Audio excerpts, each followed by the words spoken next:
thanks for the new supporter subscription membership. That's what it's called on YouTube.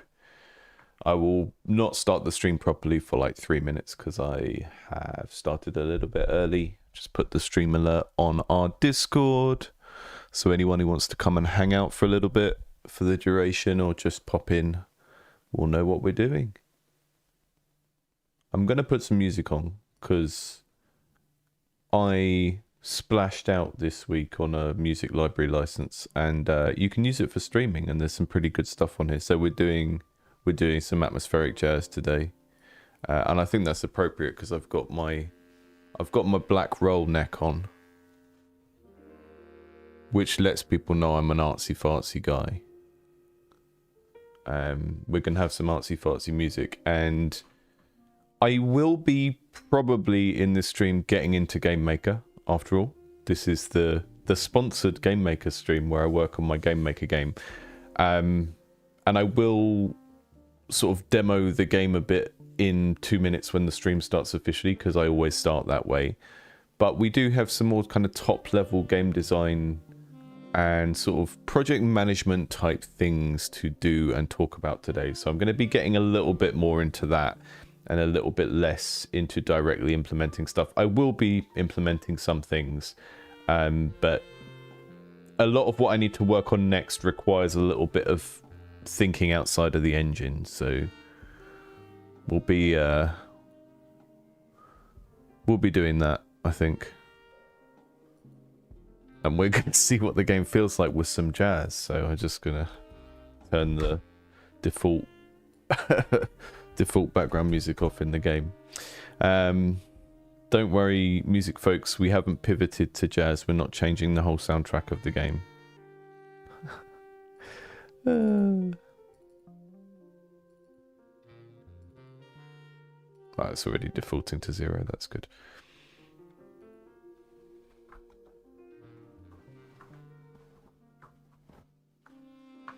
And shout out to Gleb. I don't know if you're in the chat today, but Gleb is the creator of the room loader library that I've been using to build certain parts of my game, and is currently onboarding to help me with some optimization stuff in the game as well. So that's great.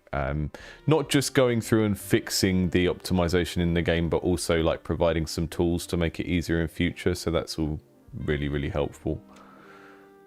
Oh yeah, I forgot I made these last time. We've got these like additional red rooms where you have to jump over some stuff and it's a bit more platformery. So yeah, we're doing top level game design and project management type stuff today, but also I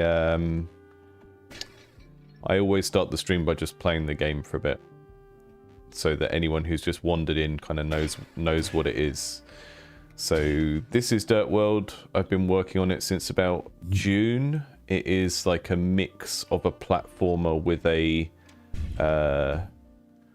like a room drafting game, like some of the mechanics from the blueprints and certain board games. You can see I've already broken my game by not being able to get up there. So the idea is you go on runs, you collect loot, you unlock things like relics that give you special powers and new rooms eventually. And you also work for this wizard.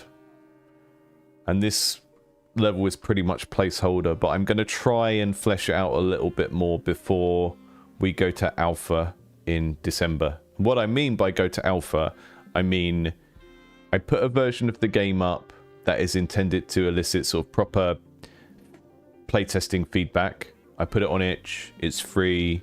I use the channel and the streams to encourage people to playtest it and give me some feedback. And then I use that feedback for the next round of changes, which will be the set of things I want to do for the game before we take it to Steam and start to think about it as a commercial project. And also the unsuspected things that come out of the alpha testing. So alpha testing in December. That's why I've called these streams Road to Alpha, because, you know, GameMaker is sponsoring me to do these weekly streams on a game I was going to make anyway, quite frankly, which is lovely of them. And I'm using those streams as a way to sort of have some accountability and set myself deadlines. Because one of the things I've noticed, and my job's in industry. I've been a designer, and before that I was a assistant producer in my first role, and I've worked with producers and, all of the project management side of setting deadlines and stuff. And one of the things I've noticed, and I notice this a lot when I'm mentoring indie devs, whether it's in our Discord or through like private mentoring, is that we all know that we need deadlines and we need some sort of discipline and we need accountability and we need to like say to someone, this is happening on this date. But then for some reason, when we switch to doing something for ourselves, like a hobby project, or like we try and transition to being an entrepreneur or making our own games, or whatever way you're developing your game, whatever way you intend to release your game, it takes a while to sort of accept that you're your own boss and you need to do boss things like set deadlines. So part of the way that this stream is structured and how I'm doing this stream and approaching this game is me trying to kind of lead by example, because most of this channel is about game design. Most of this channel is about like looking at games people are already making and trying to give them feedback on the game design and the creative direction.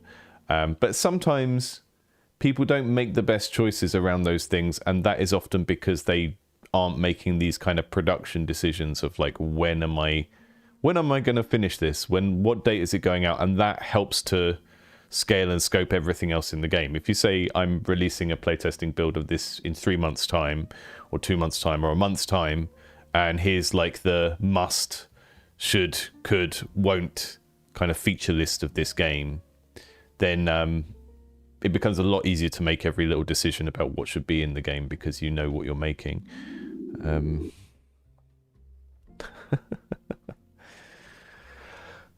Yeah, organization's hard for everyone. It's even harder when we're doing our own thing, because we all have this tendency to not take the thing we're doing very seriously.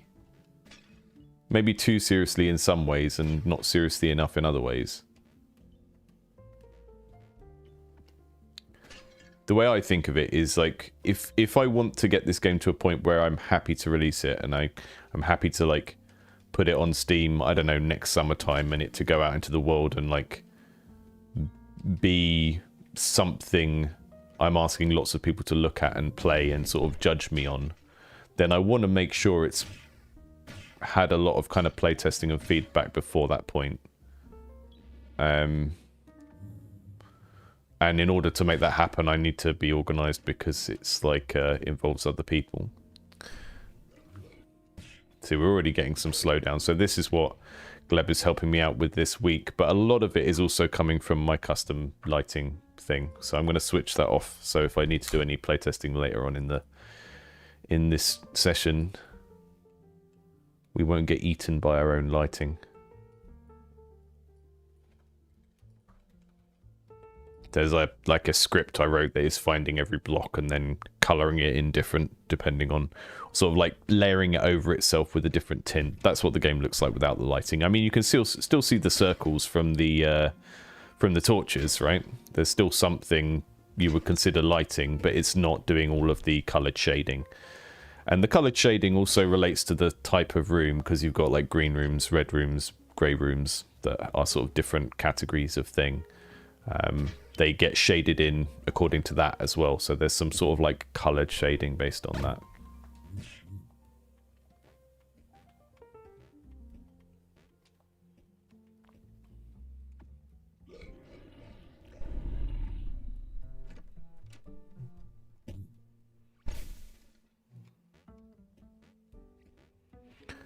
So what I'm going to do in a minute is I'm going to open up my very small game design document that didn't exist until yesterday, because anyone who's been following the stream will know that I do most of my game design in a big sort of whiteboard, because I'm kind of pulling together,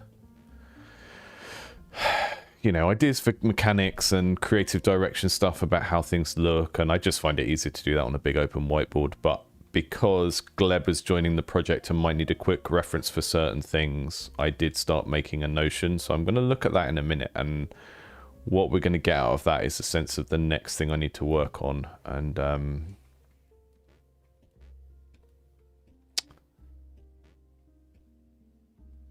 I'm a big fan of the circus. The circus has added so much to the game, or the carnival, just by these. I mean, we've got two mechanics here. We've got the balloons that you can use to get yourself out of trouble if you've built the level in a weird way and can't get back to the start, which is fun. And then we've also got the presents. What's happening there?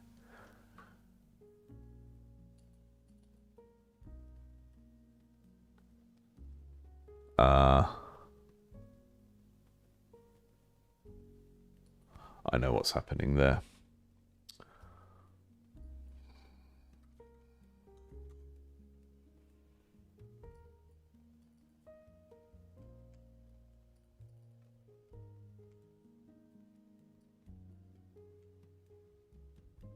Yeah, the lighting is nice. The lighting will work. It's just it slows the game down quicker. But Gleb has done a good job of... Gleb is jumping in to fix some of the optimization and has already kind of explained to me what he's going to be doing. So some of the optimization problems that I've got... I think the thing you have to bear in mind with this project is GameMaker is the engine that I know how to use the best. But before starting this project in the summer, I also hadn't used it in about 2 or 3 years. And I've never really got on a project to the stage where I've had to care about things like save systems or optimization and stuff like that. So everything I do in this is very, very hacky. But even just through kind of talking with him about how those things are going to be optimized, I've got a better sense of how to write them better in future. So that's been good. That's why you can't knock having some sort of like mentoring or partnership when it comes to doing technical things, because you can, you know, go back and forth with someone and understand what you did wrong. Okay, so I think carrots have some code to delete themselves sometimes.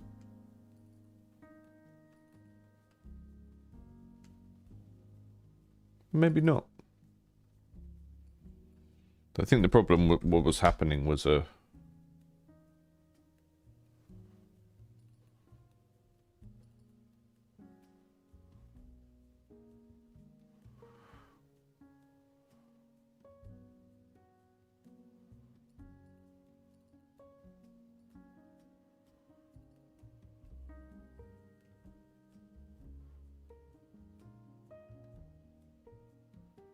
trying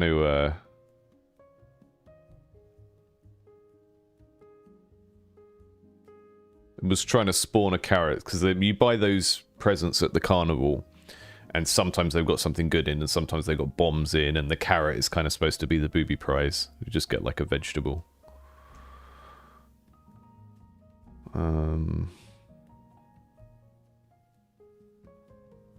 It looked like it immediately got destroyed for some reason.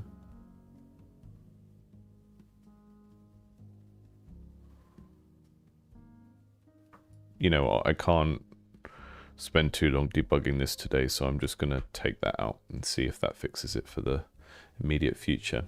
So where we're at with this is oh yeah, it's Canva. This is the kind of overall flow of the game. Some tasks I need to do. I need to organize my asset list in the project. I'll probably do that later.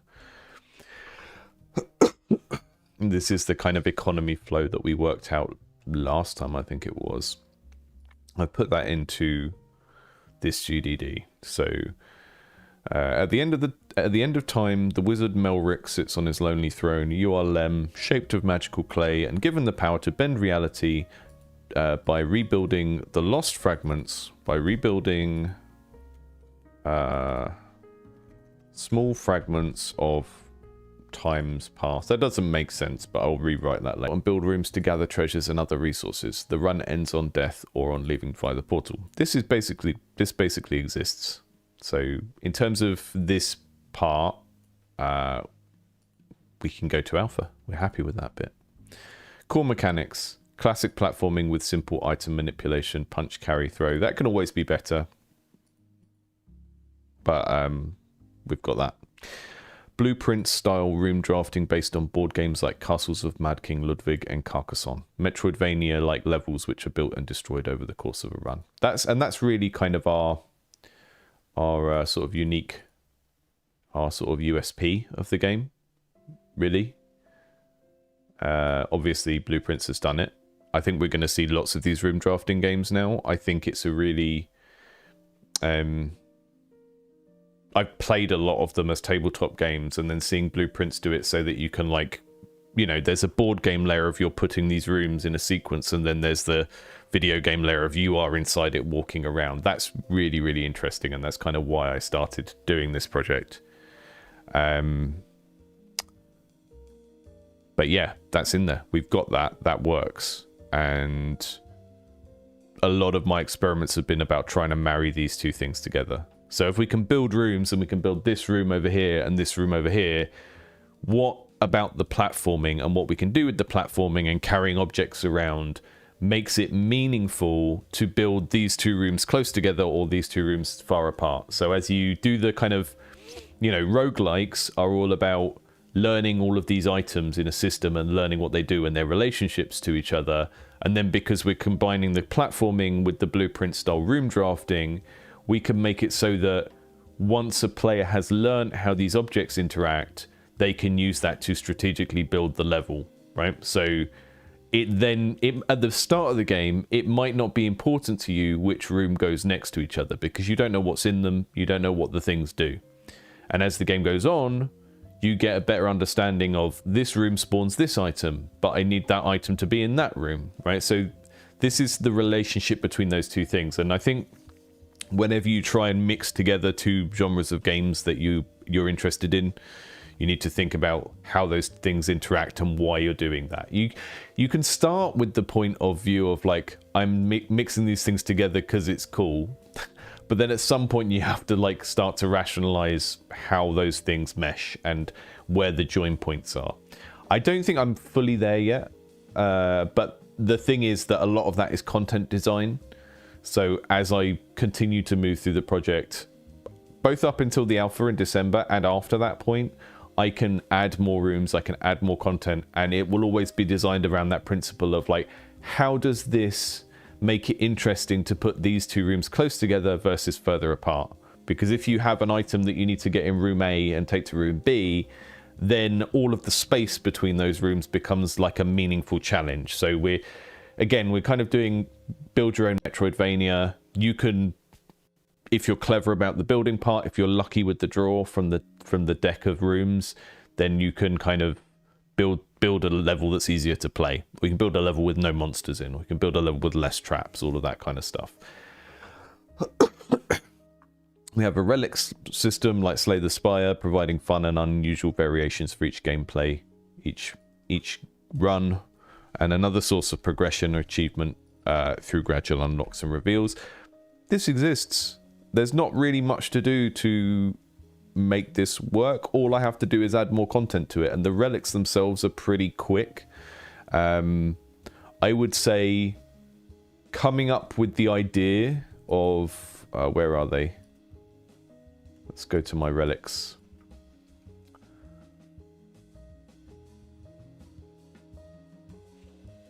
Here's the relics. So we've got, you know, they're all named by what they do. So we've got a coin magnet. We've got the demon coin, which is actually a little purse, little cursed purse that gives you like way more currency for building red rooms, which is really fun. That's like a risk reward. We've got this Tamagotchi called an Eggohatchi that means that when monster eggs hatch, they sometimes have a relic in as well. So they turn monster eggs into a gacha, which is fun. And what that means is, like, at the start of the game, when you see monster eggs and you realize that a monster comes out of them, you spend, like, you pick them up and throw them out the level so you don't get a monster. But then when you've got this, you're then encouraged to let them hatch. With the egg timer that makes eggs take longer to hatch. We've got fairy wings, which is, like, my equivalent of a double jump. It lets you flap, like, 5 times, kind of like a Kirby jump. We've got a fireball. That's supposed to be a lotus, but it doesn't look like a lotus. I need to improve that. We've got the relic that spawns treasure pots in green rooms. So I want to do more relics like this that gradually upgrade the green rooms or make them a bit more kind of profitable. This has got a bit too Kenny G for me. I'm gonna put Dark Jazz in, so we get stuff like Kilimanjaro, Dark Jazz Orchestra, and Fortet. That's what we want. So yeah, the relic system is there. I probably have half of the relics I want in the full game. There's a couple of them that have broken functionality. There's a couple of them that don't have the best art yet.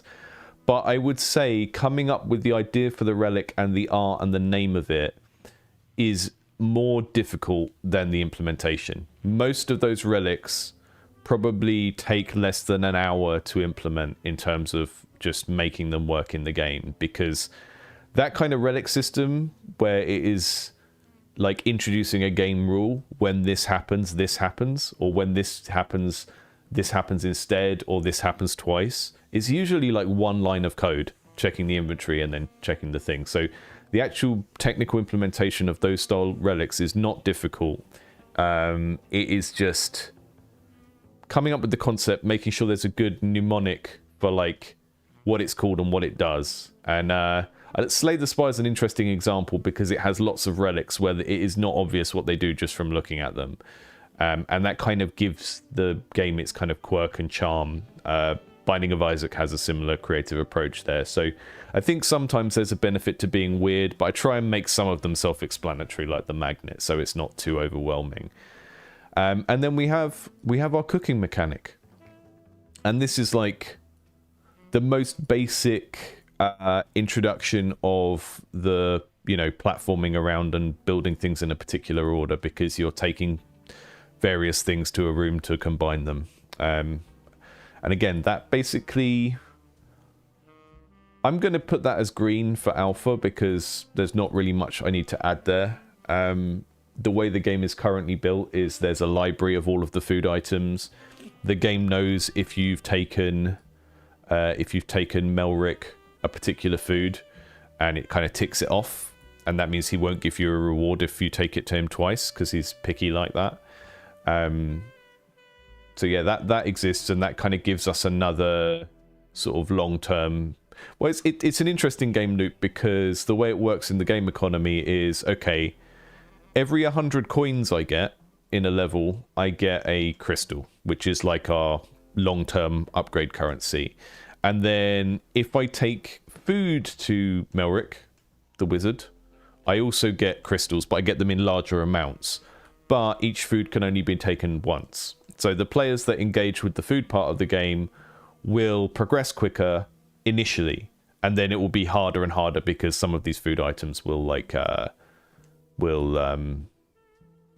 they can only do each one once, so that will kind of naturally peter out. So there's two sources of progression currency, which is these crystals, and currently they can only be spent on how many keys you start with, which is like a thing that modifies how long your run is going to be and how many hearts you get. So you can kind of make the game easier for yourself in two ways with the upgrades. And then we're going to have blue rooms that you gradually upgrade, and that is the design problem I want to try and solve today, because the blue rooms exist, I can add them to the deck, I don't have the method in the game to actually have the player unlock them, and I want it to involve a mix of spending this currency and also having to find them. Because just one on its own is not going to be the best use of all the different systems in the game. So I'm thinking you go out into the game world, you find a blueprint or something that you have to take back to the castle, and then after you've done that, you unlock it using the crystals, or something along those lines.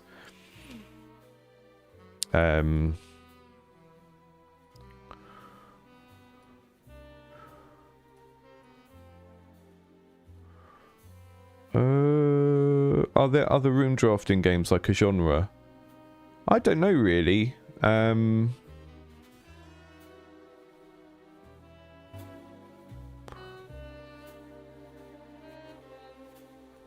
So delivering all the foods doesn't beat the game, but it is kind of like a tick list. It gets you these crystals that unlock other stuff. I think... So I'm going to spoiler a little bit. Oh, it will be in the document. We'll come to it in a minute. So here's the long-term progression. The player can upgrade their starting resources, keys and hearts by spending crystals.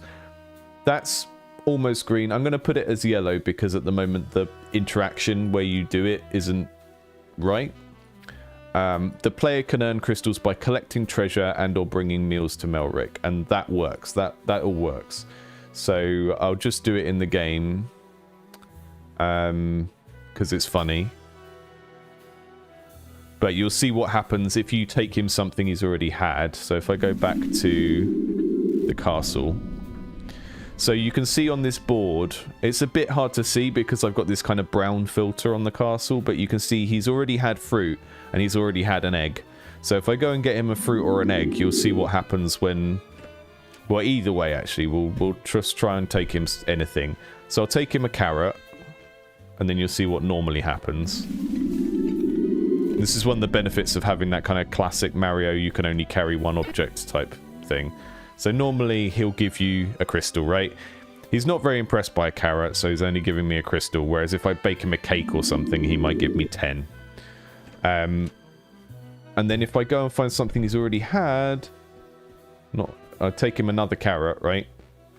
So I'm a stupid little golem. I don't know that he doesn't want to eat carrots every day. So I take him another carrot back. Give him the carrot. He's not happy about it. Obviously. Probably replace that sound effect because it's just me going poo poo, I think.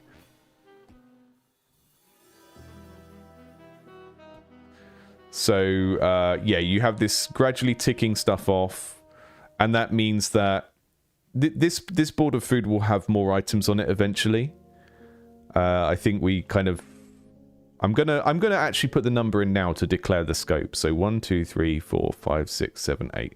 Okay, so we've got 16 food items. Where's my... What does it not show Notion there? So if I go back...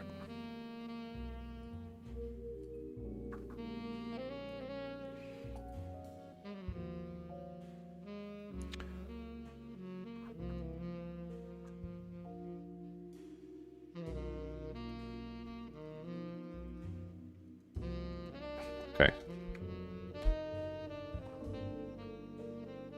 Yeah, you probably...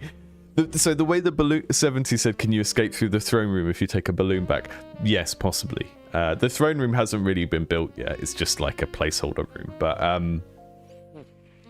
the way the balloons work is they have a little delay until they start lifting you off. And then if you jump, they lift you off straight away. So it would be very hard. It would be very hard to take a balloon to the throne room. And what that means is it would be really good if you could use a balloon in the throne room to get up to some like hidden area that you can kind of see out of the corner, so that there's a reason to bring a balloon back. That would be really fun. I can't remember if when you take items back, if it checks if they're food and drops them. But, yeah, I'm not sure.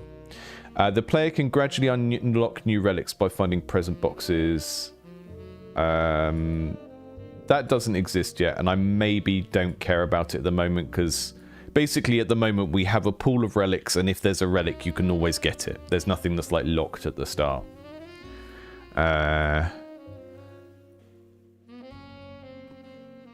The meal system works, but we'll be adding extra stuff to that as the game goes on. And one of the things I'll do is I'll make some items that you can't cook, that you have to get from a particular place. So I was going to put a big, like, swirly lollipop that's sometimes in the present boxes in the carnival that you can't make. You can only get it as a random prize, and then it's like, okay, I have to maybe abandon my run and take this back now because I'm not going to get it under any other condition, kind of thing. The throne room is just where you go in between runs, and it's where you spend the progression currency to unlock stuff, and it's going to have a little bit of story stuff in eventually as well. And then this is what I want to work through today. So the game world will have some out-of-reach secrets and mysteries to explore by expanding the level out in either direction. The player will retrieve blueprints for the futuristic rooms by finding these on a moon and then activating them by spending crystals. So this is kind of my focus today, this thing. How often do I update the GDD? I literally wrote this yesterday. I don't tend to work from a GDD on a solo project. I don't really see the need for it. I'm much more flowcharts in flowcharts on a whiteboard kind of guy. This is my most recent one, but I had one in Miro or Mural or something. The reason I've started moving towards a GDD is literally just because I've got a second programmer coming in on the project to help me with the stuff I don't know how to do, and it made sense to have a better explanation. Yeah, almost daily. Yeah, daily. So yeah, this is the plan for the project. Public alpha in December. Use the YouTube channel to drive playtesters to go and check out the alpha version of the game. Everyone makes terrible character assassination videos of me and says, look how bad this person's game is. January, use the feedback from that to prioritize what to do next. I'll have my own stack of things I want to do to finish the game, but there will be things that, you know, my rule of thumb is see what people say. If 2 or 3 people complain about the same thing, it's probably a problem. If one person complains about a thing, it's probably just them. Just take it all graciously and do what you can with it.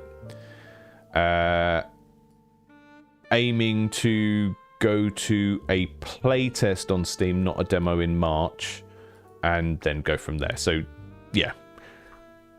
What I'm trying to do is give myself very clearly defined deadlines in the near future, so that I can work really kind of efficiently now and in a focused way, not just like randomly doing everything. Although I do that a lot.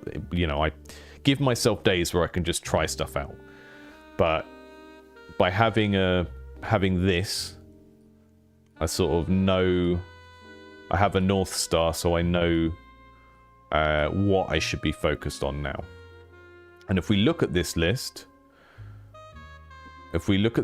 up here that I've just kind of traffic light color coded, then we've got lots of greens and we've got lots of yellows, and this blue thing is just not touched at all. So the blue thing is what we're going to focus on today. And the reason the blue thing's not touched at all is because all of these other things don't really require any design work. A lot of these things that are yellow are just a task that I can do, whereas the blue thing is I'm not entirely sure on the approach I want to use. But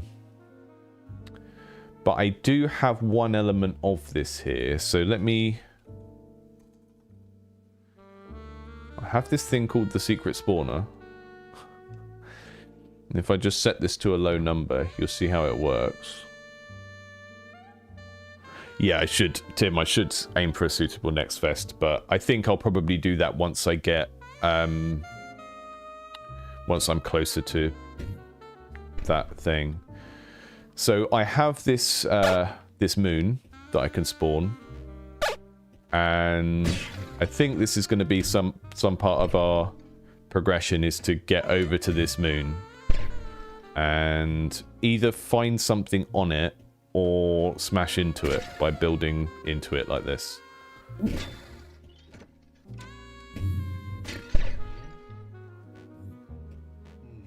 There's one there.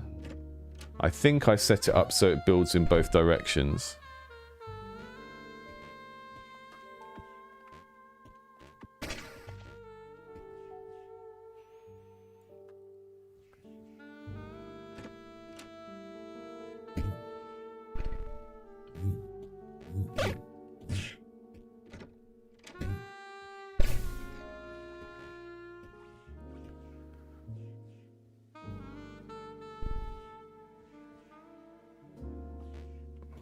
It's a good chain, isn't it?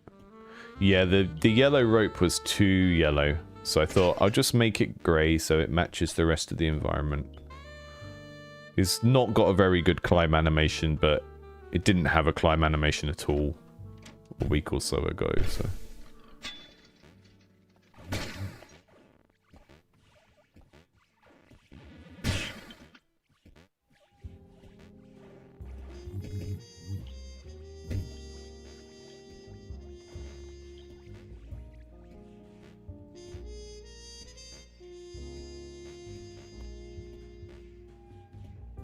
So yeah, I'm thinking this moon, because the blue rooms that you get as upgrades are kind of like high-tech futuristic rooms, right? So they could be from a futuristic city, they could be from an alien spaceship, but the theme of them is, you know, as the game goes on, you start off with this deck of grey, red, and green rooms, and it's your sort of job to learn what they do and how they operate together, and use that in your runs. And you can occasionally add a gold room in your run, which is like a treasure room that you get from like visiting the library or whatever, but largely the starting deck is static.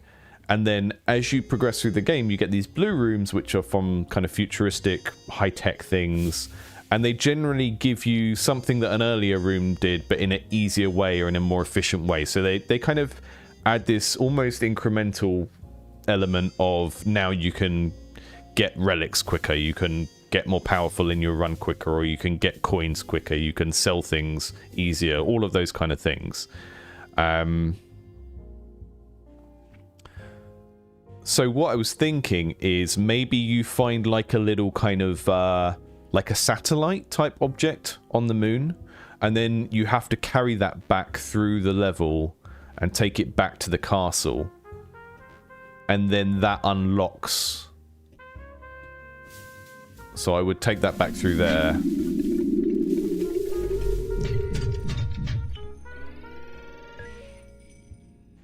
And then that unlocks an area in here where you can spend the crystals to unlock the blue rooms or something like that. It feels like charging people doubly, but I mean, we don't have much to spend the progression currency on at the moment. It's just like, okay, you can start with more keys and the keys become more expensive the more you have, and that's fine.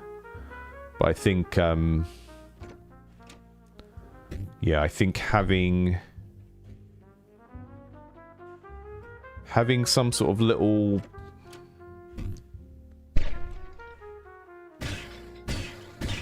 kind of technical gizmo that you pick up in this, maybe it's inside it, maybe you have to like build into it, and that means the first time you see this moon, you might not even see that there's a thing inside of it, and you have to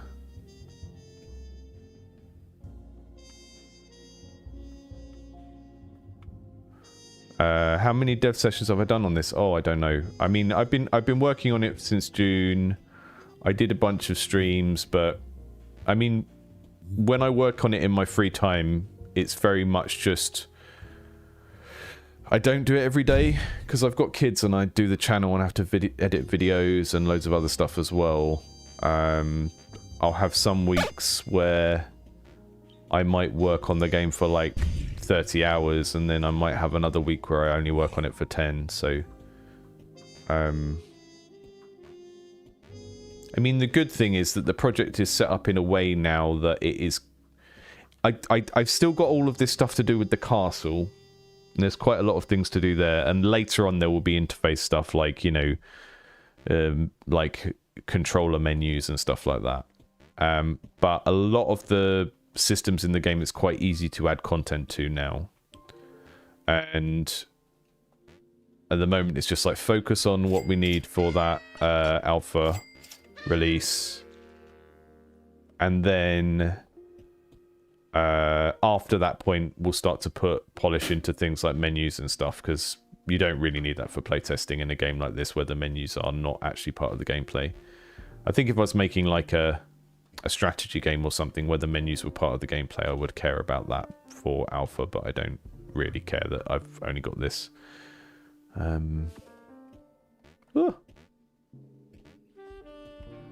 Now I do wonder if there will be some sort of exploit where players can start with the balloon and then go all the way over and keep checking the map to see if they're above the moon and then drop down onto it, but hey. Yeah, so Karasu, I think it is in the chat. Yeah, the moons are going to be part of, they're going to be like something you build to. I don't think there will be one on each side. I think it might only be in one direction, but you build to them and then you use them to unlock the additional rooms. Something like that.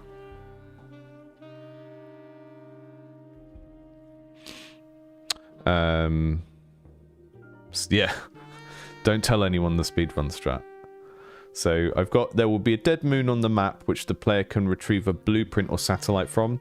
I don't like the idea of it being a blueprint, not because it's too close to blueprints, because hey, I'm quite happy to wear my influences on my sleeve. I think a satellite is better because that reads more as a heavy object that you have to pick up and carry.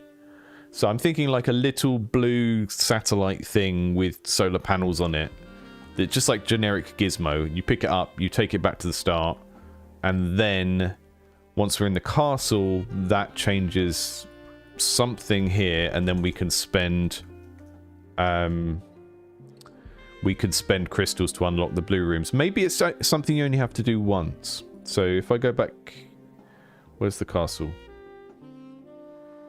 Nope. It's called Wizard Castle, I think. Yeah, there we go. So at the moment, there's not really much in here. I've got this owl guy. He's not related to Blathers from Animal Crossing at all, obviously. I kind of sketched him out as an idea for a character that would explain the room drafting.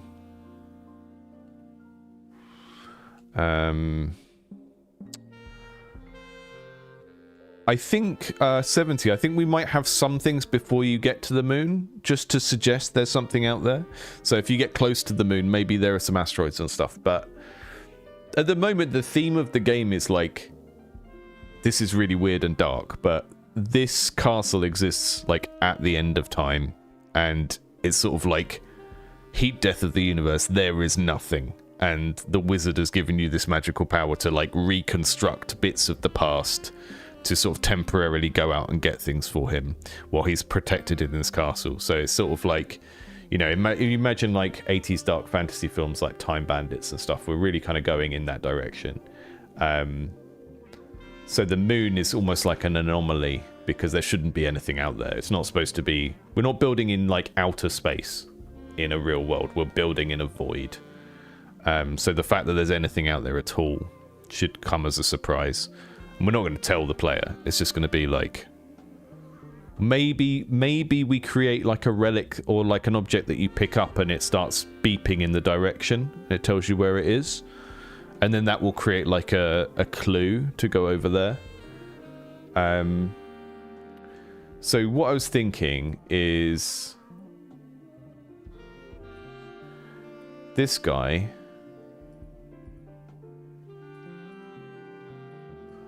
This guy explains like some basics of the room building strategy and stuff to you, right?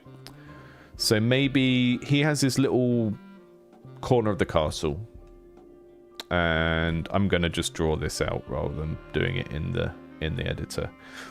But he has a corner of the castle, and you go over there, and there'll be these doors. Got that beautiful door. There'll be these doors, and maybe just walking in front of them makes him tell you about that type of room. And then there'll be like the blue rooms along here, but they're not there to start with. So this would be like grey, green, red. Thanks, Uziel.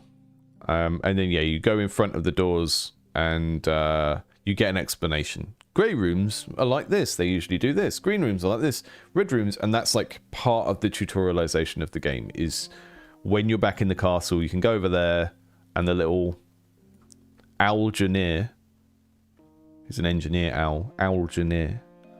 I just came up with that. Trademark, copyright, will tell you how these things work, right? So I think the idea, the theming here is it's like, it's kind of, the relationship is kind of like this guy is the big bad boss man and this is his like chief tech officer. You know like how evil kind of villain in a James Bond movie usually has like a inventor that works under them kind of thing. So the Algineer will just initially tell you about the different types of rooms.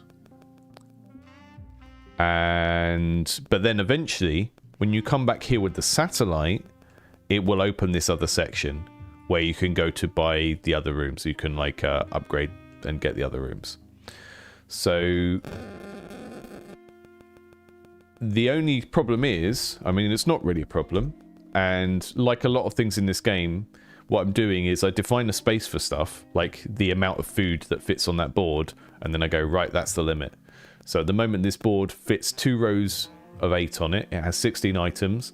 There's 2 rows of space left. I'm going to launch with 32 items.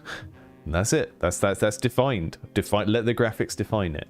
So if we have this tower or section that is kind of like a science lab, and I can add more art in and stuff, because this is very abstract at the moment. This will have its own backgrounds and everything. I want this to feel sort of like... I want the castle to feel like this kind of dirty, almost like BioShock. City of Lost Children is probably the best reference point. This French film from the 90s, I think it is, which is clearly where a lot of the tech stuff in BioShock was taken from. A lot of the art direction in the first BioShock, I think, is directly playing off this French film from 1995. This is the vibe that I want in the castle. So at the moment, it's all just placeholder art, and I've just got a coloured block. But I think we have the throne room where you talk to the wizard, and then we have this separate wing or tower, which is like a tech lab type thing. And in that, we have the original set of doors, and that should include a gold door as well, because that's something you can actually get at the start of the game. You can get gold doors, gold rooms even. And you initially just start with the 4 that are on the ground. And then I've locked it. Have I? Why can't I move it? And then after you've brought the satellite back from the moon, then you get these rows above that you can go up to. And he'll kind of say, oh, that's the... whatever that room is called. And then you can spend your crystals there to unlock it and add it to the deck. So if I do this layout... Because it's a platformer, I'm very much in favour of trying not to do menus and trying to do as much of the interface in the world as possible. And not like take the player away to another menu. So if we do it this way, we'd have the initial row of 4 doors. And he's down here. You walk up to the door, he tells you about it. And then after we've got the satellite is like maybe hanging up here. And we've got these other rooms to choose from. So we probably want to do... we've got... At the moment, I've got 1, 2, 3, 4, 5... 1, 2, 3, 4, 5 blue rooms. 6. So... we're either doing 8 or we're doing 12. If we're doing it in multiples of 4, I know this is a really strange approach to defining how much content is in your game, but if I do it like start with the interface, I think that feels like an interesting amount of stuff to unlock. So what I might do is aim for, you know, aim for that first, and then that's a stretch goal. So, but either way, it needs to be 4, 8, or 12.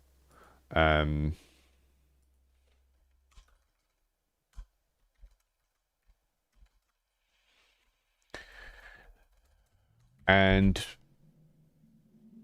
this is the bit that's not going to be in the alpha, that we don't need to worry about yet, but it is what I will be building up to. The end goal of the game is to get rid of your master and get rid of Melrick. So we're going to need to bring something back to the castle to destroy him. And that is going to involve doing some weird chain of events that I haven't worked out yet. But it will require like several of the blue rooms, and it will require you to kind of learn a weird puzzle sequence. Not entirely sure what that will be yet, but I'm not worried about it. I can work it out later. So yeah, I think I think this works. So we would have our sort of goofy little gizmo. This room is initially just these doors. And then after you've been to the moon and retrieved the satellite, then you get all this. And so that the satellite doesn't just depend on you randomly stumbling across the moon, we'll probably have some sort of detector item that points you in the direction of it.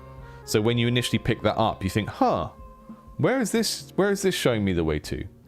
Right, so that's kind of the chain. You get the detector, that hints there's something over on the right of the map. You build over there, which is going to take you some time because you need keys to be able to actually build very far. You find the satellite, it doesn't do anything unless you manage to get it back through the portal. And then all of these unlock, and then you've got a big currency sink for your crystals. Because at the start, all you can spend them on is unlocking keys and hearts. So that works to me. That feels appropriate for the kind of scope of this game, which is like, I don't know, 10-hour game maximum, maybe 5.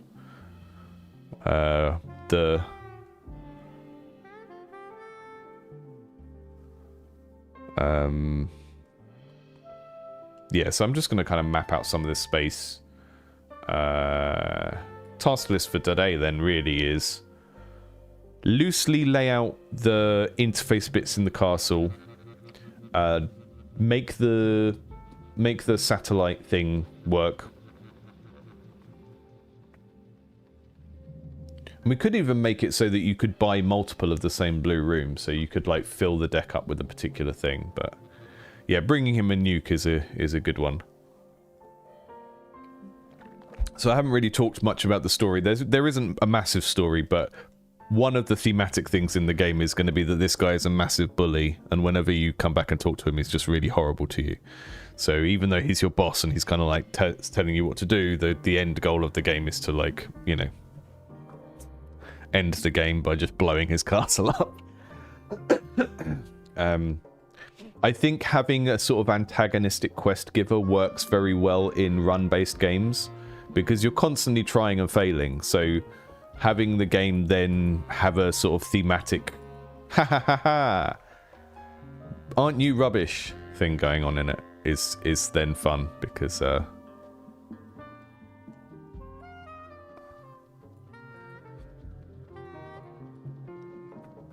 it kind of makes sense of that a little bit, I think. Right, I'm going to put the Algineer down here.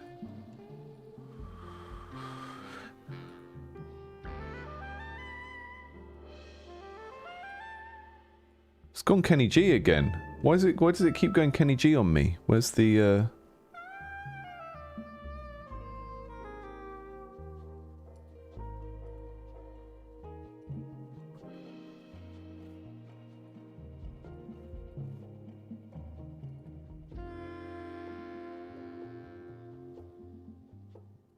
There we go.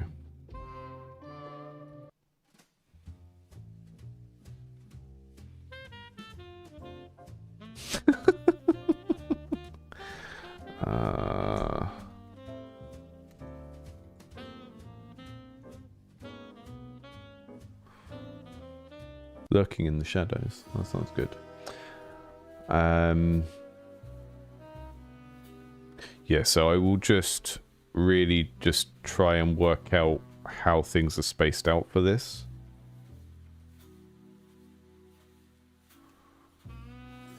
And all of this is going to get changed later on anyway. We just want to loosely measure the space and work out the functionality, and then later on I will come back and make this look more like a place. So we've got a door object already. We don't want to use that because that is the door that spawns rooms in the main game. So I'm going to make a separate object called info door for this room. And it's not even going to be solid. It's going to be something you can walk past. It's a little bit of a deviation from how doors work in the rest of the game. because they're never in the background like this, but I think it will work for what we want here.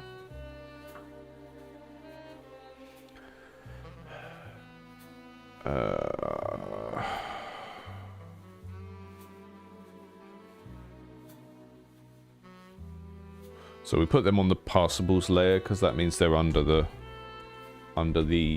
player character.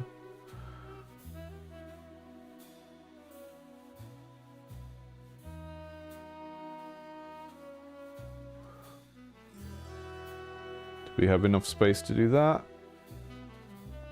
Yeah, just about actually. If I do that.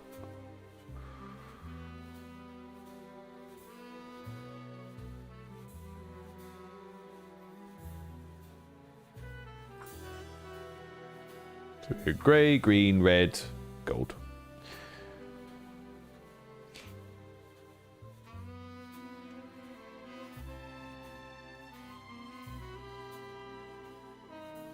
I think I can I click into these and like manually change the sprite for each one?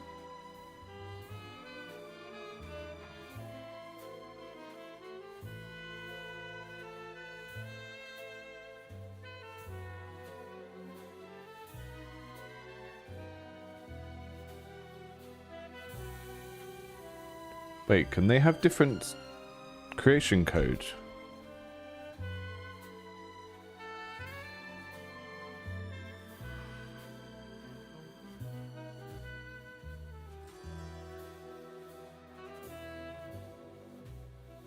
Yes, okay, cool. Okay, I can do that through that. So I can have them all be the same object.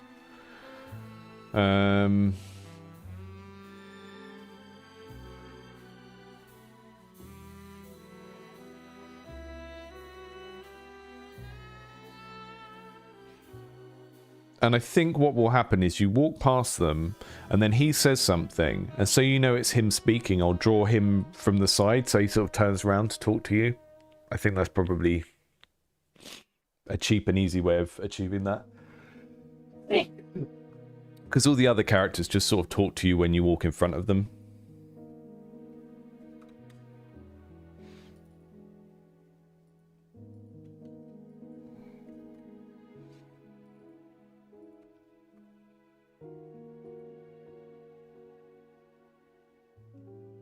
Okay. Then what we really need to do is take the Alkin and turn him into the door.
What am I doing?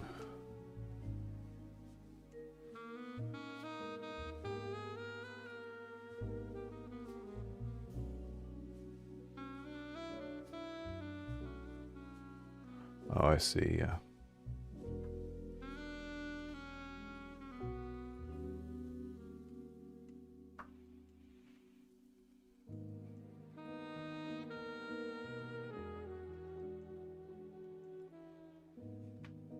So each door has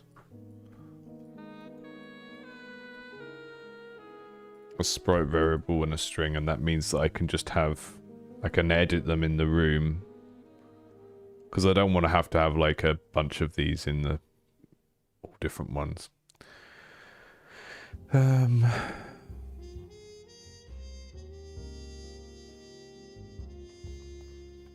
And I think we should try and do something colorblind friendly and give each room type a symbol rather than just doing color coding here as well. So maybe these doors have like a symbol above them.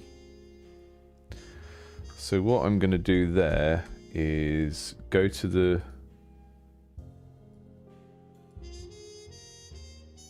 info door.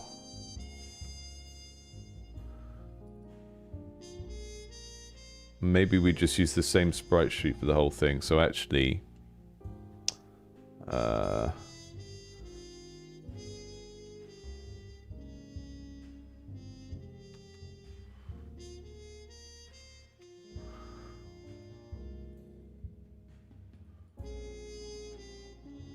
we use the info door sprite as a way of kind of keeping them all together.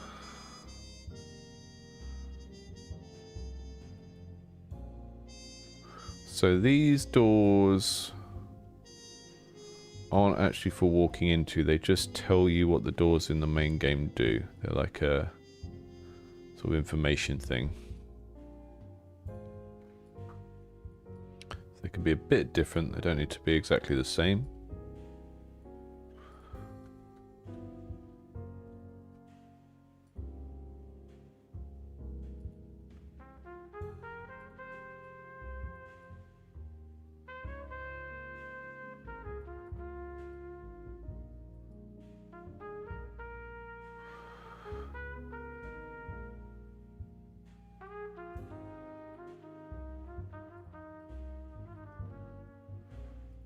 I think it's because I've got an even number of pixels, so I can't have a line down the middle. There we go.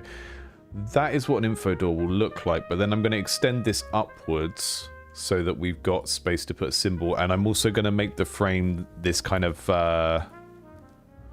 where's our city of lost, well, brown, basically, like a dirty brown, so that that's the kind of direction we're going to go into for the whole castle. So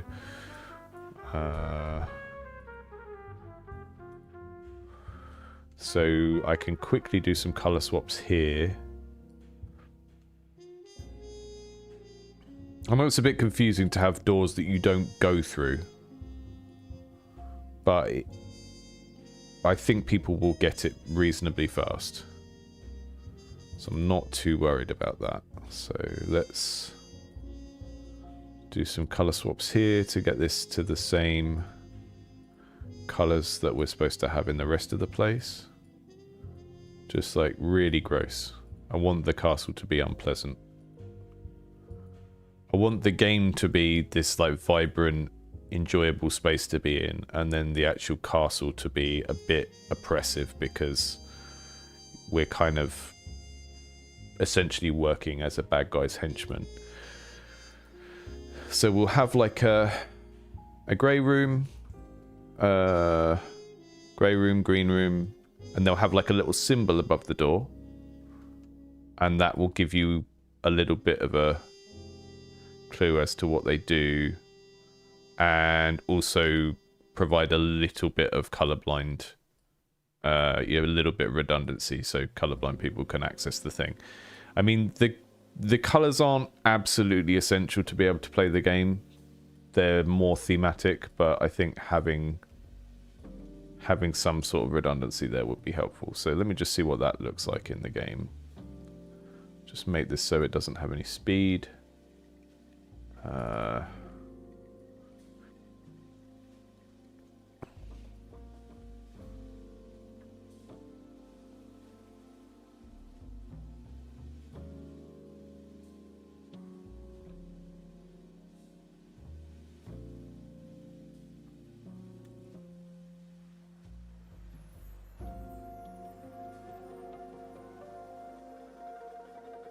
I think now is a good time to tone down this brown filter in here because it's going to make it very hard to get these things into the right colors. So let me just look at these layers. Gloomify. That'll be it. What does Gloomify do? There we go. Just turn down the intensity on that. It's just making everything green. It really is... I can't remember the name of that director that made Amelie and City of Lost Children, but all of his films just have this really powerful green filter on. So I'll turn that right down. And then there's our... So this room is initially serving as a little tutorial. You walk in, you walk along, and he says, "Green rooms do this." And then you come back here later and you use it to upgrade and unlock things. So I will put some of this behind there just so we've got a better sense of what it actually looks like. Gonna just do that in a very hacky bad way for now. Replace all that later. And then, yeah, I guess when you've unlocked, after you've unlocked the satellite from the moon, you will need to be able to jump up. Because we'll have...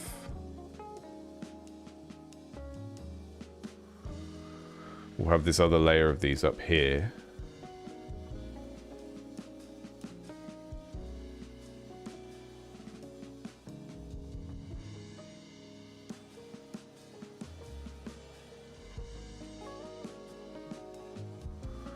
So it should work out the whole space really before I put too much detail into these.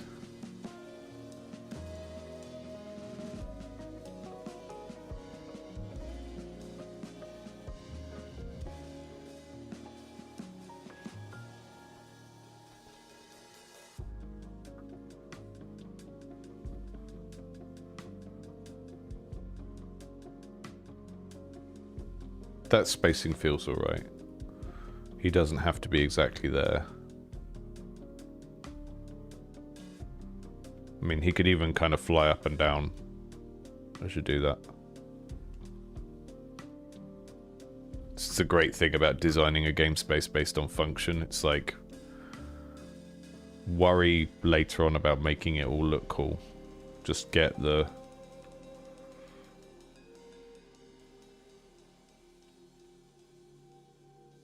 A lot of this is me trying to avoid doing a menu, but in a way that makes the game feel a bit more immersive as well.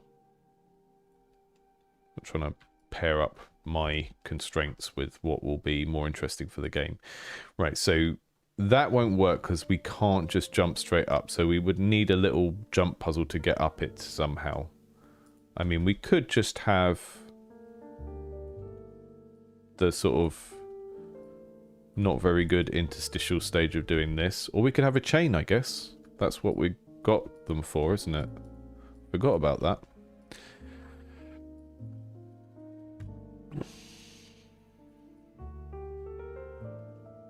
Hey, nothing says oppressive evil castle than like a big old chain.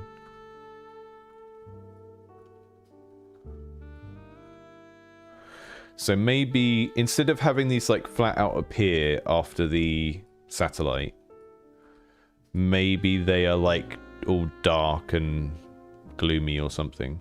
I don't know. Let's see if that works just in terms of navigation.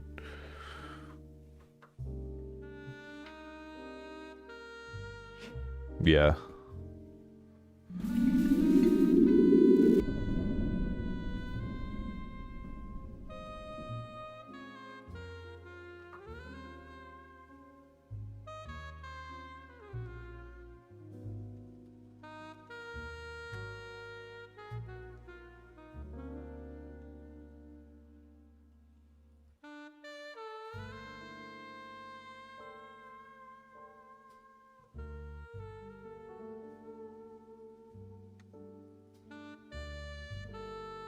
Just too much code from the last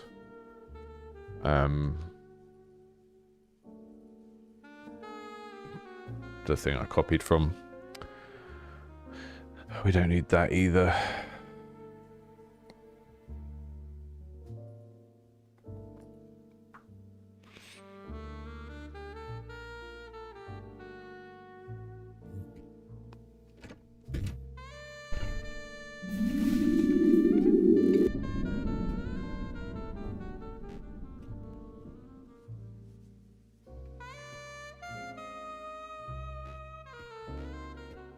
I mean, it already is making the castle look more like a place, which is good. I know why the chain disappeared, because it needs to have something up. I think it just automatically deletes itself if it doesn't have anything above it.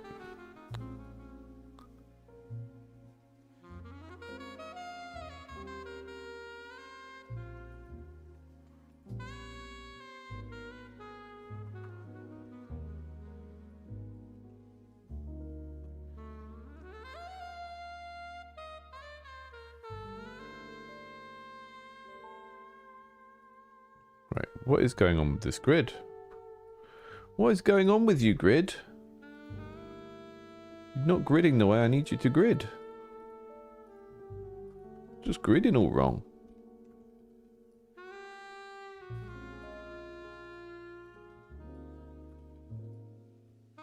So yeah, I think it's fine earlier on in the game if these are just like really like dark doors that look all desolate, because then it will create a sense of, huh, what's that supposed to be?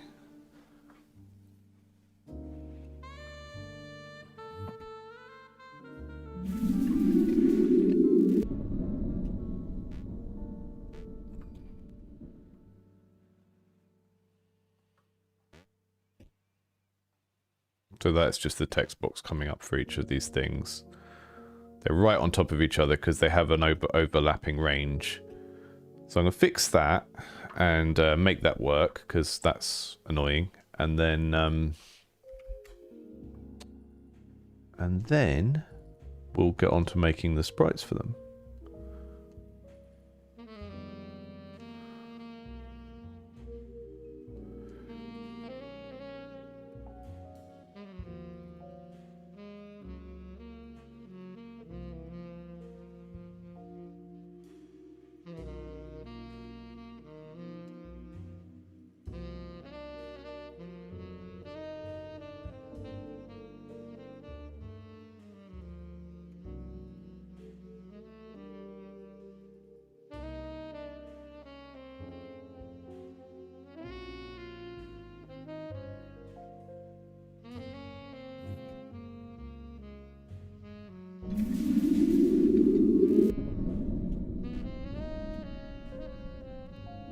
Yep, so we've got a single text box for each one. Right? And you can see like the speaking characters, when you get closer or further away from them, they sort of fade into the darkness, which is kind of creepy. But I think what we want to happen with him is when one of these text boxes activates, he lights up. So you can see that it's him speaking. And because there's only one Algineer, I could do that very easily, because I can just reference the object and he'll be the only object that it refers to.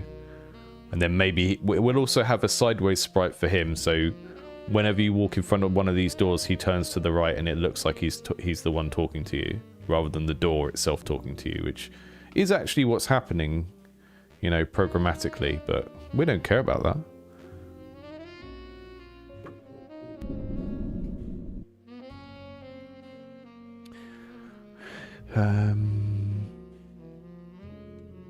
So let me just check how the shadow thing works. I'm also going to try and do more commits, because I keep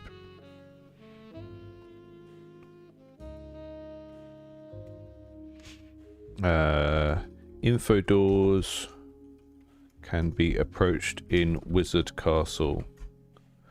Info doors trigger text box. That's it.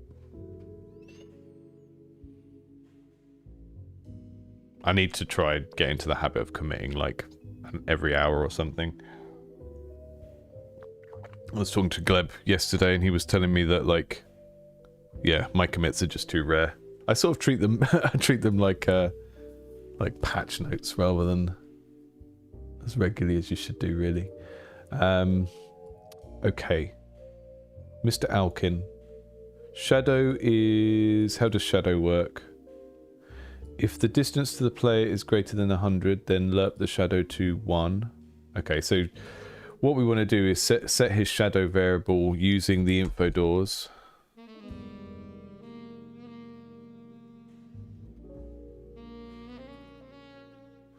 So whenever the info door talk is set to true, we say object... I don't know if that will work, actually. We'll try it.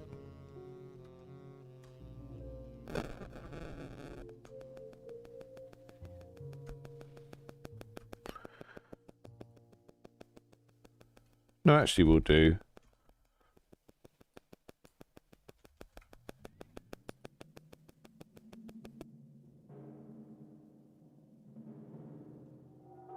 Okay, no, I'm not going to do that. What I'm going to do is slightly more sensible.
So the owl fades to black, and now if we go to front of a door, he lights up again because he's going "Meow, meow, meow," and talking to you. It would be quite good to have a talking sprite where he's facing right, and then another one where he's facing up and right for when you're up here, but that's very kind of stretch goals. Okay, cool, that works.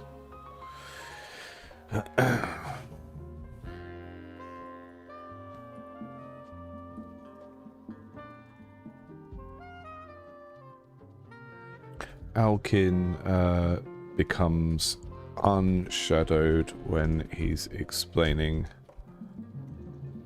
a door to you.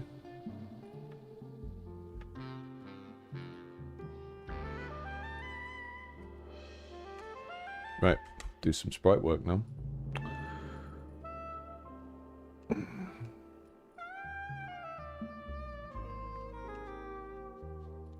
So we'll have this one will be our actually like broken down dark door, I think.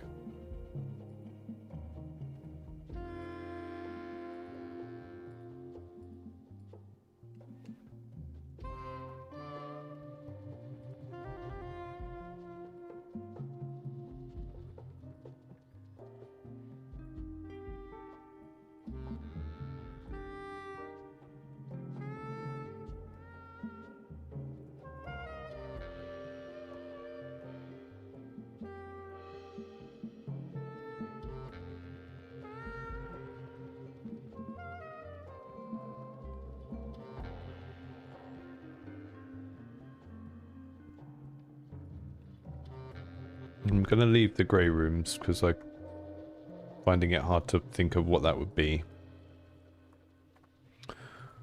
The red rooms are our scary rooms that do bad stuff.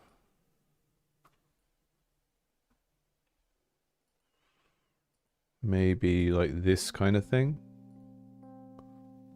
Again, if I go the general shape first.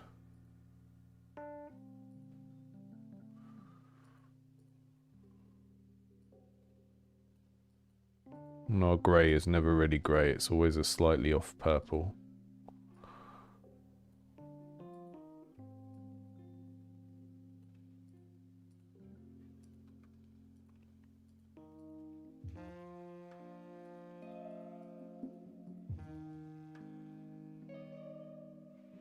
And then let's get the...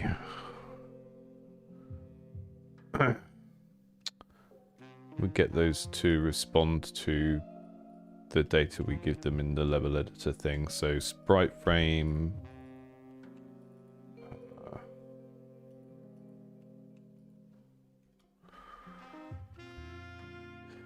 image index equals sprite frame, draw self. And then we go back in here, and that means, right, they've all got sprite frame 0 to start off with. And then this one will have sprite frame 1. Oh, I might as well do this while we're here. Grey rooms are the dungeons and castles of old. Seek treasure there, but be wary of traps. That's my owl voice. Grey rooms are the dungeons and castles of old. Seek treasure there, but be wary of traps.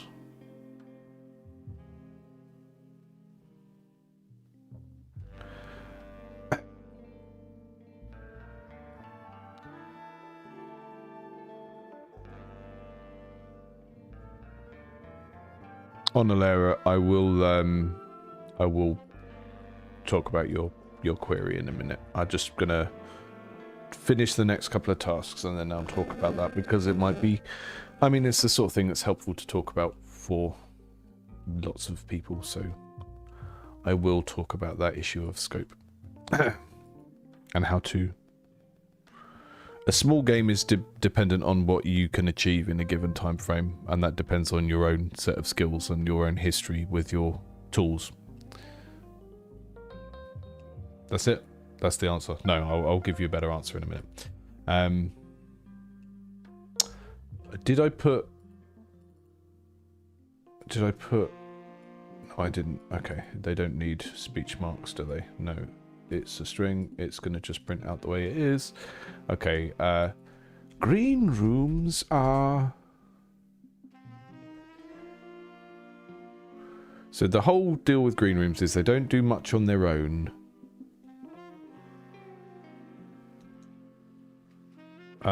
But they're sort of like, they have food items in and they have mysteries in to solve.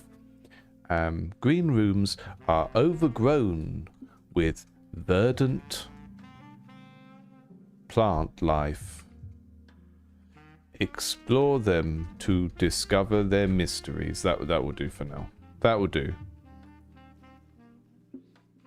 Top tier games writing happening here. So that's 0, that's 1, that's 2, and 3 on the end there.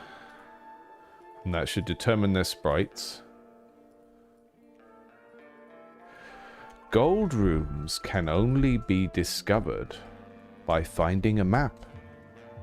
Seek out places of study and documentation and find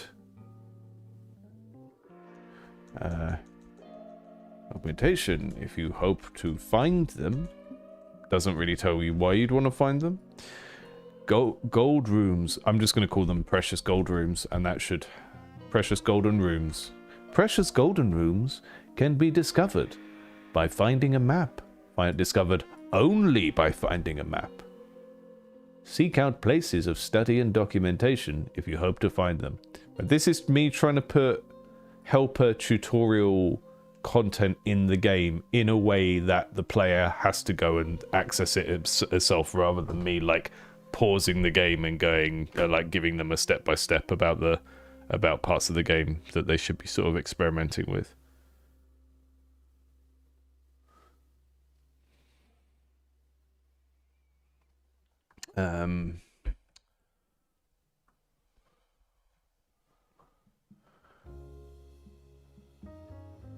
One second, sorry. Dad stuff happening.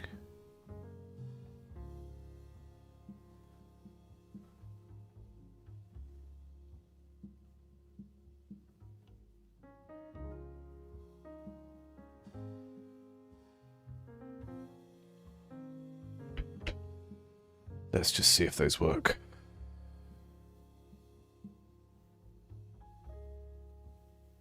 If they work, then we can make... Well, I can answer that question, and then we can do sprites. Yes. Okay. Nope. We got the numbers... I got the numbers wrong, so it should be 1, 2, 3, 4. But yeah, that's... this.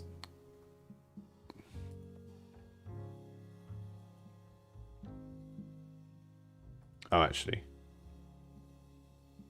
I messed this up entirely. So that was grey rooms. That was green rooms.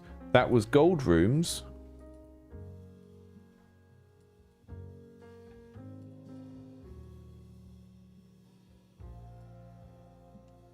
Just messed up the relationship between the numbers and the text.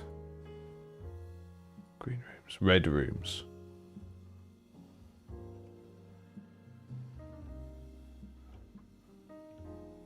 Red is the color of risk and of ruin.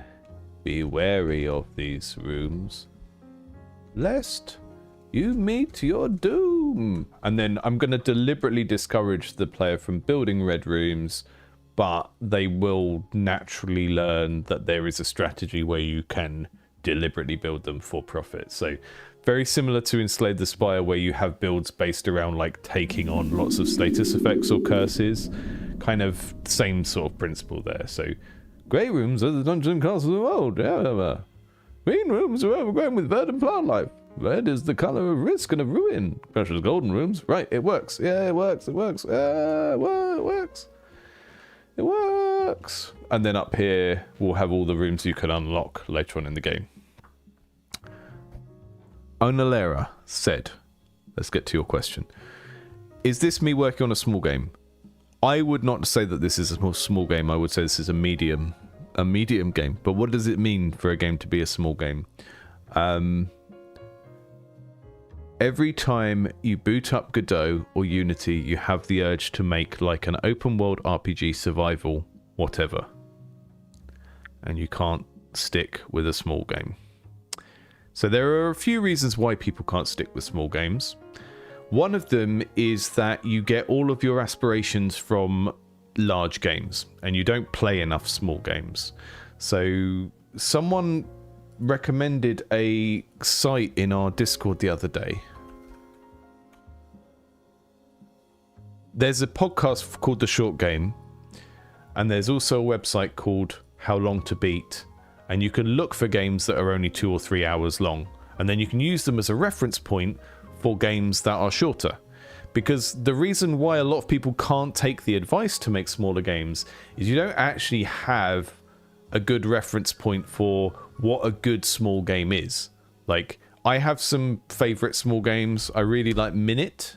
We played a game called Minute. It's like a Zelda-like, very sort of like simple graphical style, and you only have a minute to live, and you go back to the last checkpoint each time. You have to run around and unlock things in the game. Really great example of a small game. You got the small game podcast, the short game podcast as well.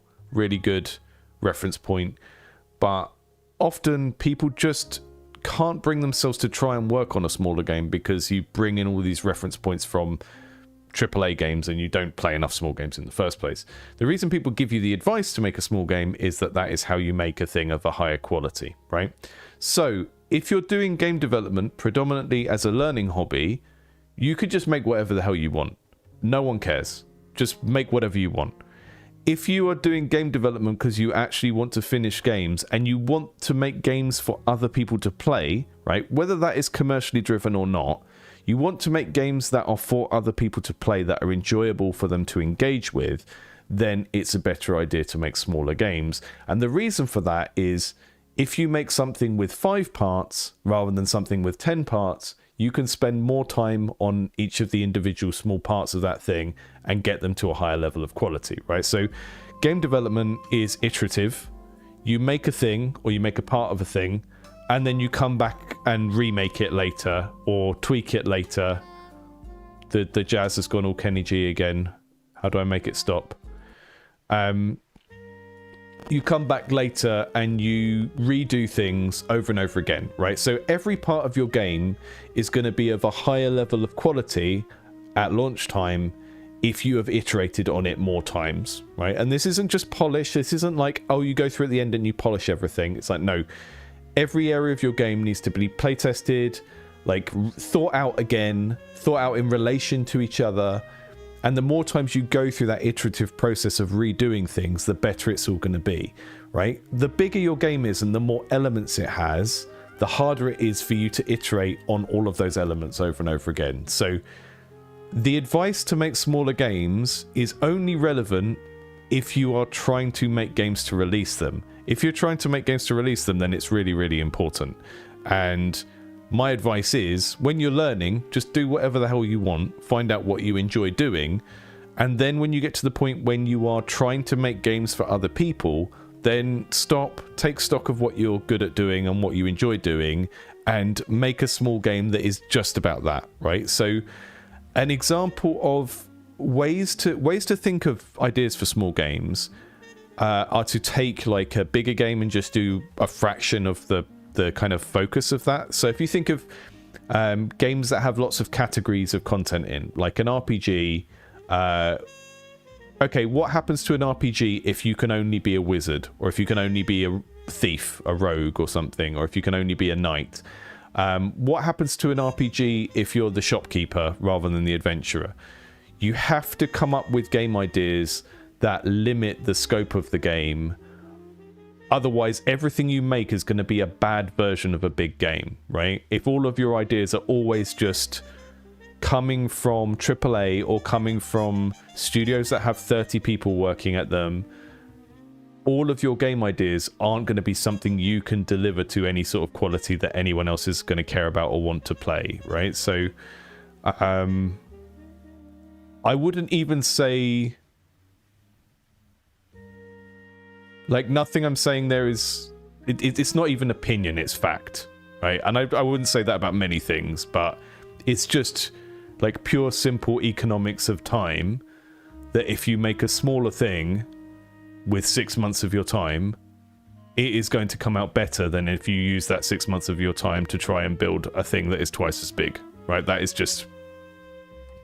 You should still be ambitious, but you should be ambitious in the direction of like something you can achieve. And again, the problem with any of these types of questions and with game dev advice on this platform is people don't want to be aware of their own context. People just want someone on the internet to tell them, do this, don't do this. It's really important, if you want to do anything of any merit, that you sit down with yourself and you say, right, what am I good at? What am I not good at? And then kind of like, I'm gonna get the book up. I'm working on a book. It's in the book. Where's my pie chart? Where's my pie chart? Where Where is it? Where is it? Where is it? Where is it?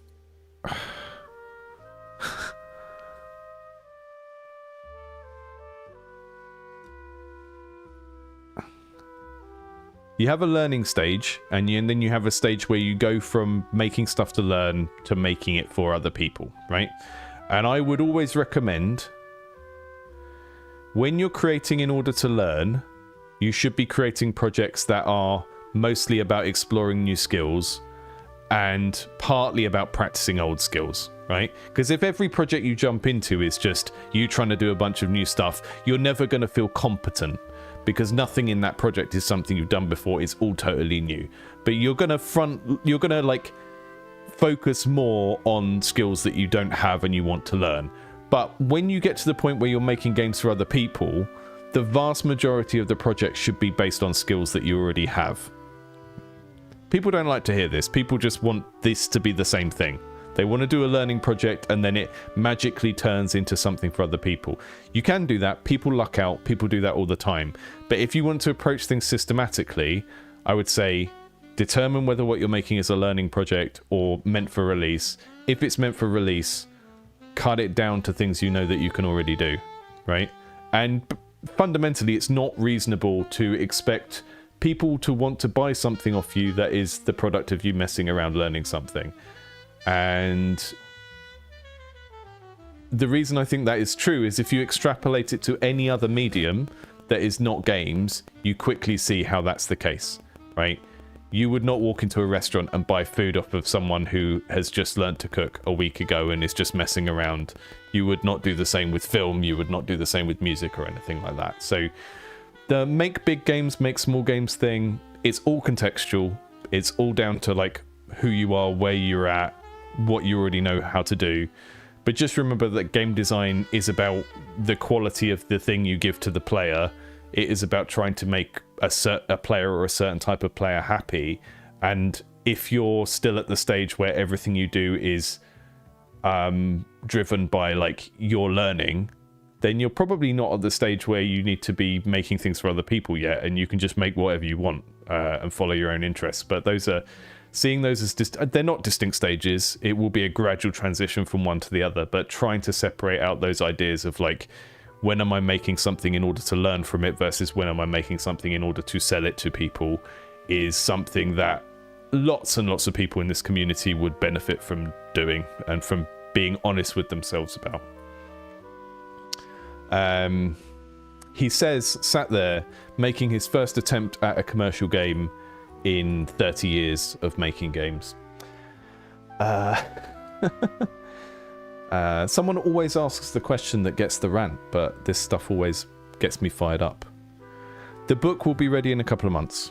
It is a book about like game design fundamentals that's specifically aimed at indies rather than just like, here's how to get a job as a designer in a game studio, which is how a lot of game design books are written. What makes a game a small, medium, or large game? Again, that's contextual to you, isn't it? Like, I think you have to think about what players expect, right? So my game has a deck building element. So, okay, I need there to be enough content for that. So I need to work out a pipeline. You know, I have these other rooms that we're going to unlock. I have a pipeline that makes it easy for me to add new rooms to the game and to develop them. I have this book of relics. I have a pipeline in my project now that makes it very easy for me to make relics. If I said to you, you know, when we go to Steam in, I don't know, end of first quarter next year, and I want to have this entire page full of relics, I would be confident I could do that because of the pipeline, the tooling in the project allows me to do that. And this is also part of the reason why learning projects usually aren't going to be the commercial project, because like gamers expect there to be a certain amount of content in a game, and if you're really slow at iterating through your project and adding things to it, right? Like, again, I mean, take any kind of hotness game genre from the last few years. The ones that do well are really, really generous with their content, right? The thing about Vampire Survivors is that it's a $3 game with so much stuff in it to unlock. And nearly every game that I've played that has been sent to me in that genre just does not have anywhere near the amount of stuff to warrant that amount of like grinding at the same game. And this is where the overlap sits between like, you know, understanding whether you're doing something to learn and doing something to actually make something for someone else. Because when you're at that stage, you need to have a bunch of skills secure so that you know that you can iterate quickly through it and add more content. You could make a 1 hour game, totally fine. But you just be realistic about that. And I think your idea, the big, small, medium game thing is all relative to what you can achieve in a given amount of time as well. You know, there's people out there that if you... Like, if I tried to make a game with loads and loads of dialogue in and loads of character interactions, that would take me longer than someone else.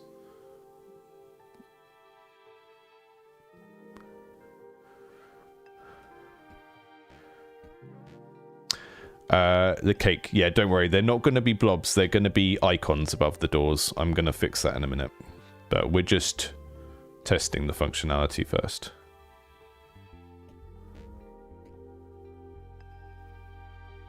Yeah, Tim, it is hard. It's the most difficult thing.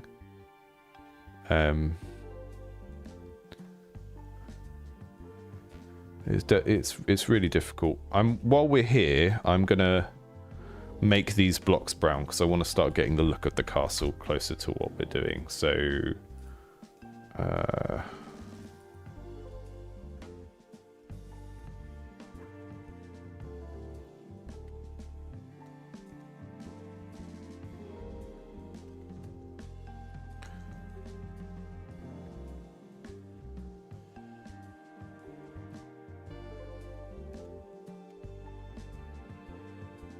but I think, you know, one of, you know, Tim, like you said, it is hard to work out what you're strong and weak at, but I think the thing that a lot of people don't think about when... If you're trying to do indie game development, you're basically trying to become an entrepreneurial business person, right? And I think if you take away the context of games and you just think of, like, I'm a person trying to make a product and take it to market, all of the advice I'm giving, which is perhaps less sensationalist and less exciting, makes total sense when you see it as generic business advice, right? If you were if you came to me and you said, I want to open a restaurant, I would say, right, what can you cook? And you would say, like, I'm really good at cooking barbecue. I'm actually quite good at cooking Chinese food. But you're like, okay, stop there, right? We're not cooking Thai. We're not cooking Jamaican. We're starting with what you can do. And that would make total sense. Any other context, if you went up to someone and said, I'm starting a business, it'd be like, okay, what can you do? What are you good at? Or who are you going to hire? And then you'd go from there. But because it's games, we have this weird idea that you should have this pie in the sky idea for something you can't even do yet, and then somehow you should be able to make that to a level of quality that other people are going to want to consume it. Wild.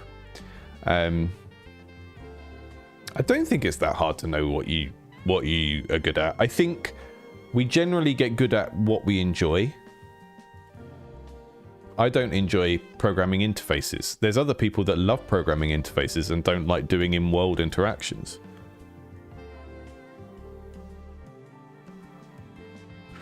I'm going to quickly change the castle colours to be the closer to that kind of brown that I wanted, because it's a bit too green.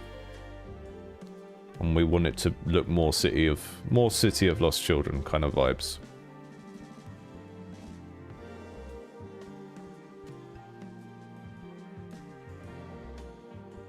See, Ken Levine, if you're watching Ken Levine, see, I can admit when I'm copying City of Lost Children. I'm a mature creative. I can cite City of Lost Children properly in my process.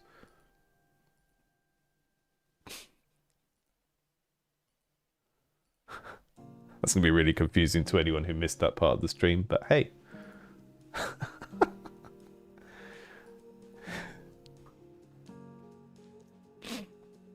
Info door.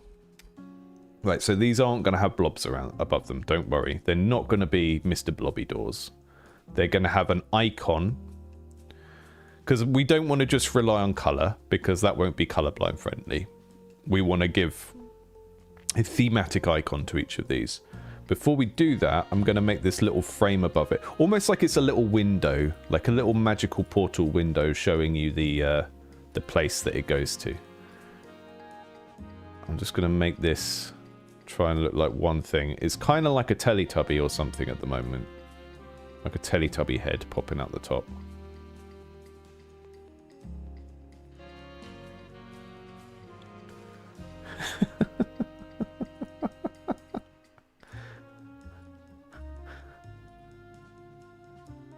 No, Ken Levine has already been on Thomas Brush's podcast.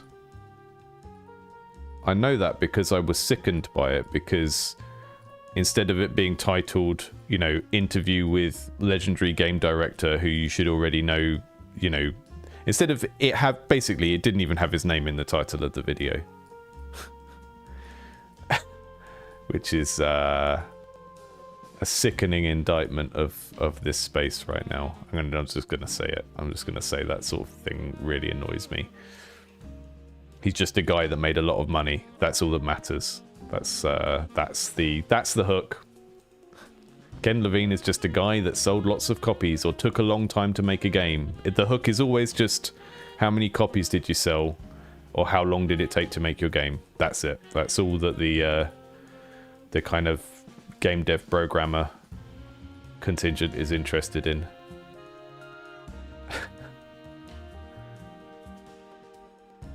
Sorry, the jazz is making me spicy today.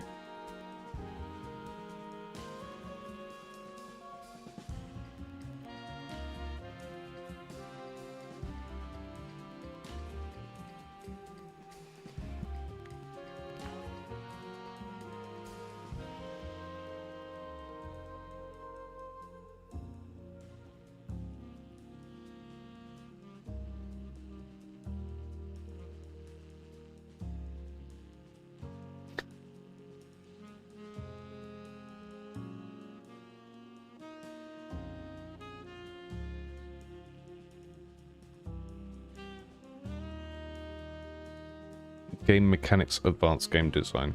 Yes, we will. I mean, hopefully the podcast will go on for years, so we'll get around to them all eventually. We're having to go broad to sort of establish the ethos of the podcast, which is to, you know, cover things that are tangentially related as well as books with game design in the title. But we will get there. We will get there eventually.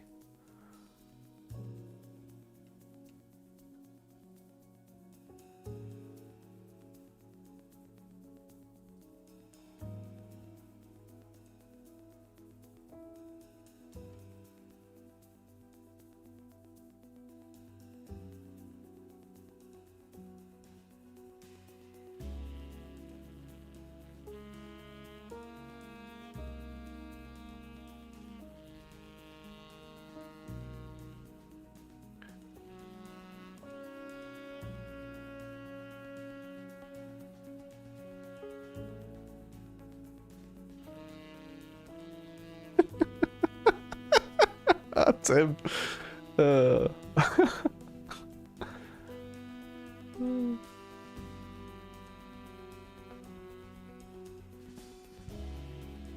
is a Teletubby, isn't it?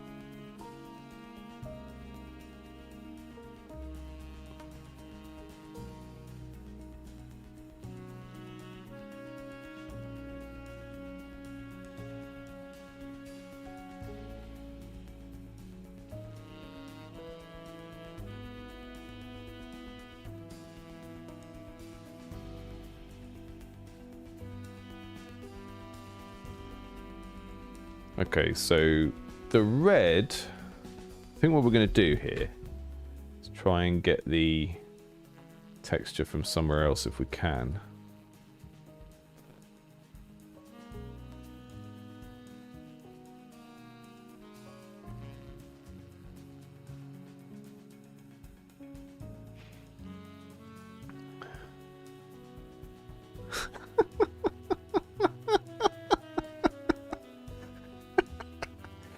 Yeah.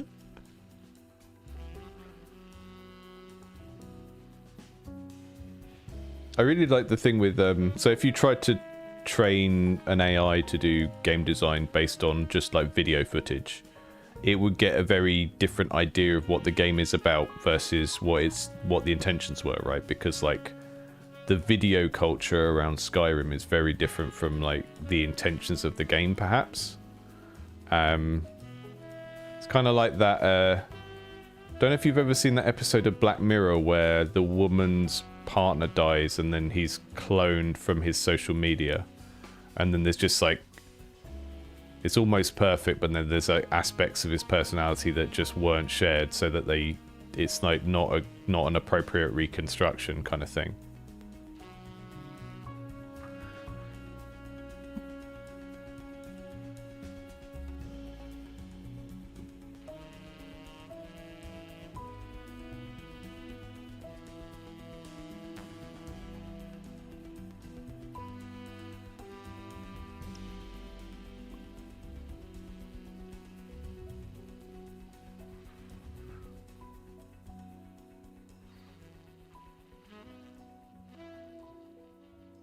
Do the add layer like that, and then I'll do some wigglies in it so that it looks a bit more kind of tentacly and nasty.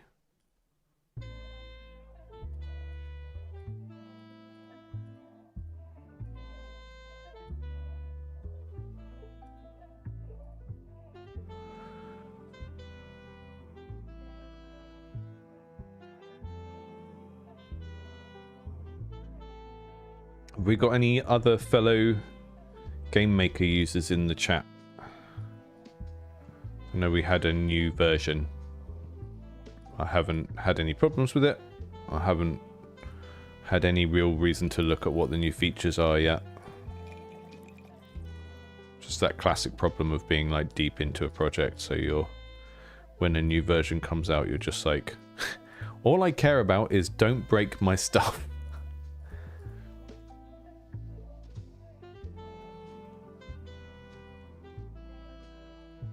Maybe we just treat this more like an icon. So we're just going for like a big Lovecraftian fungus tentacle thing. That'll do. And then this should have a leaf or something on it, probably, or a tree. I don't know if I can make a good tree at that scale.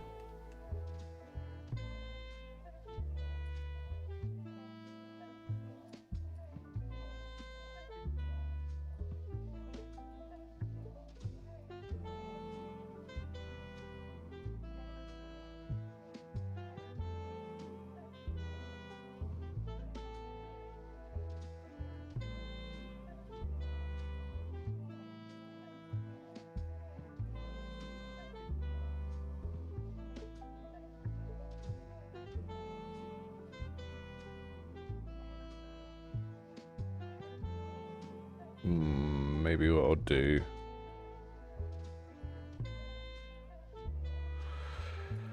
We'll do a darker green and a lighter green on top of it, or something like that.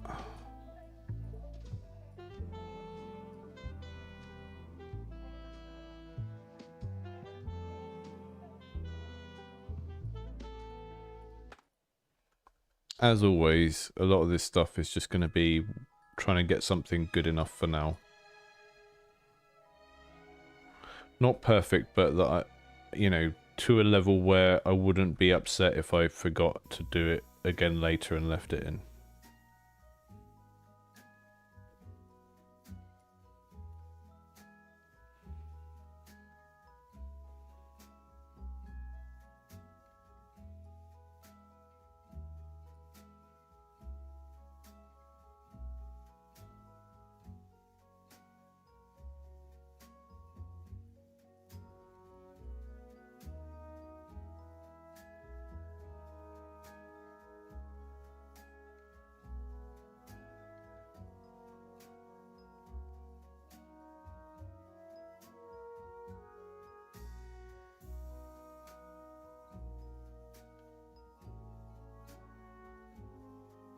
Fine, whatever.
Excuse me.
This is some good schmaltz right now.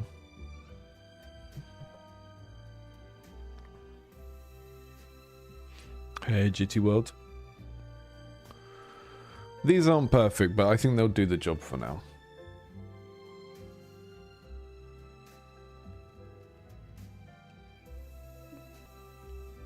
Maybe this should have a crown.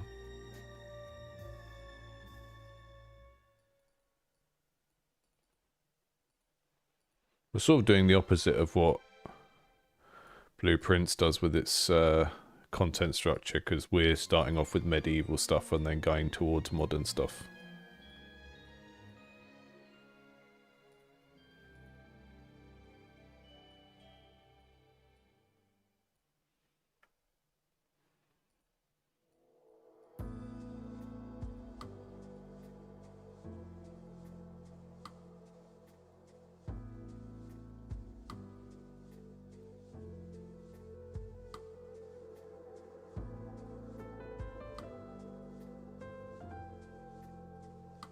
Making icons, I guess that's what these are in pixel art, is slightly painful. Not my favorite.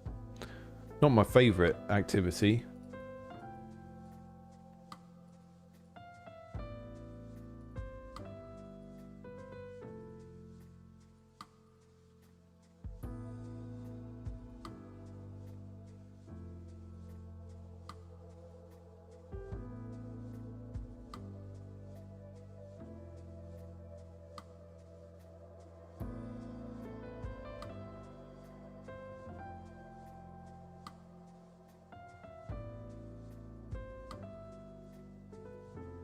What is going on?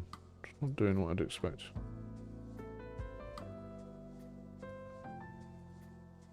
Ah, it's because that's got a blend layer on. Okay.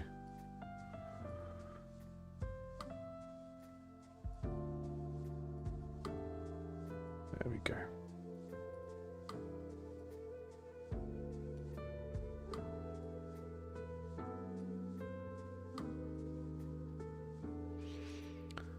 Just fix it with shading. Drew something and it wasn't very good. Just put loads of shading on it.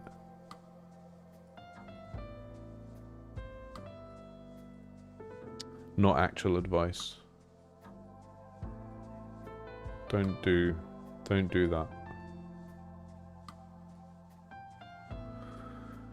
Don't do that thing I just said ironically as I do it.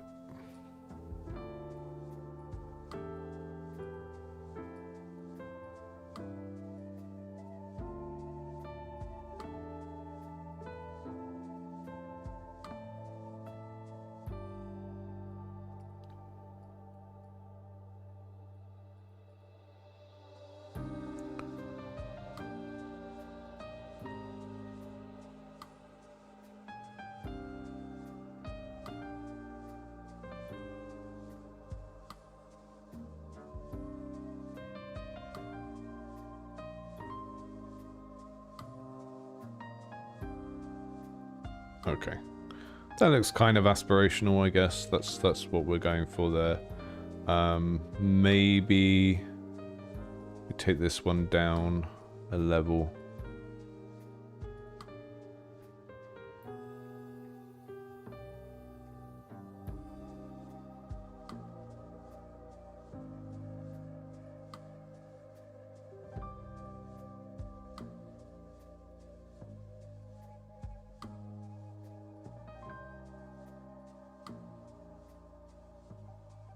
Yeah, that's okay.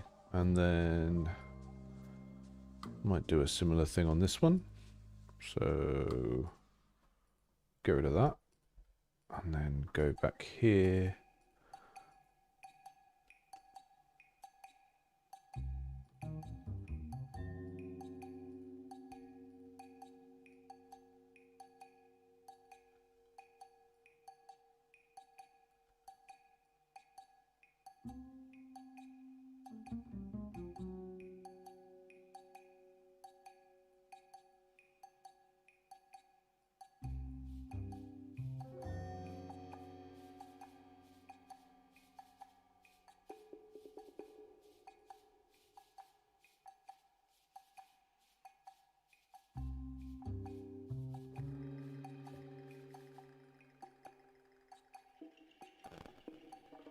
This is good, spooky. We're doing some kind of espionage music now. Uh-oh. It's time to do some spooky espionage.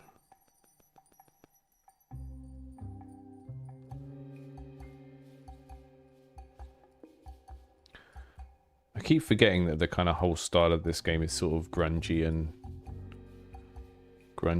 dithered, and then I just do stuff in block color and I'm like, why doesn't it look right? And it's like, well, because the game has a style and you haven't got this to the style of the game yet.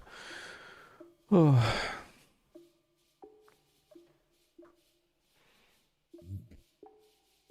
There we go. They're still a bit washed out by the gloomifier. Grey rooms are the dungeons and castles of old. Green rooms are, yep, okay. That's our little mini tutorial.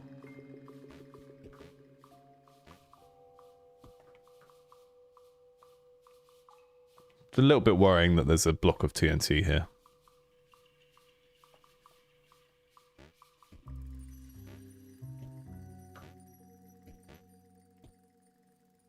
Little clay person, don't you have treasure to find?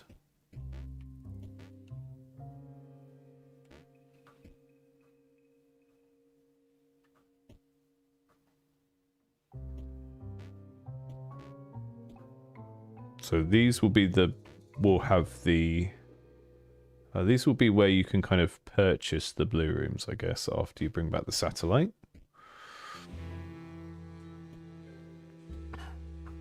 I'm just going to find the code that does the TNT replacement and make sure it can't happen in this room.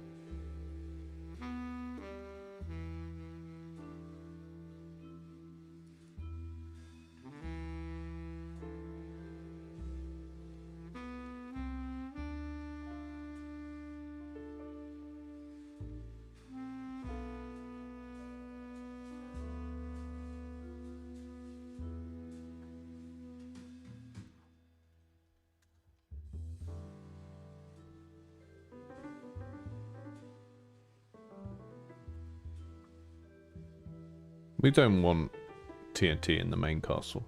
Not allowed.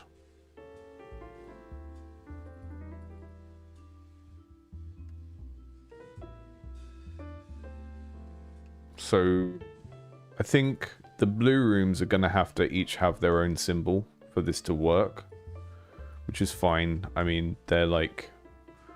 I don't think I can skimp on this. I think they need to...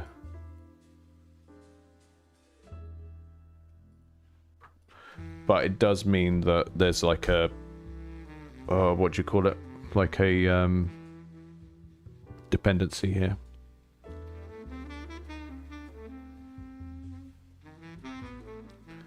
So we've got the auto market, the collection, the portal, and the security room. I know are ones that I will definitely include because they are, all have like an interesting gameplay function.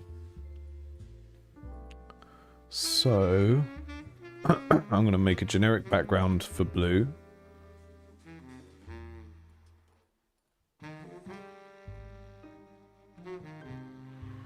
And then a symbol for each one, I guess. So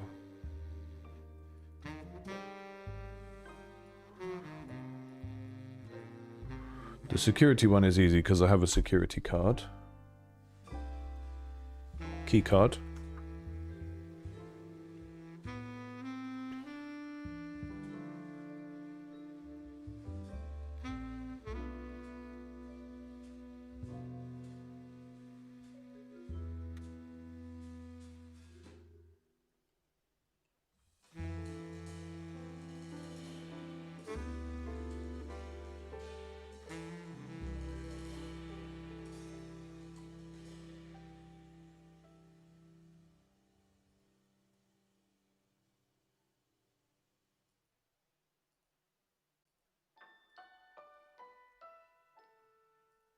So yeah, I think that works. If I just take the edge off that.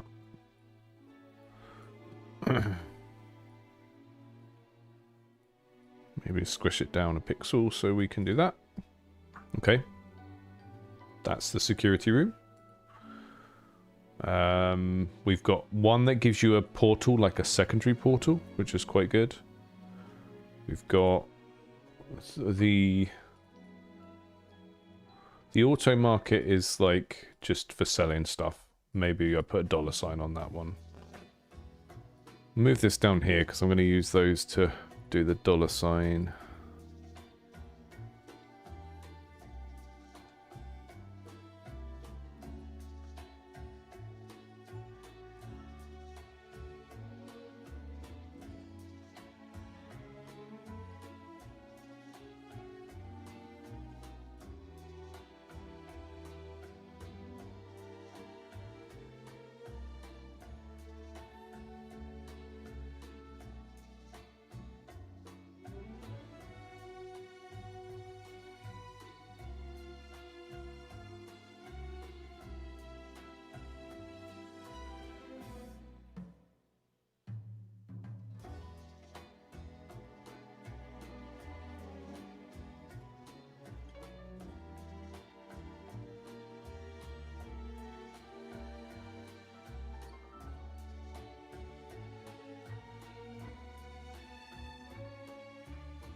That should do, and then if I put, I'll just thin that out with the beveling, there we go.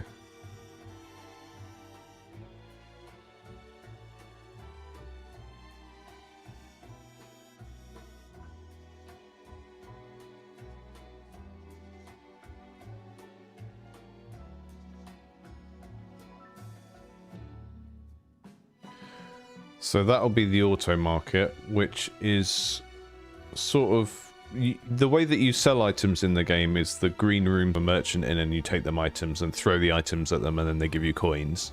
The auto market just accepts any item, and you can use it as many times as you want. So it's quite a big economic upgrade for later on in the game. Potentially, it kind of changes the amount of money you can make in a run from like, I don't know, like 500 on a good run to sort of starting to get into the area of like 1,000, 2,000. So I think it's fine to just give it a big old $sign as the symbol. It's not going to appear anywhere else in the game, these symbols. Maybe eventually I might need to put them on the build selection screen or something, but we don't have loads and loads of room, so I'm not worried too much about the implications of that at this stage. I do wonder if we should have a maybe these have like a slightly more shiny blue themed door color, like a kind of blue metal.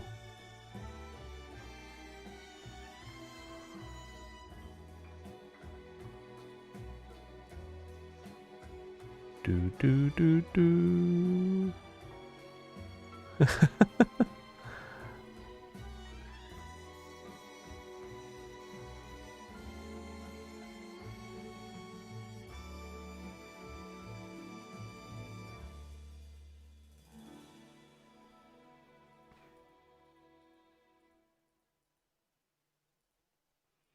So the design languages earlier on, you have these orange ones, and that's in your deck. So maybe these need to, like, when you haven't unlocked them yet, they should have like a something over them. But I mean, that's what we're working out today. That's the whole point. So we've got the security room. We've got the we've got the collection, which is just like a set of relics that you get very easily. So I'm gonna use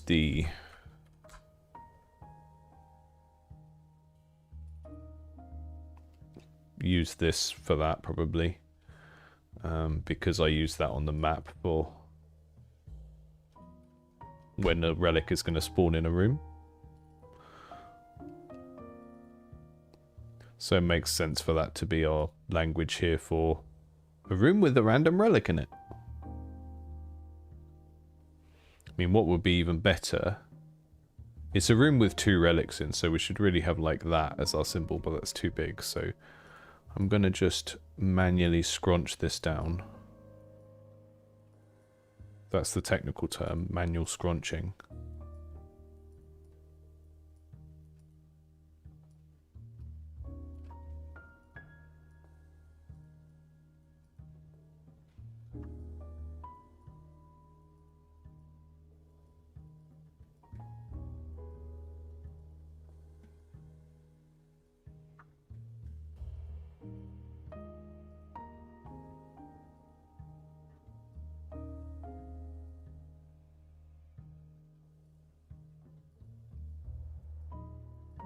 And then if we can do that, then so the collection is just a room with 2 relics in. It's like a always good, always going to help you out, always going to give you good stuff. Earlier on in the game, the rooms with relics in usually require you to do some fiddly little puzzle to get to the relic or something. So again, this is sort of how your little economy grows through getting the additional rooms in your build.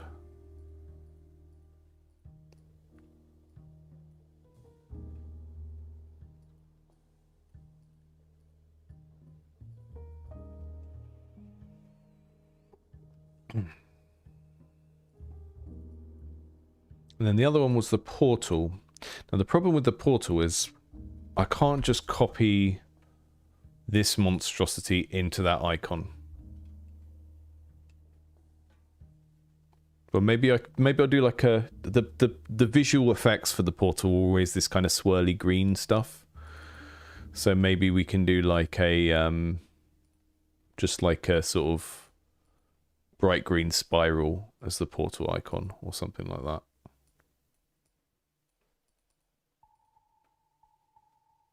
Yeah, green swirl, spirally green swirl.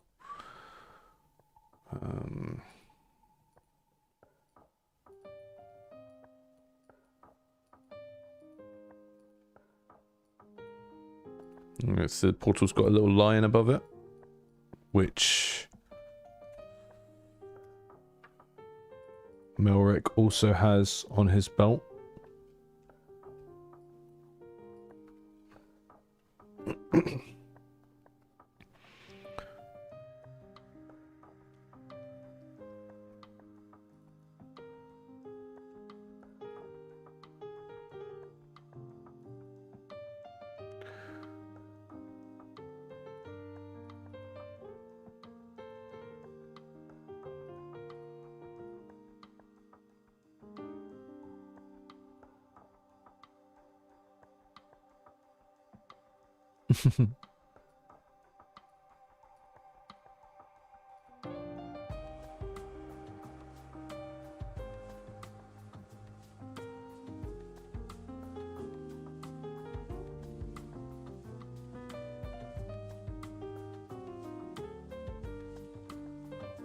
The first one I did freehand looks better than that. That's really annoying.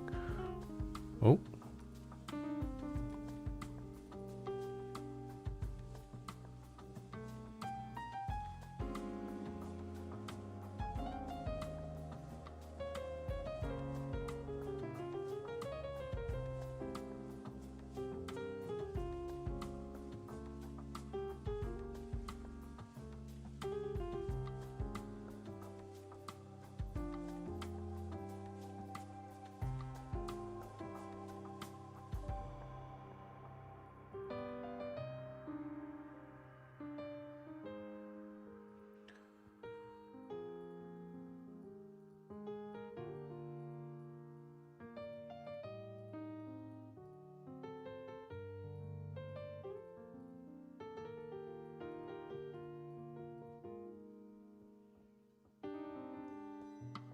There we go.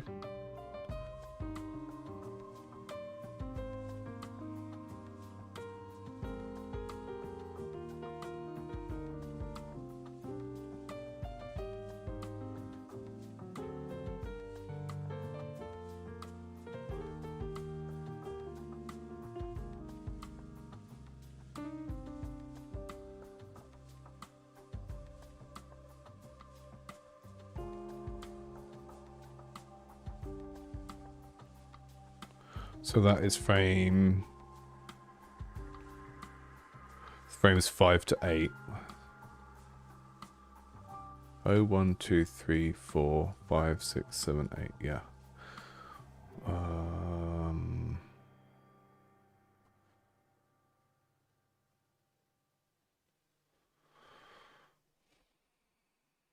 just going to write that down here because I will forget.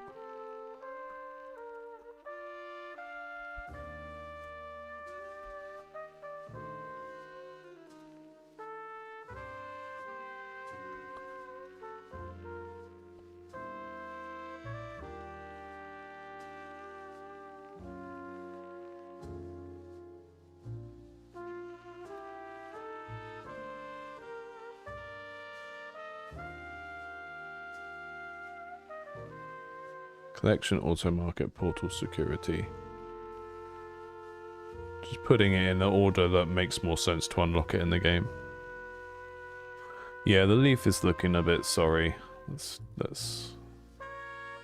just give it a bit more green. Sort of slightly cooler green.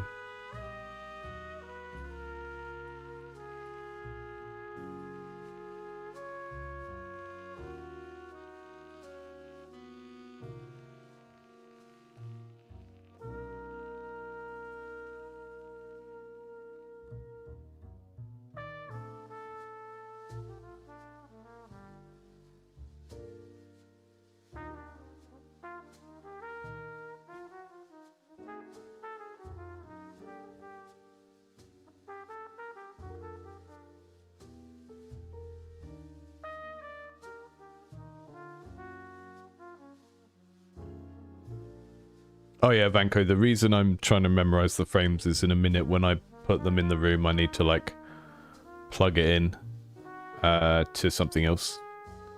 Because the room just has this same object in, and then I need to like click into it and set some variables here. So the 5... I'm going to call it the... yeah. The collection is a...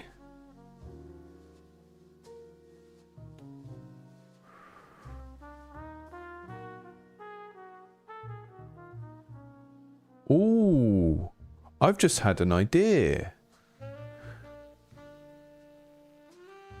Which I'll explain in a minute when I finish writing this sentence.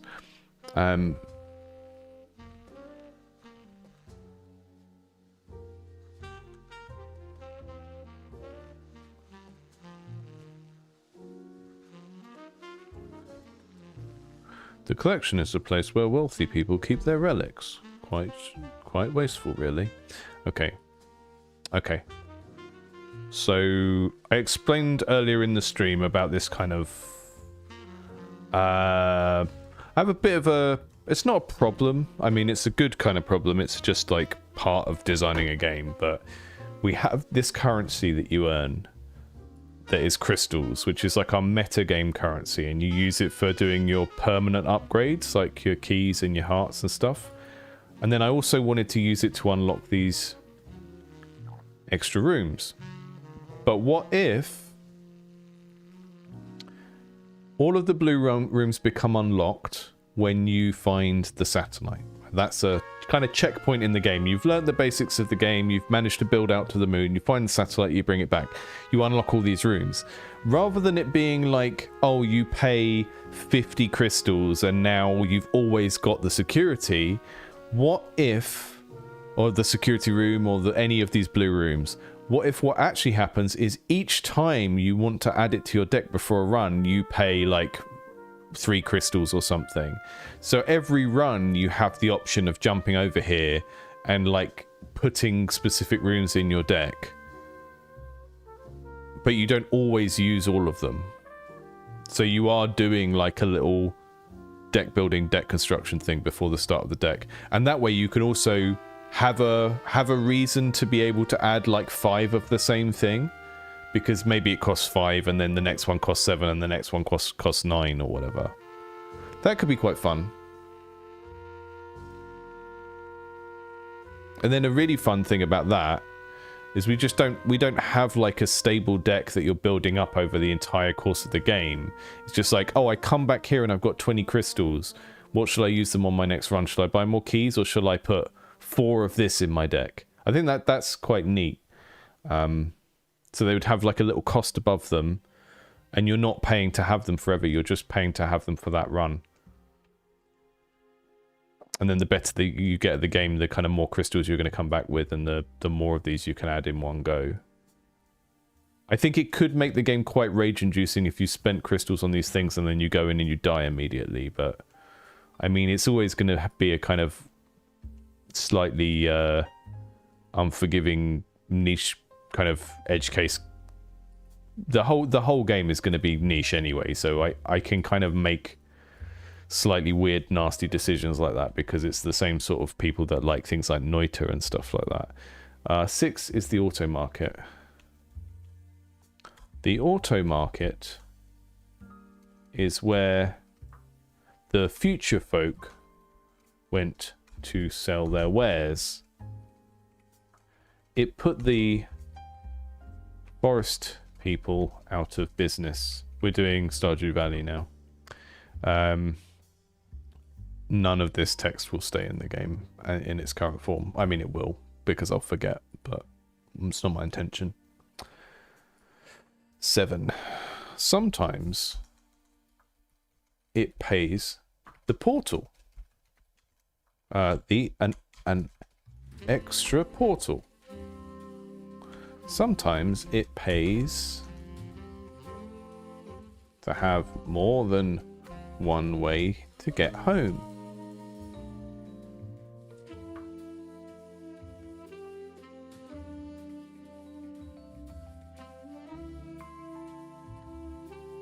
And then 8.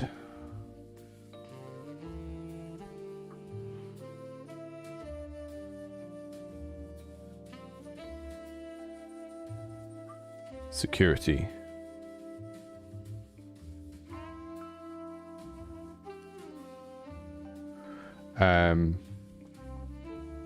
The future folk use a key card to get around.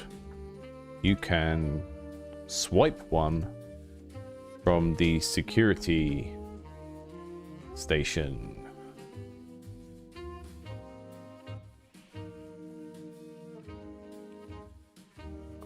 Let's see if those all work and appear properly.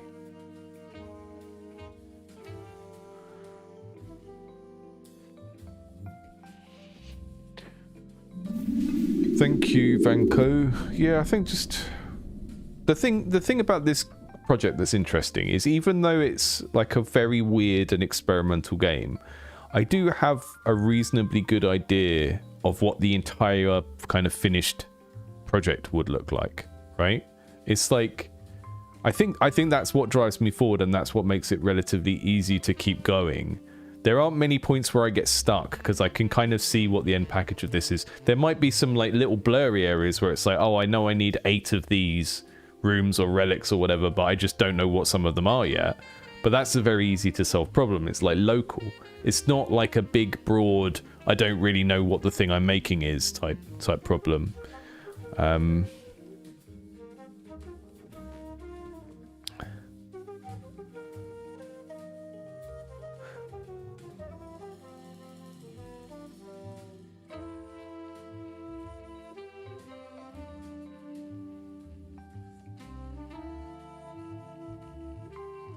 Okay, so once we've got these blue rooms, we stand over them. Maybe they've got like a sort of mechanical door in front of them, and then we press Y to spend the currency, and then it adds it to the deck for that run.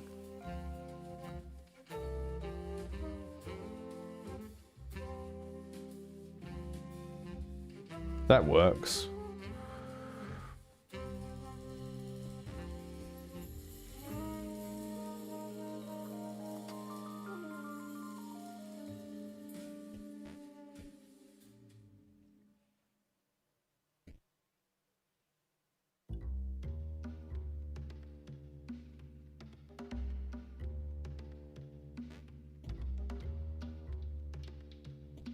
Yeah, we're definitely going for Bizarre Horror Nightmare, Gans. I'm trying to... it's sort of in the middle between it being cute and being scary. That's really what I'm going for. It's Adventure Time, really, type vibes. Cute character, sometimes cute stuff in the world. Lots of it quite nightmarish.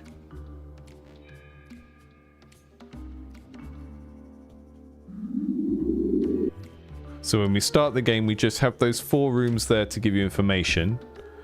And then as you progress in the game, you realize there's this crazy moon. You go over to the moon, you get the gizmo, you bring the gizmo back through the portal, which I can't do now because I've...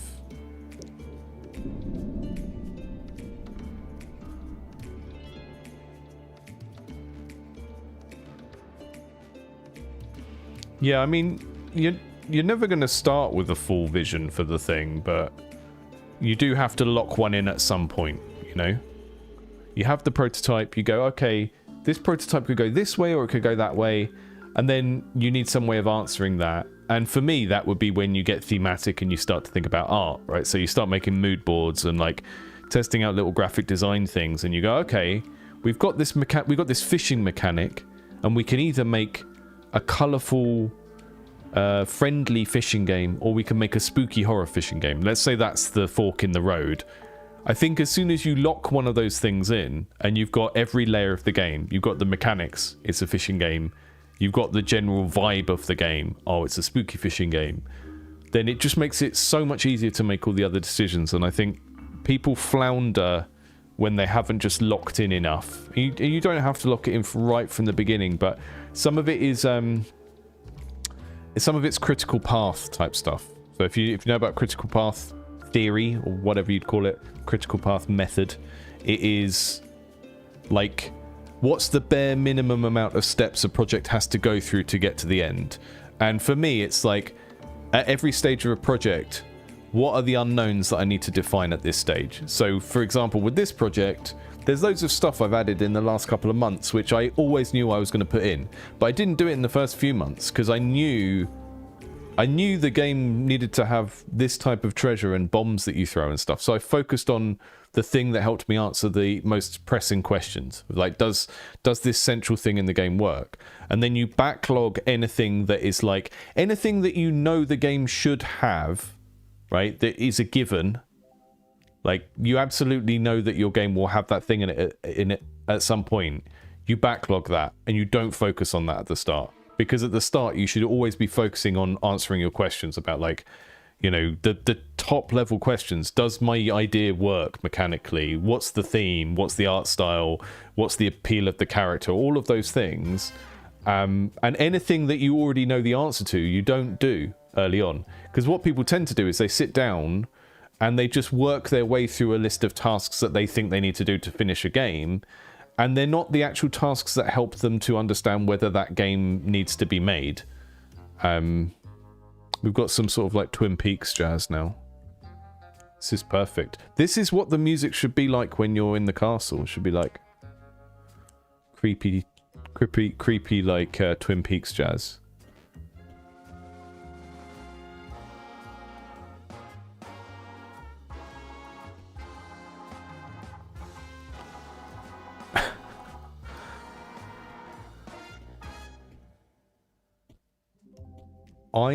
The other thing I'm thinking is that the crystals, I think I'm going to change them to bright green. I don't think this pink is working for me.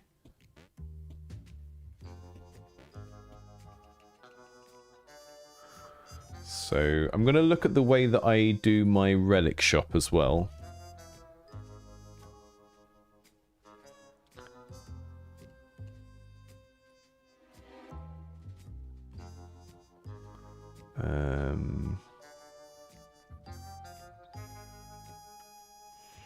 Luane, I've got a little bit of a delay on the chat, so feel free to tell me what you want me to elaborate on.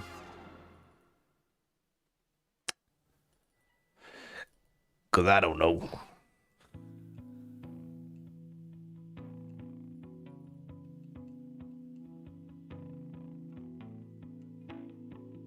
We've got something called a price tag. Okay.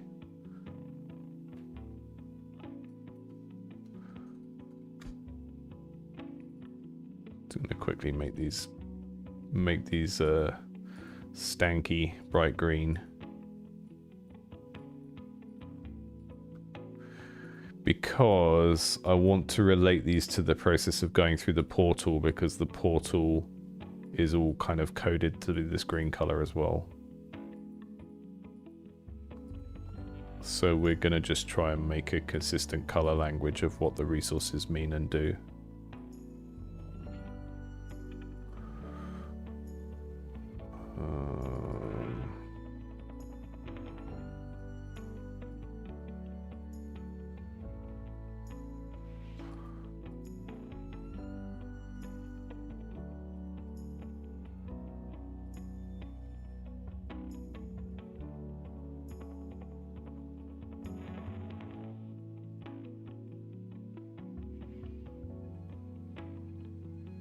Yeah, so Luane, I think it's the difference between sort of understanding what game design is versus just developing a game, right? So if you were going to clone a game, let's say you were going to clone a game, you were just going to copy Sonic the Hedgehog, you would already have in your head a very good understanding of all of the features of Sonic the Hedgehog. You might have to go and play Sonic the Hedgehog and like take notes, but ultimately the thing already exists. It doesn't need to be designed, right?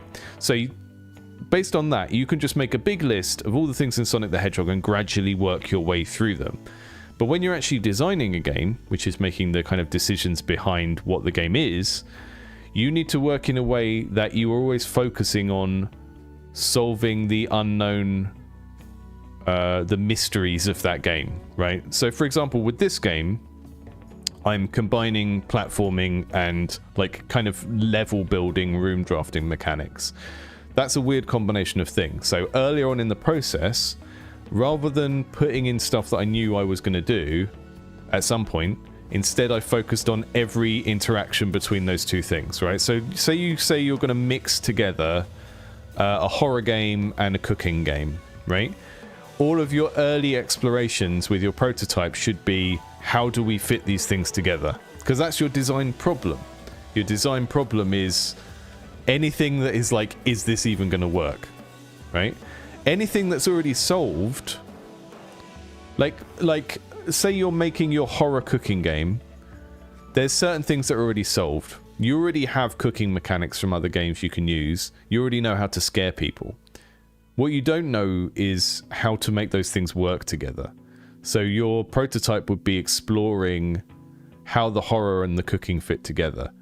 Because the rest of the stuff is like, you already know how it works. And part of this is the difference between building something to test whether you can technically do it and building something to test whether it's fun, right? Because a lot of people, when they're first getting into game dev, their idea of a prototype is to test themselves. Like, can I make this thing I want to make? But that's not really what prototyping is for. Prototyping gameplay is to see if it's fun, or to see if other people find it fun, right? Which is a different thing from just like, can I technically build this thing I want to build? Which is how most people use that word. So, yeah, I mean, the thing that distinguishes just like building a game from game design is, do you have a design problem you're trying to answer? What in your game currently is just something that you don't know whether it will work or not? Not a technical level, not like, can we build this, but at a player experience level of, will this thing that sounds fun in our head actually be fun when we implement it, you know? And that's really the difference between sort of just pottering away making a thing in your head and doing game design is, are you actually making something with a person in mind and trying to make it as good as possible for them? Okay, I'm changing the crystals so that we have a sort of consistent design, consistent use of color around that stuff. Because the bright pink wasn't really... The pink and purple is sort of more associated with the relics. And the bright green is associated with going through the portal. So I'm going to use the bright green for these instead. Because you come back through the portal and your coins get converted into these, and then you also get paid with these by Melrick as well.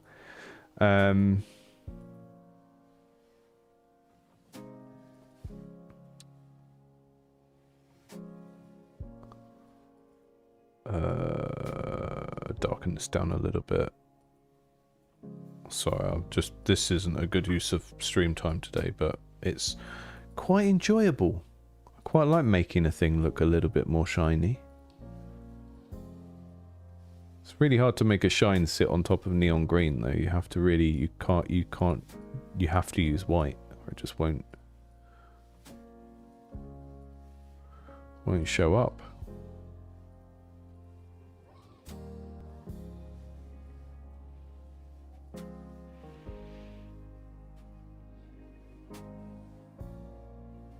There we go. Maybe I'll animate that later so the shine moves around, but that looks better.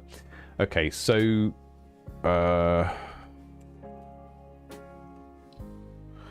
going to make one of these that hangs above each door so that you can purchase it for that run. And before we do that, we're going to push...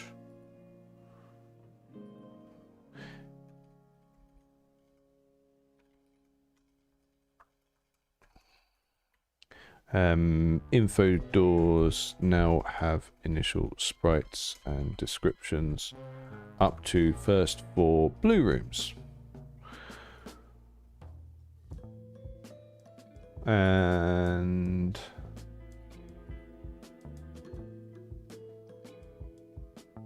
just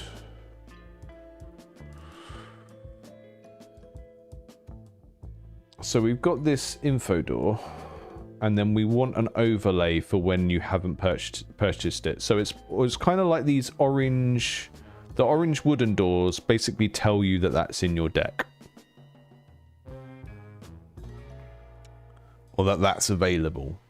But then there should be a version of this that tells you that you haven't actually put it in this, this run. And these blue doors will usually have that over unless you spend some crystals. So what I want to do is just create a little overlay to show that the bottom is locked. And then depending on the state of this, it will just have this extra overlay over it, which will be like... Oh, actually, I've got a security door that looks like that. There we go. This one. Maybe I can use parts of this design.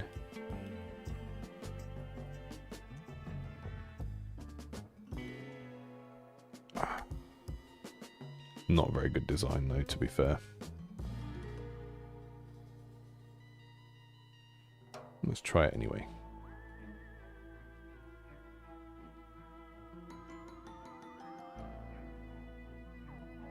Getting some Tim Burton vibes from this music now.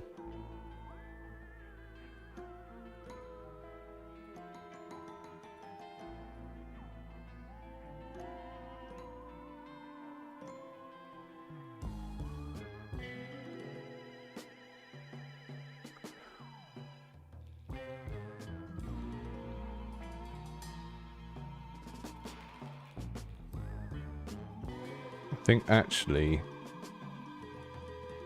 maybe a padlock icon would be a good sort of iconography to use here.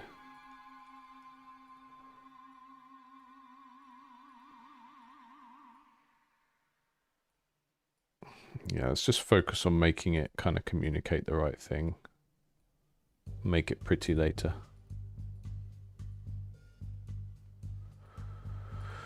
Start with what it's supposed to communicate.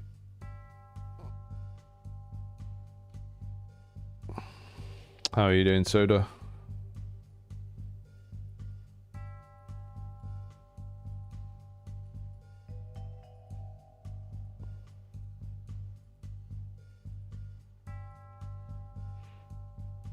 I think if we put a like a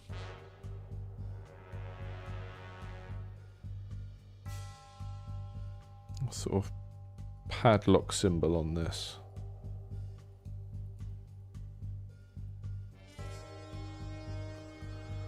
The music library has really gone taking us into almost like Austin Powers territory right now. Quite enjoying it.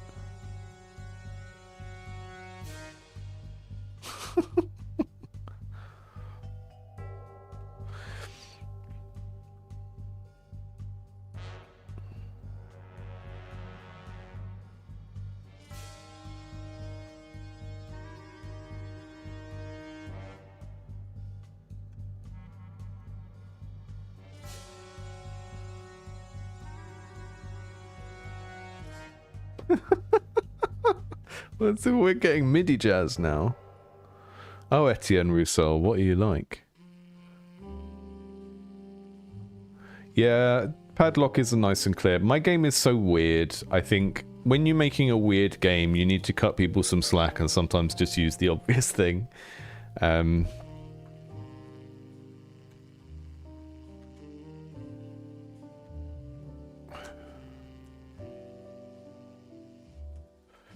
You know, people can only handle so much weirdness at once.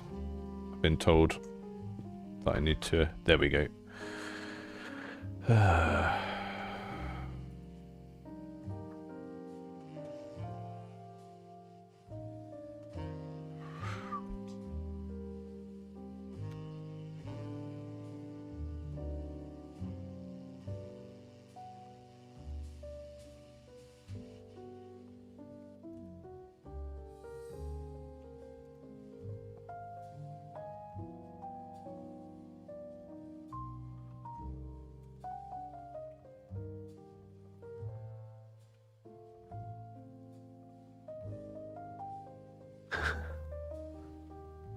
Very early in America. Yeah, the Tuesday is a longer one, so I'm gonna be on for another hour or so today.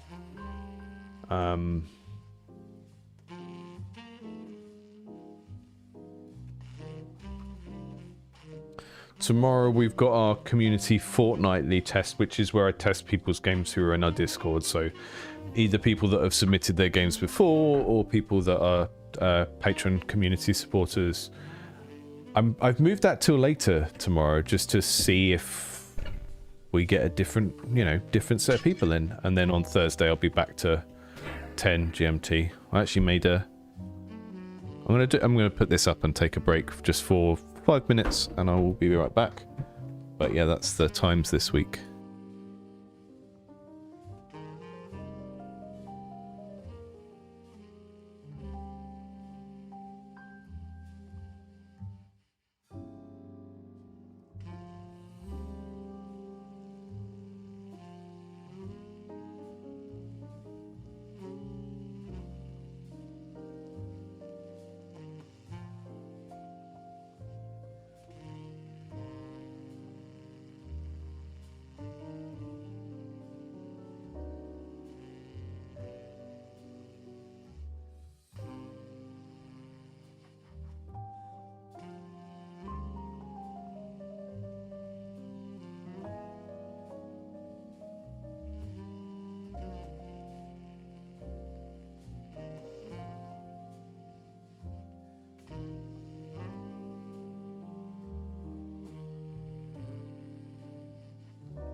Welcome back to Indie Jazz Clinic.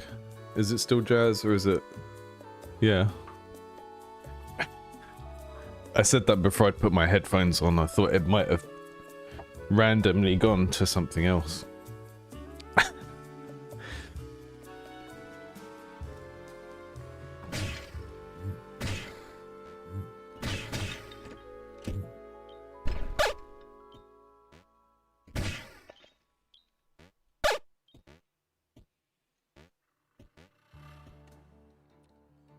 So,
Roger.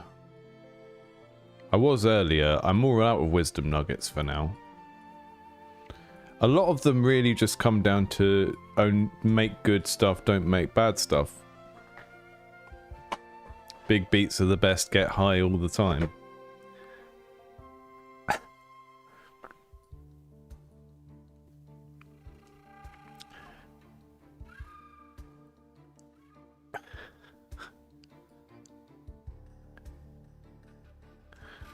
So, chat, Roger, you said DM for a tabletop role-playing campaign of Delta Green that I played for a little bit. It's a very good DM. Incredibly good poker face.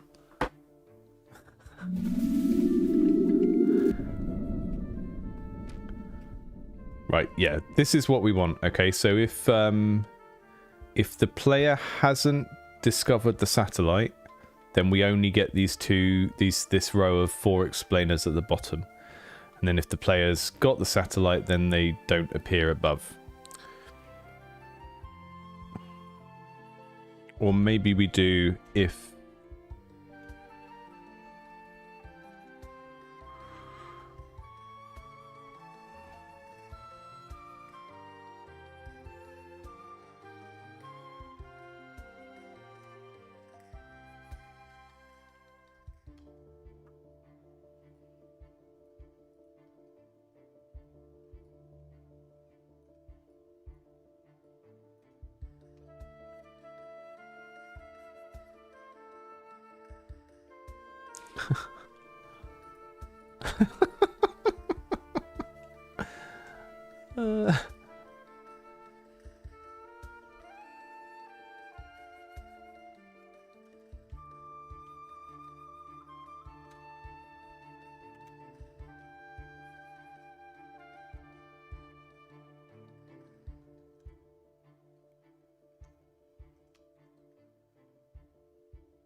Okay, we need to set this satellite found thing up in the init.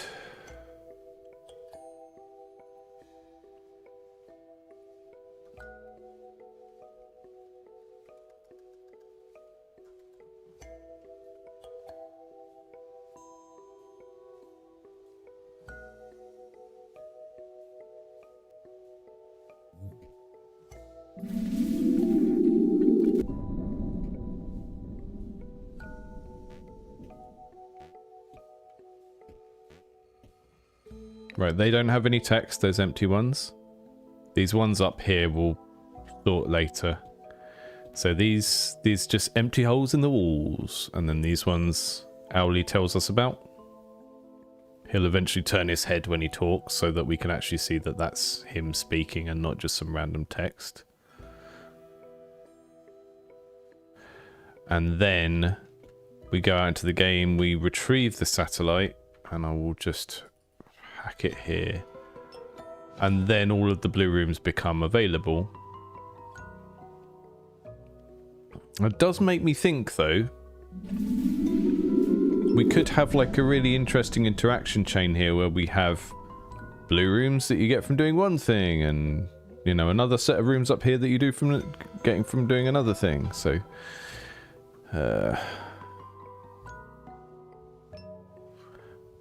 okay, we get information about each of those. At this point, we'll press triangle to spend our green crystals.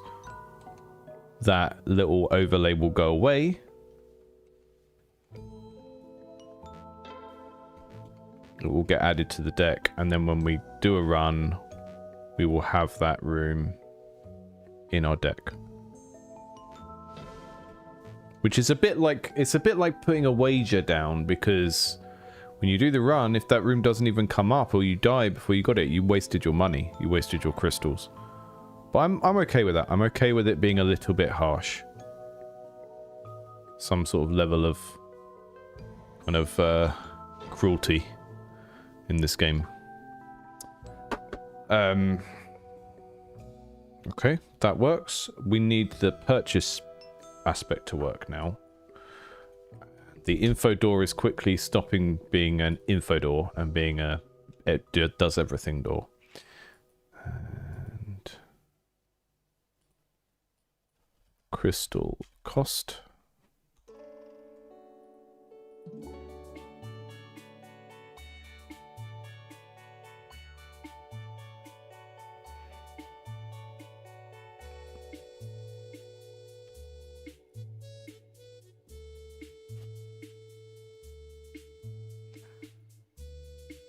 Getting like,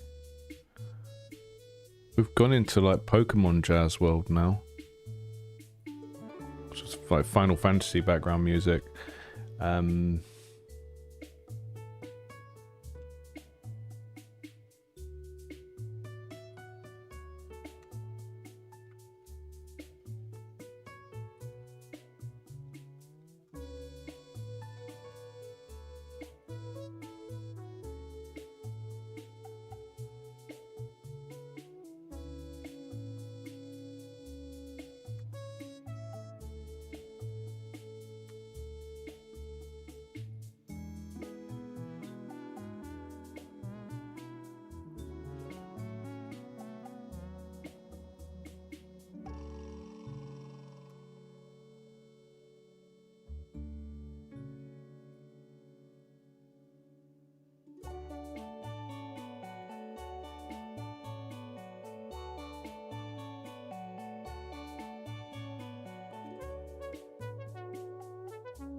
We don't need purchased as well, we just need...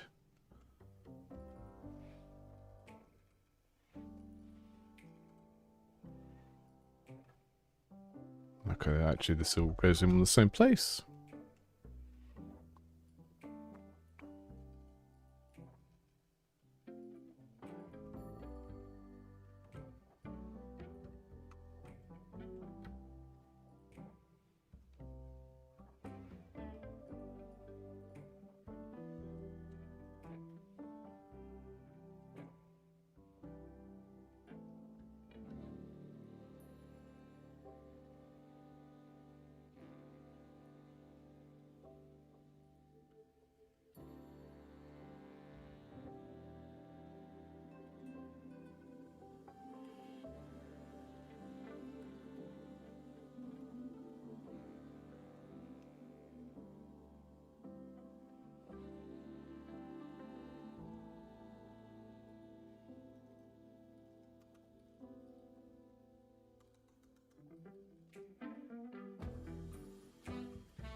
Whoops.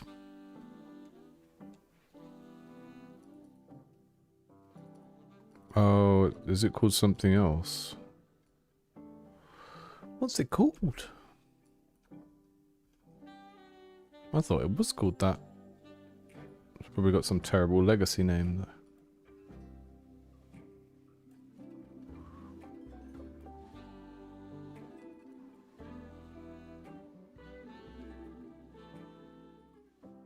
Right, it's because they're called bank coins, and they shouldn't be called bank coins, they should be crystals, so I'm gonna fix that everywhere. And break the game. Find and replace everything. Such a wonderfully dangerous operation.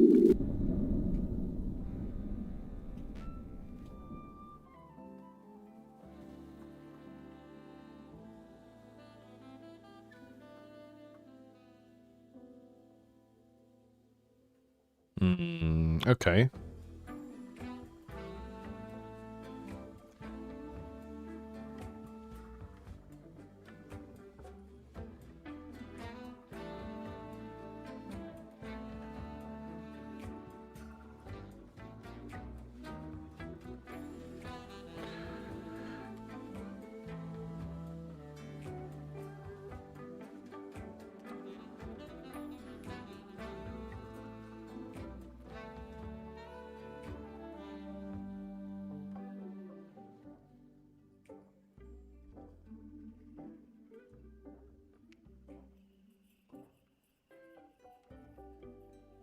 That's why I couldn't find the price tag, because it was called a price tag. That's a common theme today. Just things named the wrong thing.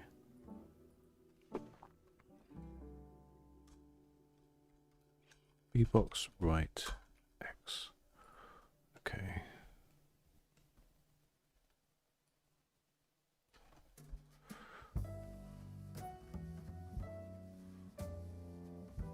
I have to do... There's going to be a little bit of fiddly starting over and over again here. But ain't that always the case?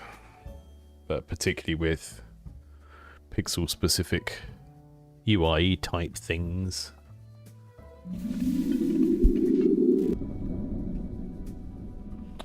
Right, so there's our little price thing, slab.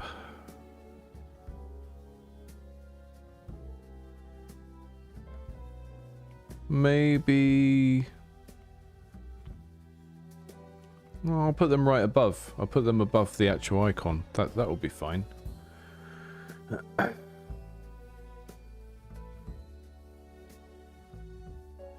B-box top minus 24. I think that'll do it.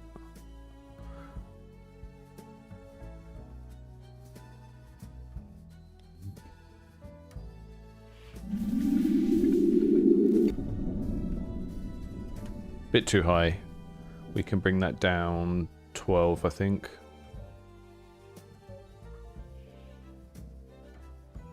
I know I should just start the player off in the castle, but I don't have a quick way of doing that without breaking some other code, probably. Maybe I should just make a keyboard shortcut for it, but it's okay.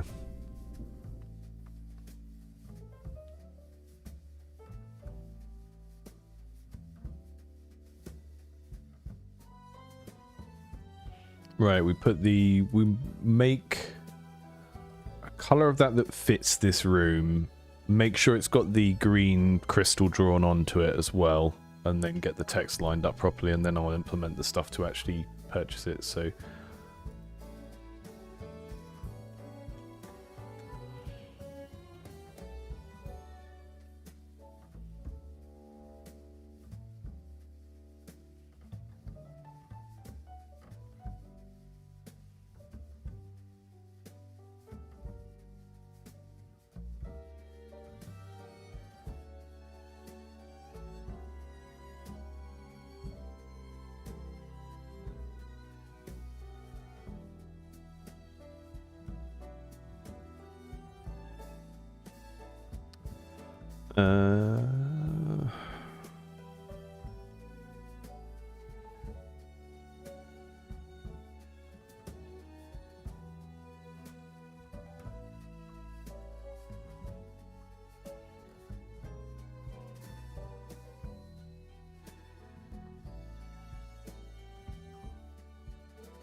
okay. 8.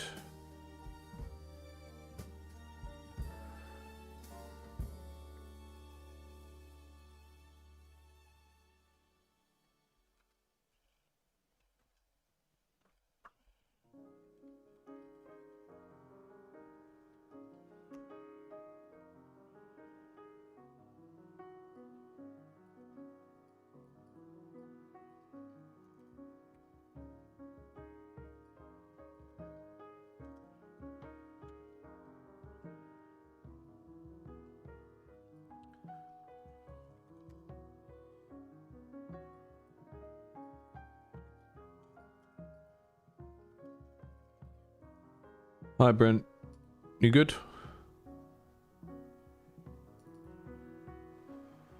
Let's just start us off with 99 crystals as well, so we can test things easier.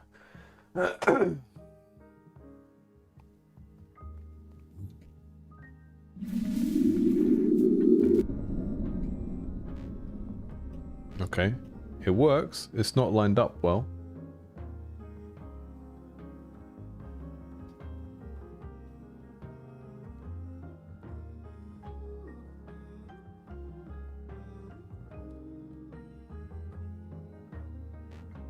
Excellent. Haven't actually worked out what the next video will be yet, but I will. Glad people are finding the fun one interesting.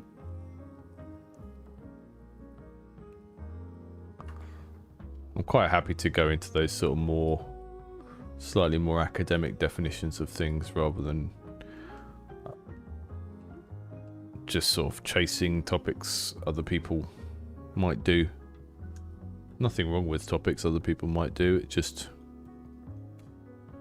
not always the best route as a creator to just chase what someone else has done and try and do your own take on it, versus just like think about stuff you know and which bits of it other people might find interesting and then just go with that, you know. Still ended up having to do loads of new research for that anyway, or go back to things because I couldn't remember them very well.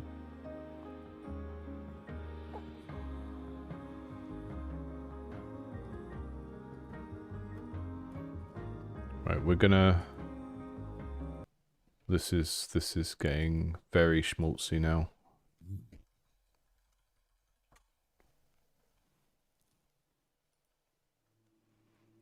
ambient dark floating. Let's do it.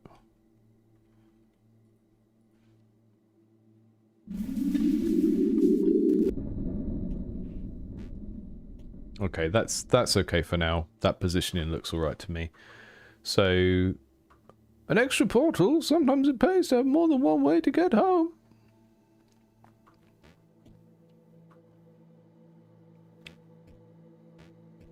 So then we can set a price for these. I'll just have them at those prices for now. It's just picking a price based on the sprite sheet, but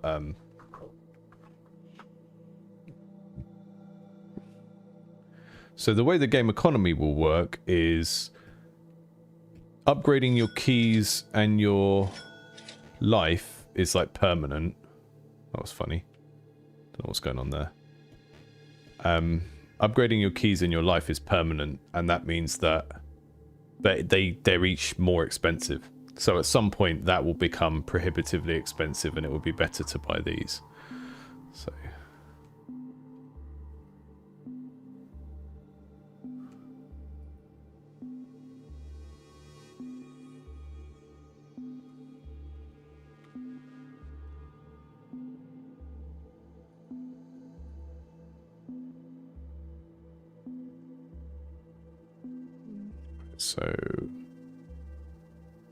if we're colliding with the player and the player presses purchase, then we do some stuff.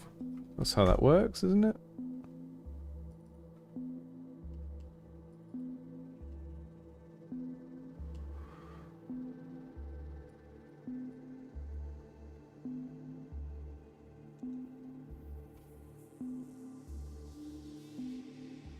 What I haven't done any... Oh. Is it input verb interact?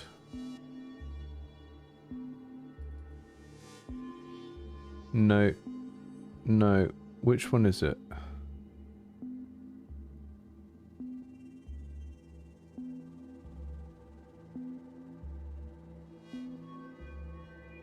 So this is Juju's character controller, well, not character controller, controller implementation.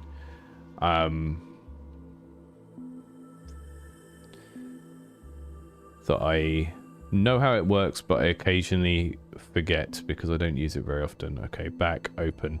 So open is the button that we also use for purchase, which is mildly confusing. But I mean, maybe I can just define a verb and make my own thing here. Make purchase a verb. No, because there's something there. Yeah, no, we can. I've done this before.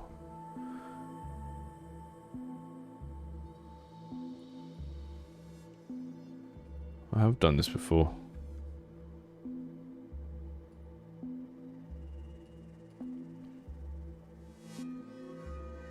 Let me say if input pressed. Okay, that's how it works.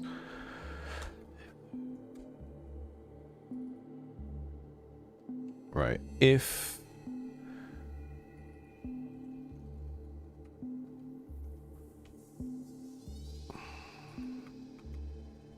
right, we've got quite a lot of conditions we need to get here. We've got if the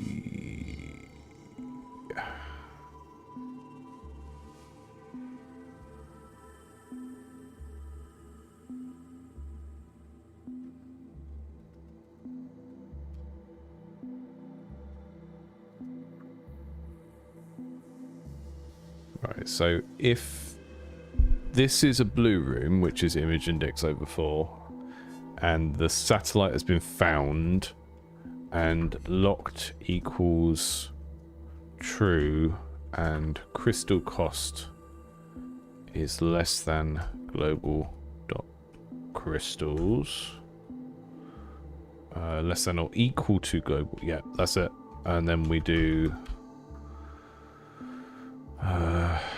play sound.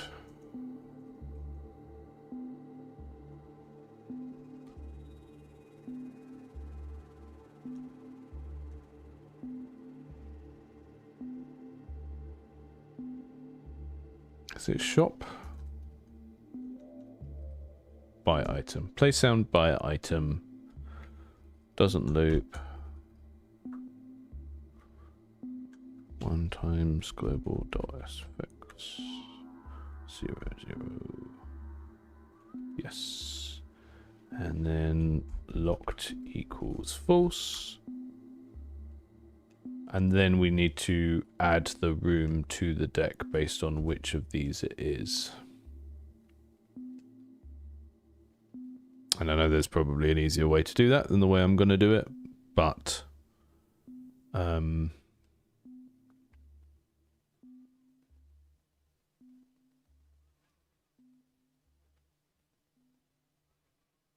no, what I'm going to do is add an asset reference to the room that it adds.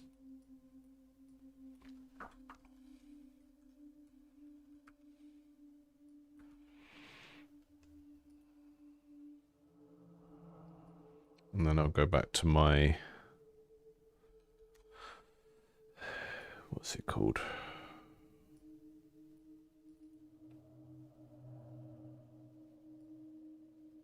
This is how I add rooms to the deck. Info door. Definitely not just an info door anymore. It's a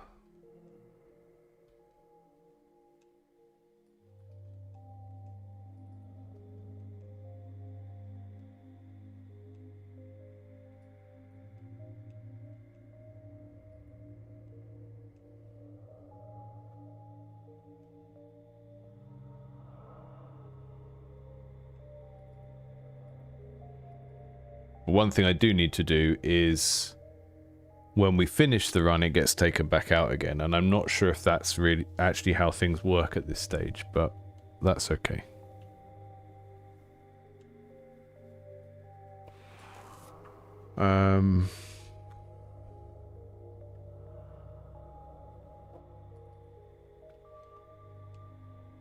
Okay, so we do not start with the auto market in our deck. Or the arboretum.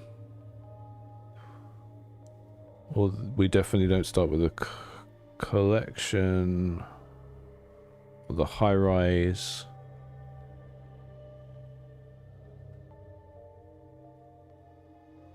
The security.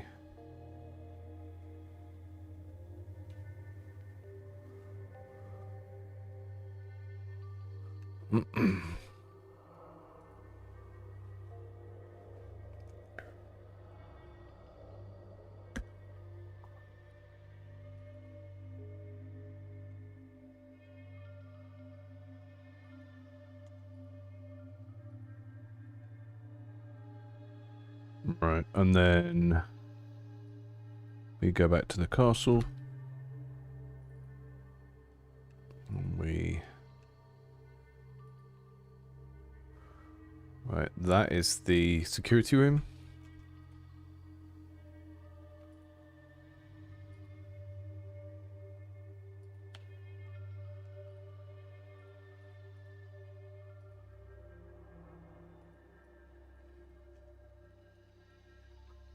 The auto market, and then I can manually set their cost there later as well.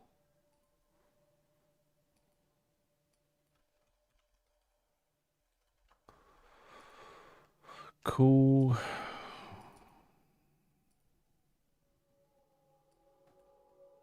That one's already done. Did them in a weird order.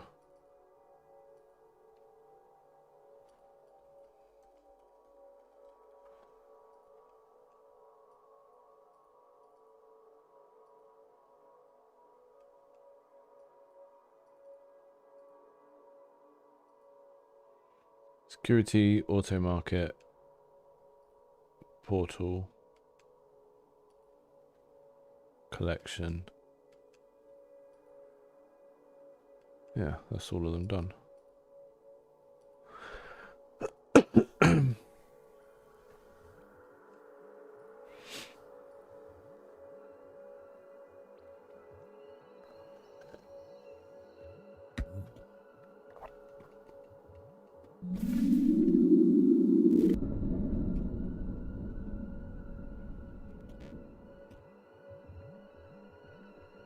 There we go. They haven't taken the currency off, but that's them all bought. They didn't play a sound either.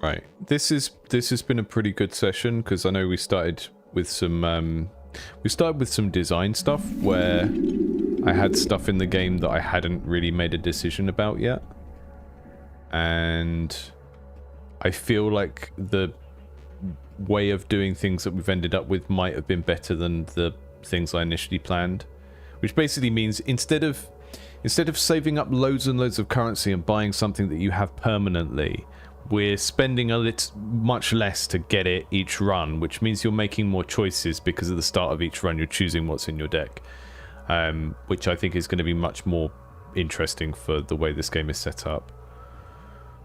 And it sort of, I think, could just lead to a bit more experimentation, especially when we've got more of these blue rooms.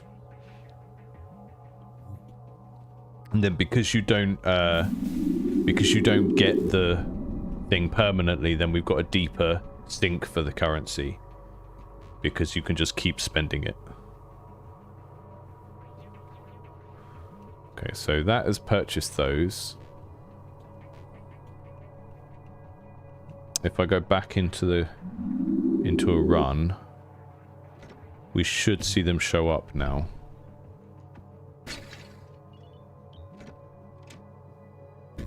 Although, maybe I don't have enough keys.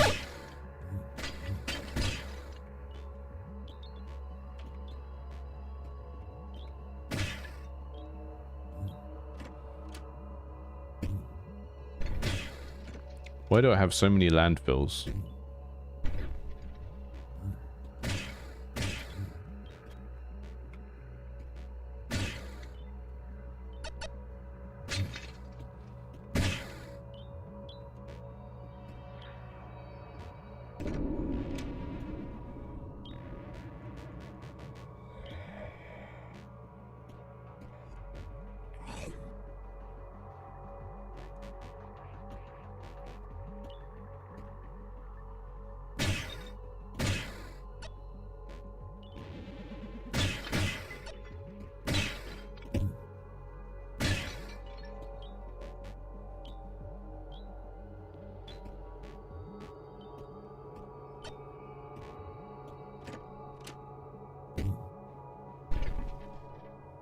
Oh, that's nice.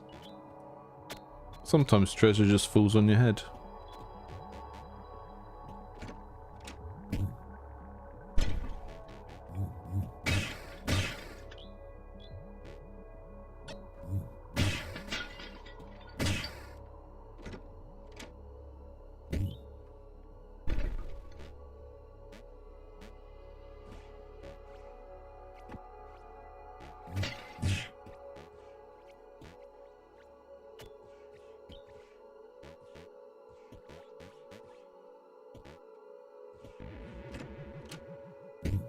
There we go, I got my portal that I bought earlier.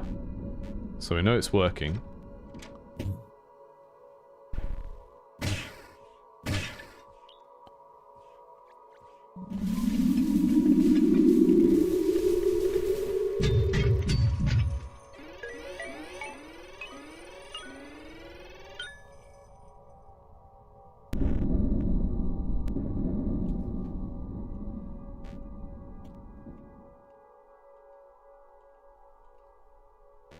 Okay.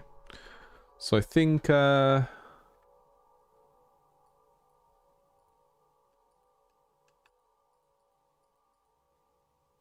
I put the pitch at 0. That's why I didn't have any sound effect. My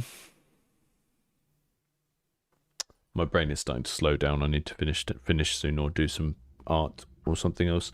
What was I trying to do? Oh yeah.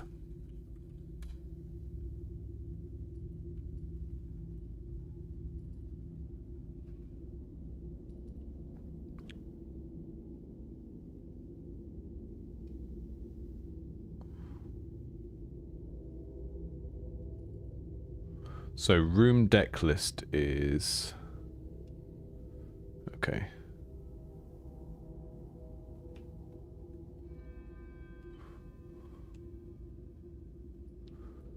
Right. We have a thing called the deck manager.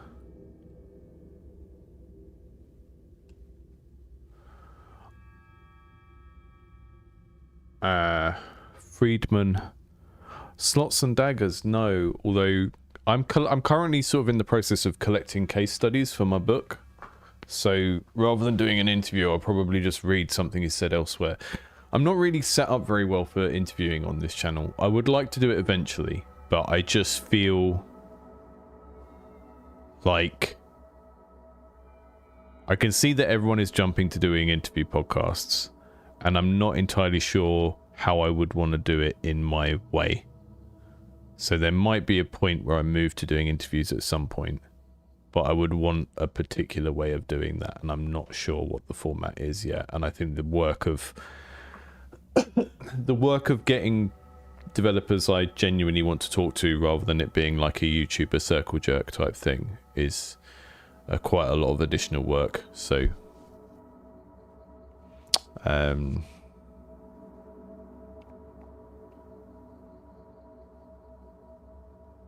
but yeah, I will look into it. I haven't played Slots and Daggers yet.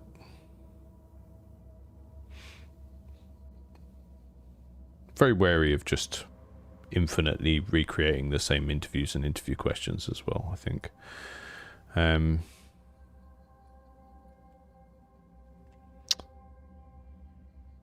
Okay.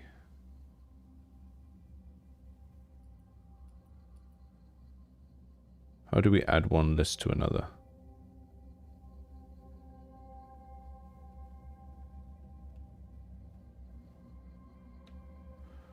So we have a starter deck list, and then we should have a list of temporarily purchased rooms.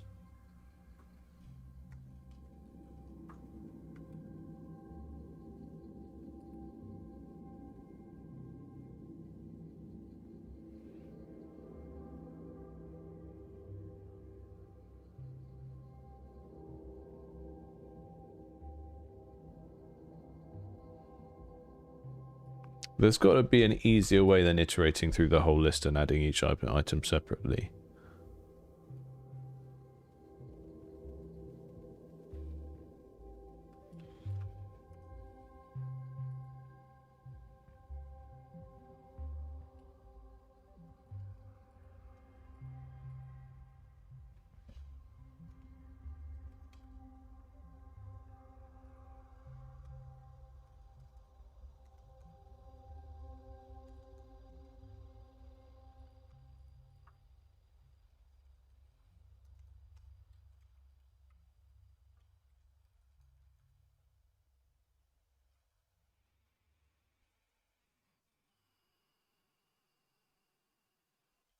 I'm going to call it rented rooms because they're not bought, are they? You get them and then they go away after the run.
Yeah, that sounds good.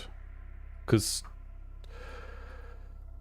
scope is a really interesting one. We were talking about this at the start of just like people don't really know how to make small games because they just start with what they're inspired by, and often those are only big games. And it's like, well, you either need to start from pure abstract design of like, what is my feature set, or you need to start from looking at very small games. The other thing I think is helpful is looking at how other games have limited their scope. So, you know, Mini Metro has no... Mini Metro is one of the most financially, commercially successful games about trains. It does not have a single depiction of a train in it. That's scoped through art style. There's not a single train in Mini Metro. It's a game about trains. The theme can help with scope so much sometimes. The other one I like is Pacific Drive. Has so many mechanics from survival crafting games, but because you're moving and it's a vehicle and it's a car, you cut out so many of the standard features of a survival crafting game, because suddenly, because it's a car and it's a game about scrapping and fixing a car, you don't need to be able to obtain every material. You don't need to be able to chop down the trees. You don't need to be able to build houses. Yeah, scope creep killers. But you have to have a thematic reason for the scope to be smaller as well, otherwise the players won't buy it. If you just take a big game and make a smaller version of it, they'll go, well, I'd rather play the big game. So you need like a good thematic wrapper for why your game is smaller. Why is your game more kind of minimalistic, or why is it more focused on one thing? You sort of have to be able to present it as something that is better for the player rather than just easier for you. Yeah, I mean, like the kind of backpack simulator type games are an example of that as well. Okay, we copy starter deck into room deck list. Room deck list is what we draw from during the actual game. We've got a list called rented rooms, which isn't doing anything here. So we need to create that somewhere else. Probably in...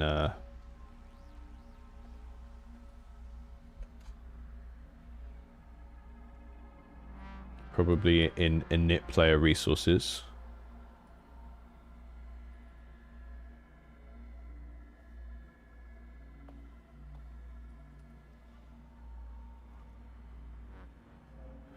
No, we'll do it in economy, actually.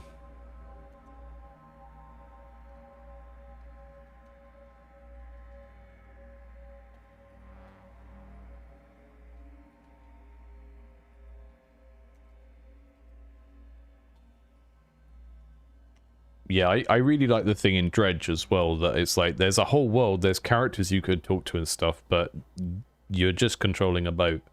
I think you could do other types of games like that. You could make a pirate game where you just control a ship, and then when you get to places, you know, other things happen on mini games or in inventory, but you just never depict a character on screen except as a portrait. It's kind of what Sunless Sea does as well.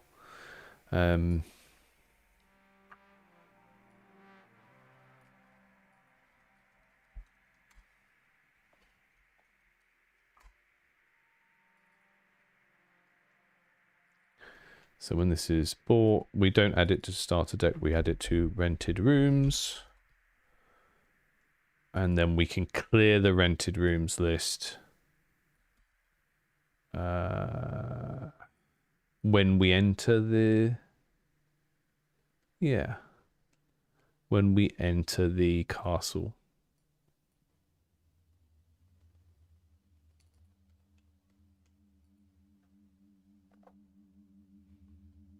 Trying to think where would be the best place to put that, but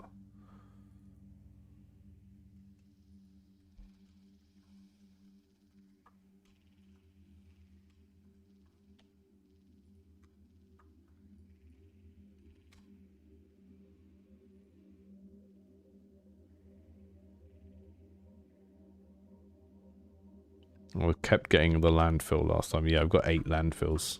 That's because I was testing the our acid blocks last time, which I will add in again soon. But again, it's that question of solving the unsolved questions first, and this kind of investment loop of what do I do with my crystals was more pressing than adding more fun things, toys to the environment. Okay, so I'll buy all 4 of them. I'll go back on a run. We should see some blue rooms pop up.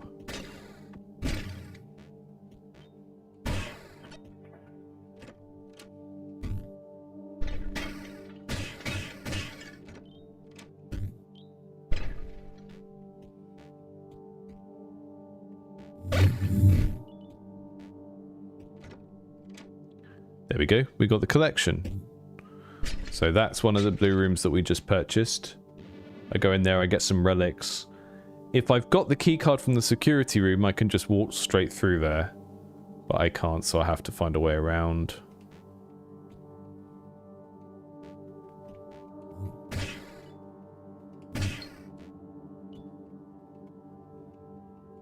Which isn't too difficult because of this room next to it.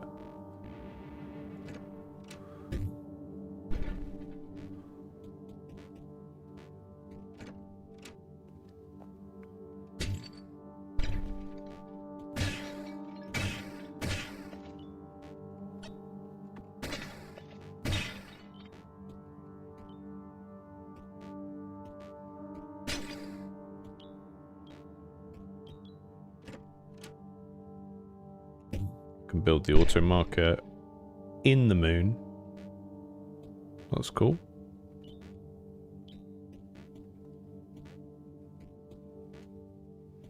With auto market, it's a bit awkward because you have to build and go round it to actually collect the coins, which also means if you've got the security card, you can just jump straight through. So the security card creates all these little shortcuts within the blue rooms. So it's that kind of thing of you get a better thing, but then you have to also master it as well. It's got some sort of skill element to it in some cases, so...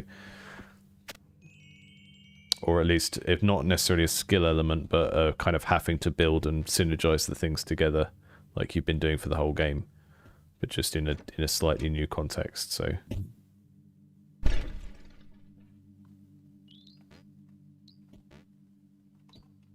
So, go back through the portal.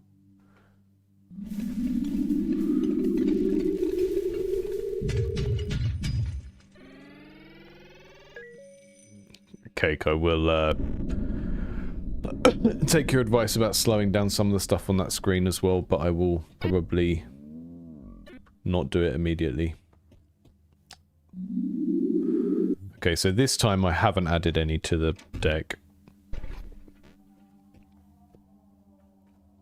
So I'm just going to give myself some keys. I'm just going to cheat. So we shouldn't have any blue rooms this time. Even if I build loads and loads of rooms, we shouldn't see a blue room come up.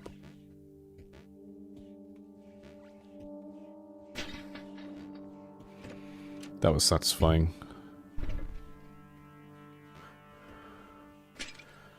You don't have to build them in the moon, but that was just an option for me that time, so I did.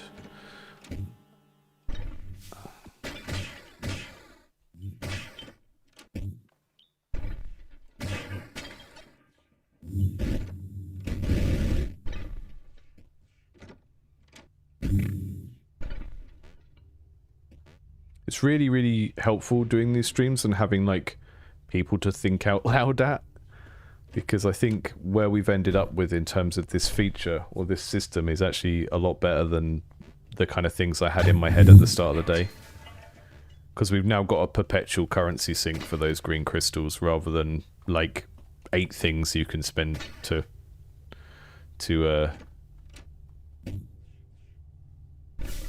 get permanently. And it just makes the decision making more interesting that you're choosing what to spend it on each time rather than just unlocking the stuff once and then having it forever. It's much better for the game overall. Oh, it's really slowing down.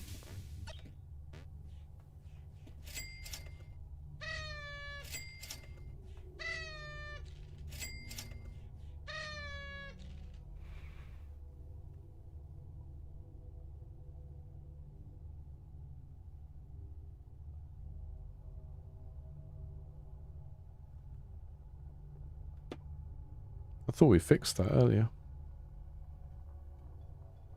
Oh, present. What are you like? I commented that out. What's going on?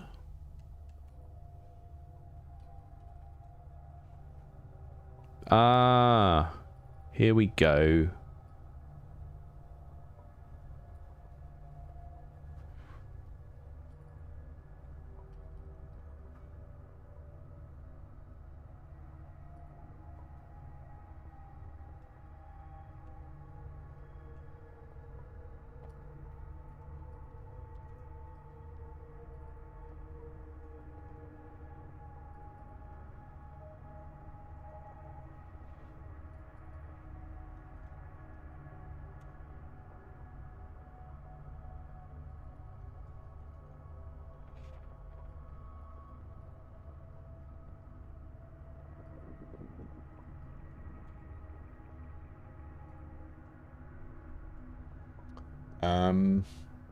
Okay, we've got lots of those things working now. Yeah, we do need a... We need things that donk on the head, definitely. The grey rooms just generally need a lot more love. We need 1 or 2 more red monsters, and we need at least 1 more grey trap as well. I think it would be quite fun, given the way that this game is, and like how much we have to kind of like jump around smashing things, to have more ways of breaking stuff, you know?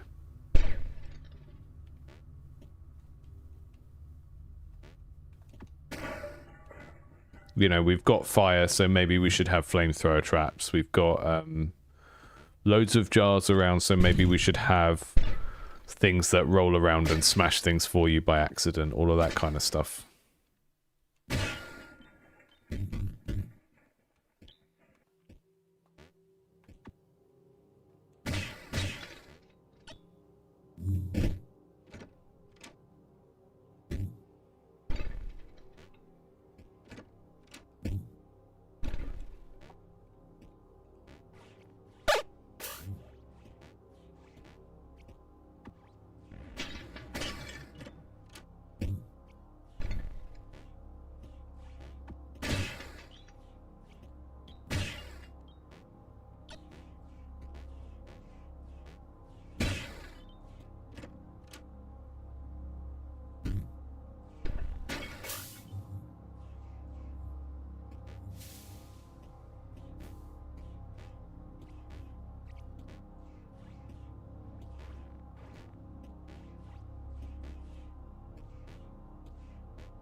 You want some juice? Who likes the juice?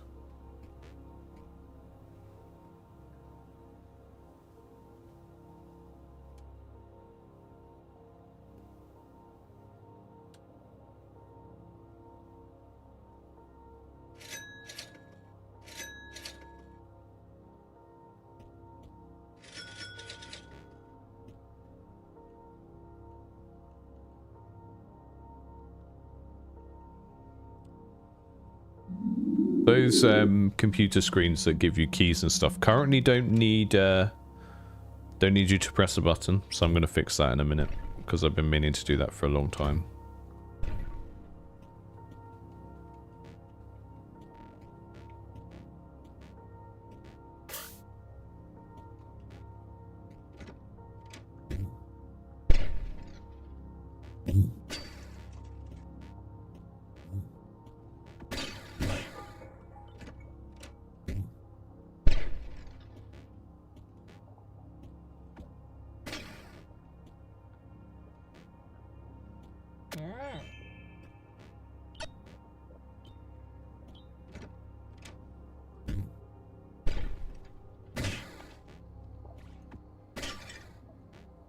Ah, dropped my keys down there. Lost my keys.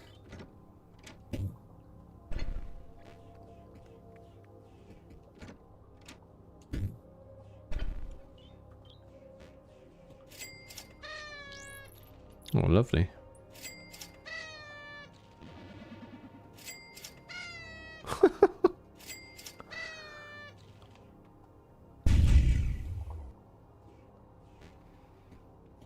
Yeah, I had to make the bombs you can sometimes get out of presents. I had to make them really small because they were just way too chaotic with, especially not with not much sort of soil under the carnival. Just blew up the whole room very easily.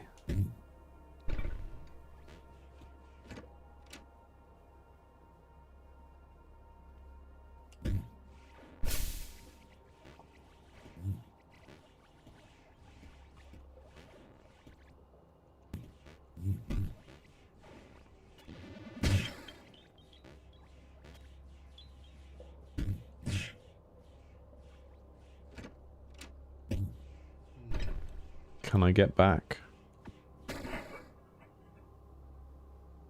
Huh. Where does it want to destroy the torch?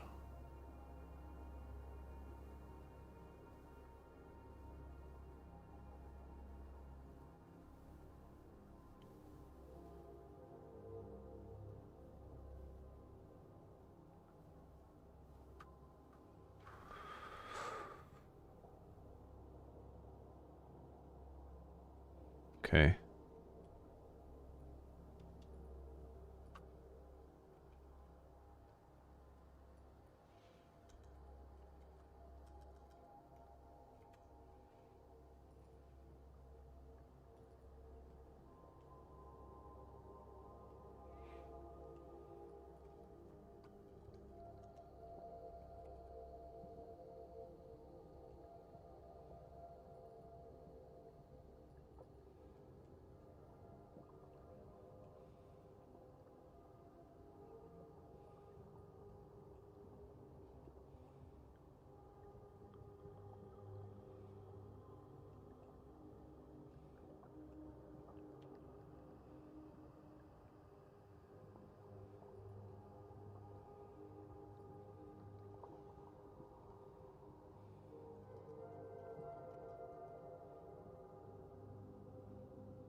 This guy needs to become green. Because he's supposed to be kind of keyed into getting crystals quicker.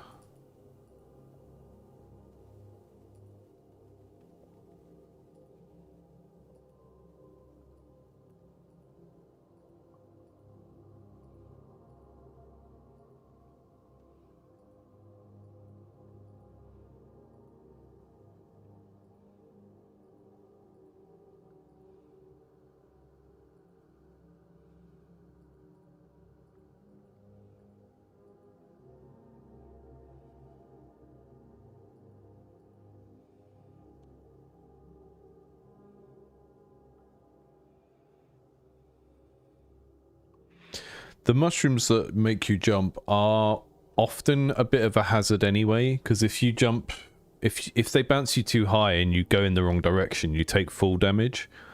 So they can be quite irritating in a fun way, in a fun, annoying way.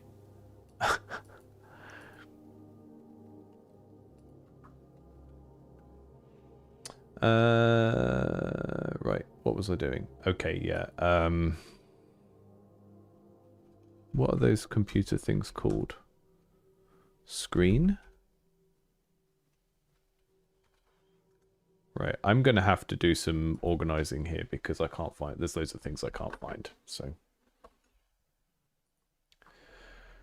So spikes.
Yeah, I think maybe some time-based hazards would be good. You know, like swinging traps and stuff. I think the theme with the grey rooms is I kind of want them to be so that nothing kind of comes for you in them, right? If you're just standing still in a grey room, you're fine. It's watching out for danger, and it's not like having to like deal with monsters that are actively chasing after you. Whereas the red rooms are chaos and stuff that is actively trying to hurt you. The grey rooms should feel more mechanical, I think, is the difference. Right. I don't even know where I would have saved these things. Oh, I know how to find out. I'm being silly. Let's go and see what they're called in the castle. It's called a vend machine.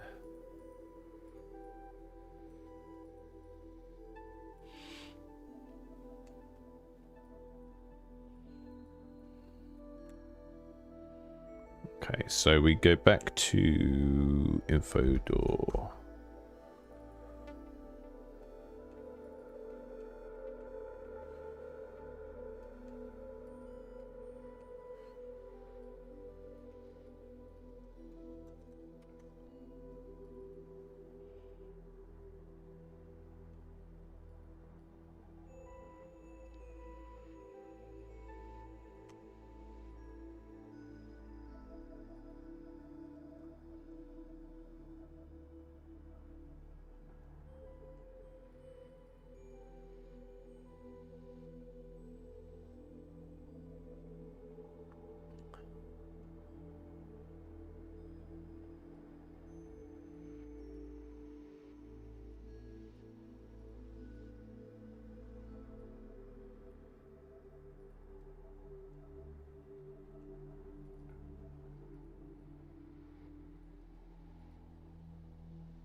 Fixing some little things I've been meaning to fix for a long time.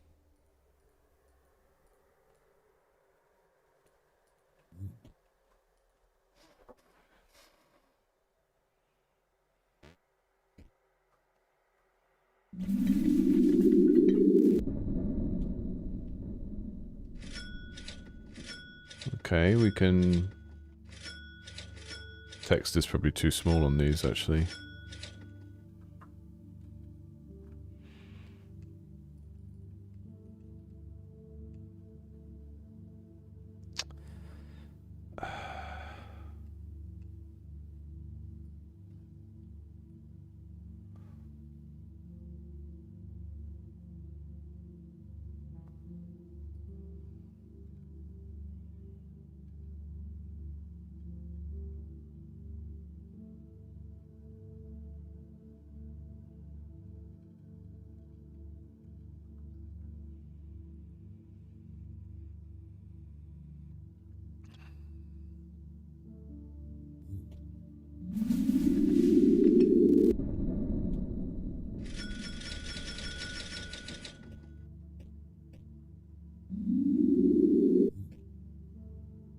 So that's spending 100 crystals on just key upgrades, and then we start with 14 keys.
I don't know if you noticed this just from watching it, but there's a very small chance that a grey stone block will become a safe, and then you can like blow those up with bombs, or you can destroy them by building through them, which is quite an interesting thing to sort of realise you can do.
Did I get my steak back through the portal? Yes.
I do wonder if I should have like little numerical pop-ups when you pick up currency.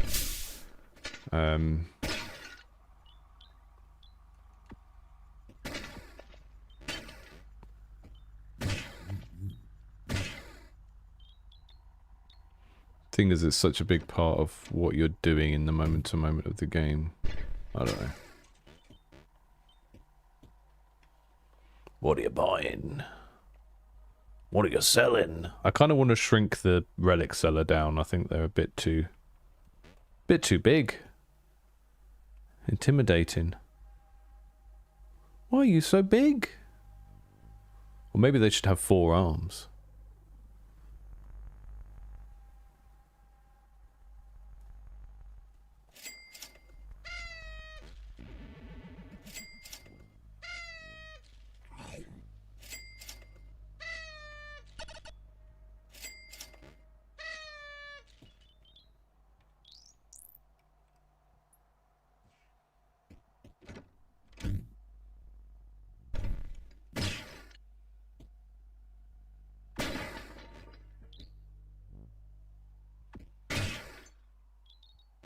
So slow now.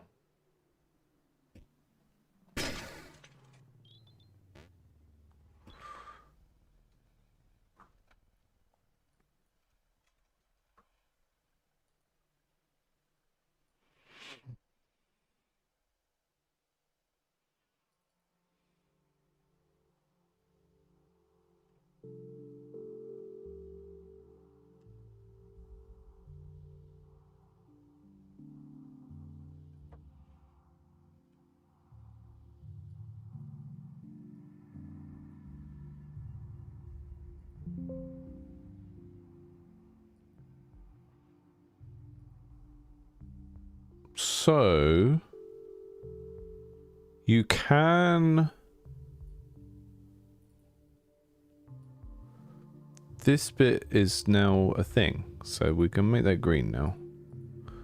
And we just need to have the gizmo that you have to take back to unlock stuff.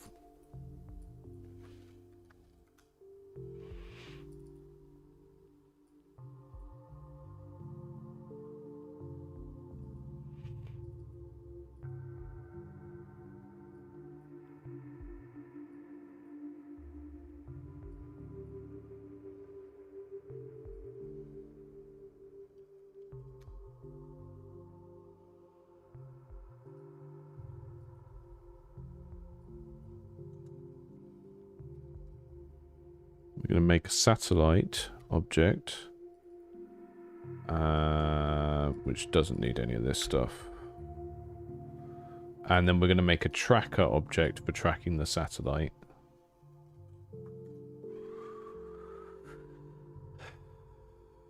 And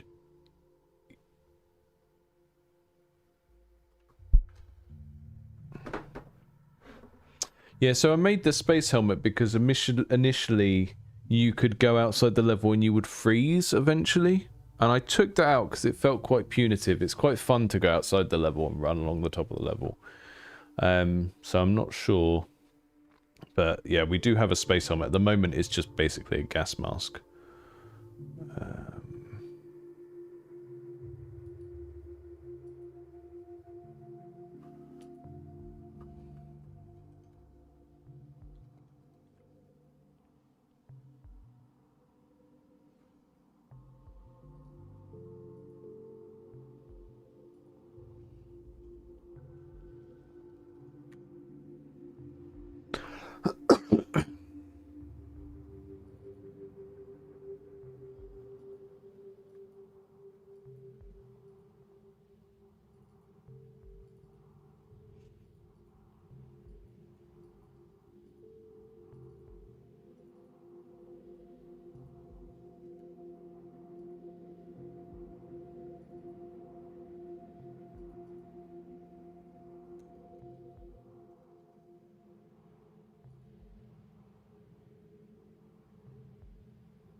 Like a little probe.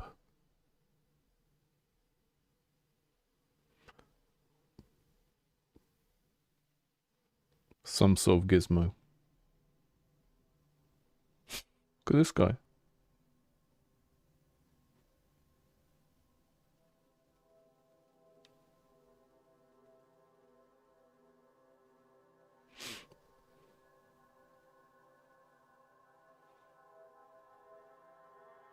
Hi, Salamek.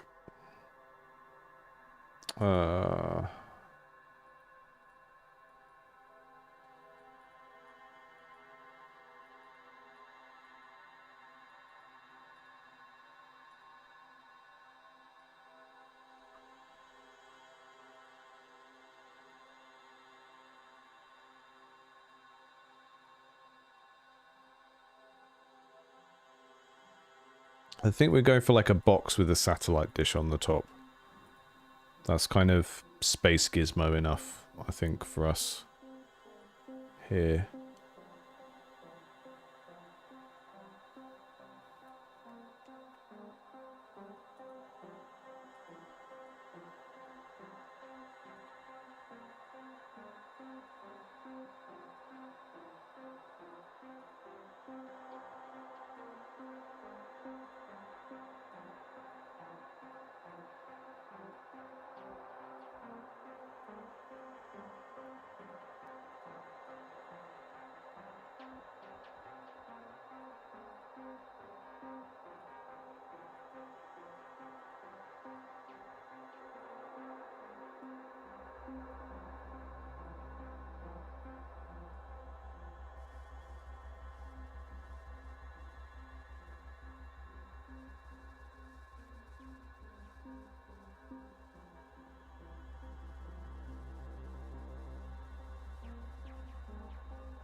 It's a gizmo.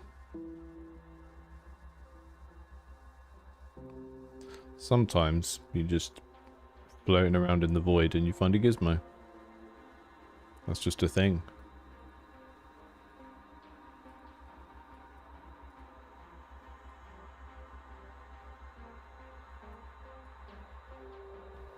A gizmo from the future, or whenever.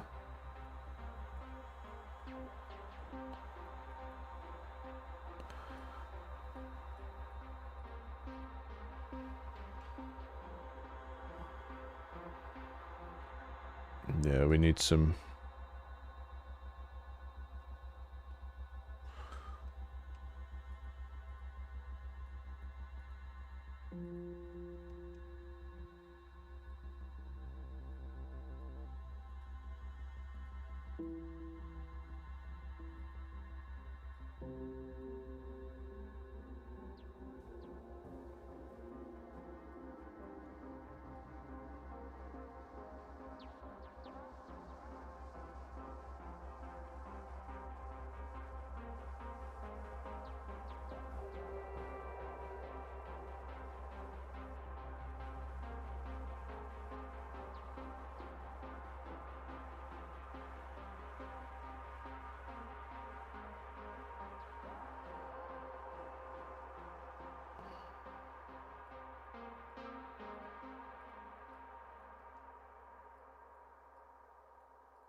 Oh, it's because I've got obj searched.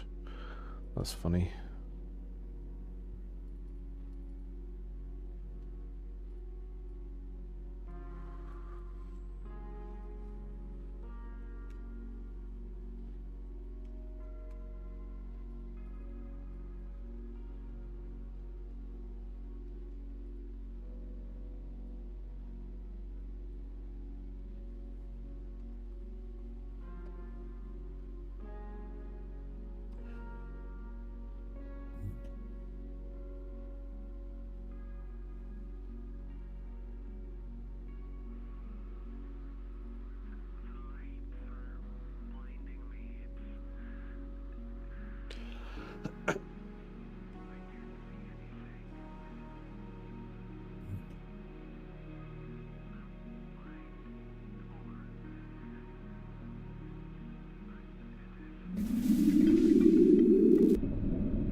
I have been all the way through space to the darkest moon to collect this satellite that brings us knowledge of strange technologies from the future. Here, Master, please. No, no.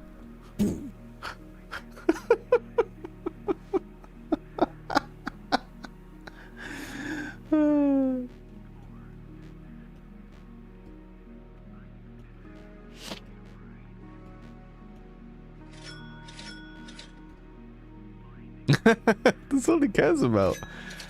He's like, I can't eat that. You think I care about that? That's not food.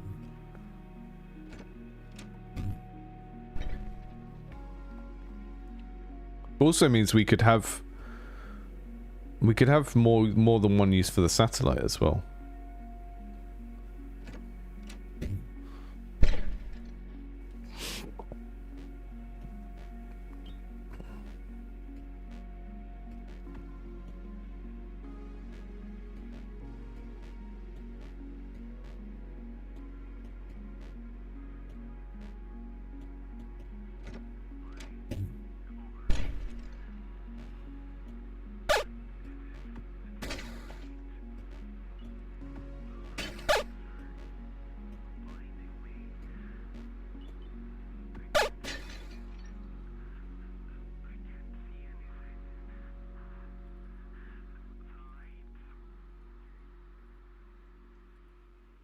If room equals wizard castle, then global dot satellite found is true.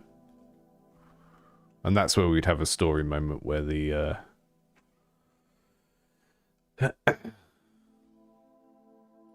maybe we do.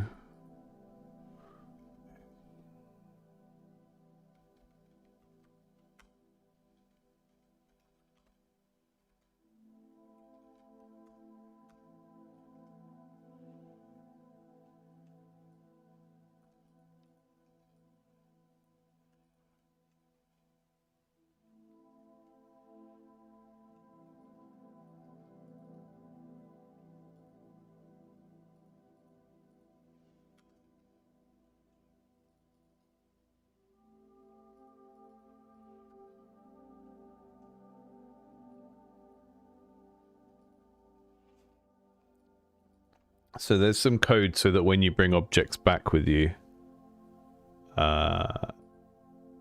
if the wizard doesn't like them, he blows them up. And we just made this satellite as a sort of progression object that you use to unlock something. And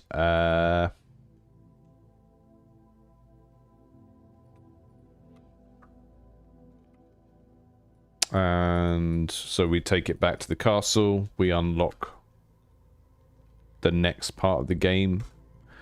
But the wizard doesn't know that's what it's for. So he just is like, hey, I'm going to blow this up. Because he's a grumpy boss that doesn't like it when you bring him. Yeah, I'll try and make it diagonal in a minute. Okay, so if we're in the main game, it behaves like a normal physics object, and then if we take it through the portal, and then it just sits here with him, and I can't take it. Okay, that's fine. And it won't be there eventually. It will be on like some sort of like a mantle type thing. So just to test that, why did that come with me?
let's commit that.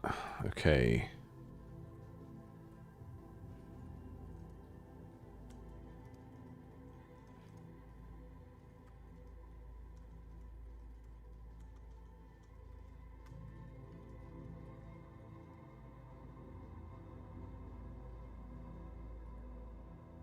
Stuff.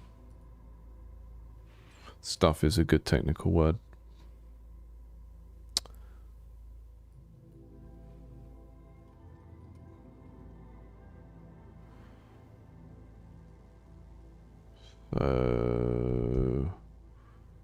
Just need to check how the code works that takes an item with you. Global teleport item. There we go.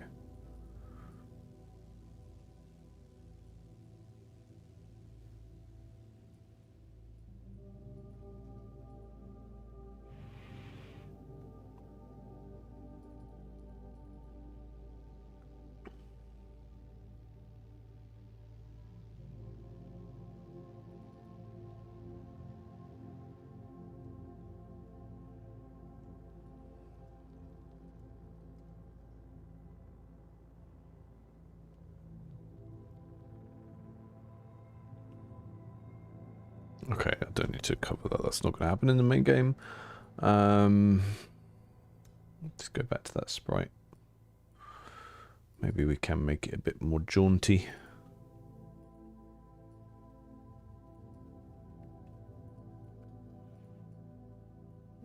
I will just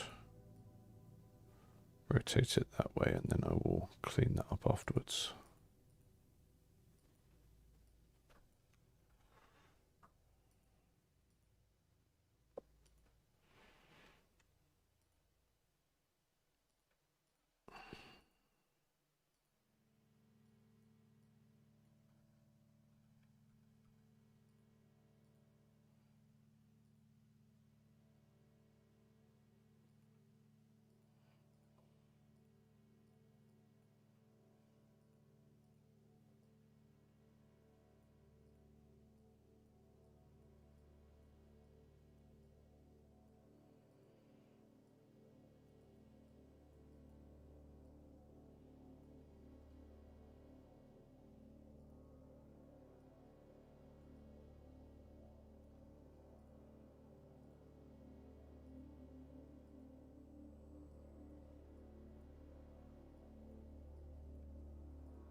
That works for me.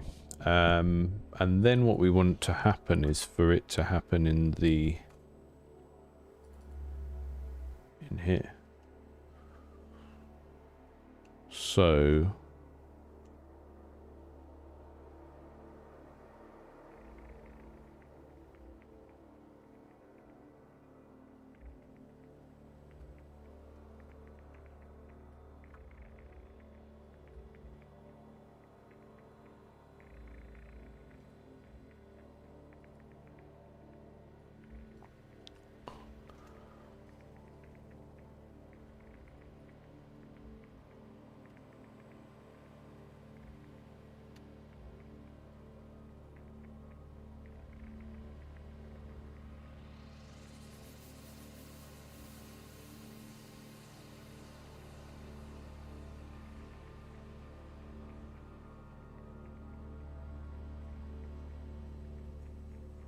oh yeah, no, that's right.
Can we get to it there?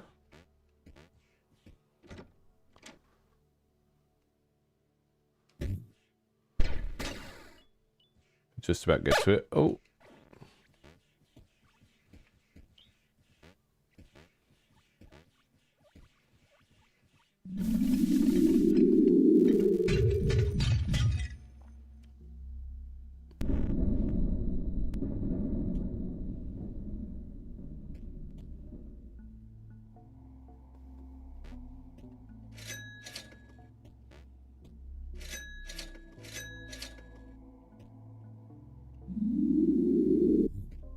No, it shouldn't be there anymore.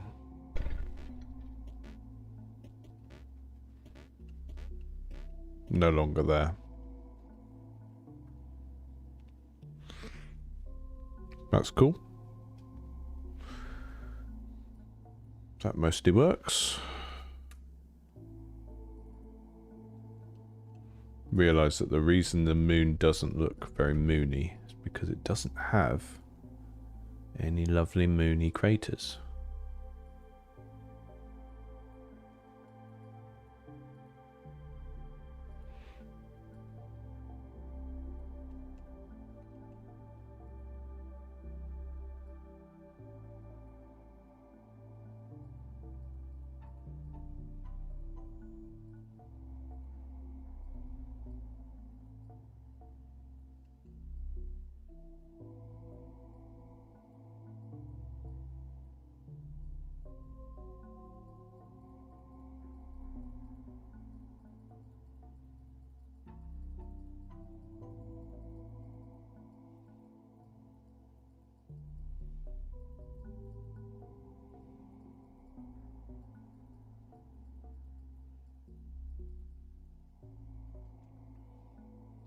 Now that we've got a really deep sink for the green crystals, we can also do more fun stuff with them, like, you know, some asteroids out there that have, that if you blow them up, they're full of green crystals, or, I don't know.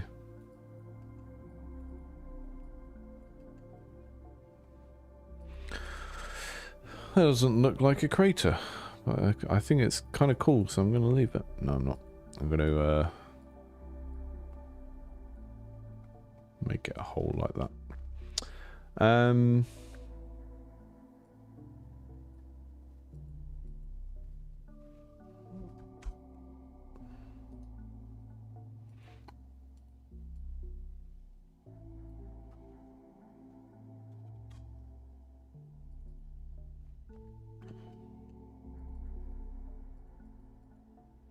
Right, how do I draw this guy's head from the side? Oh, I really lucked out on this one.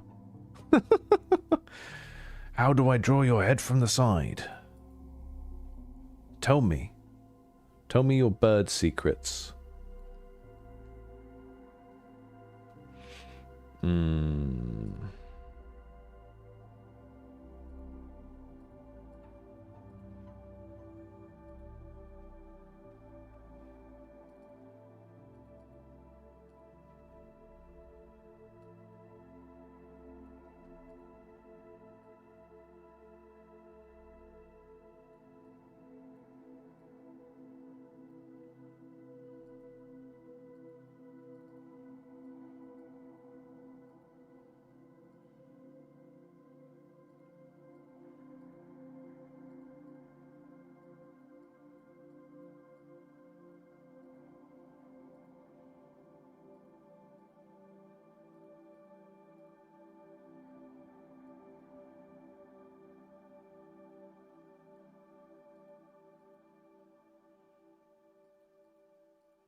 I think this might require too much thought for me today.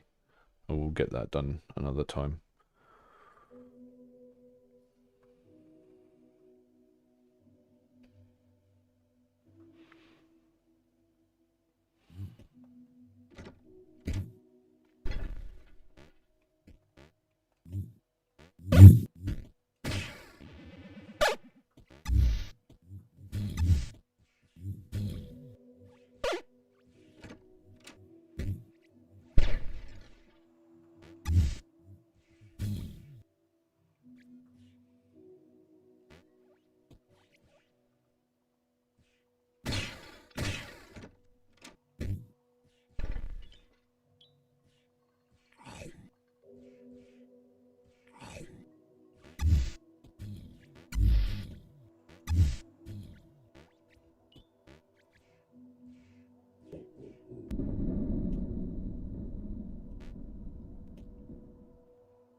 What just happened there? Ah! My gold fell into the void. What's the best designed sport? Dunno.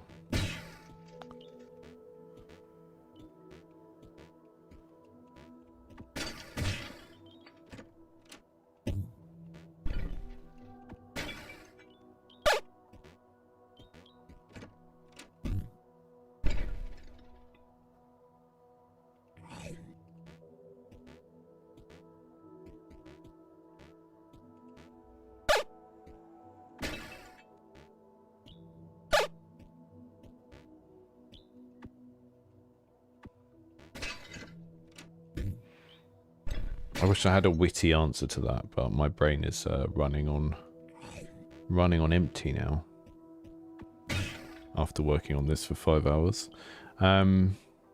What is the best designed sport? Probably curling.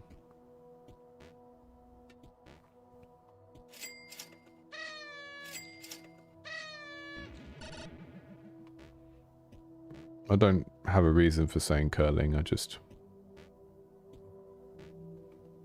is.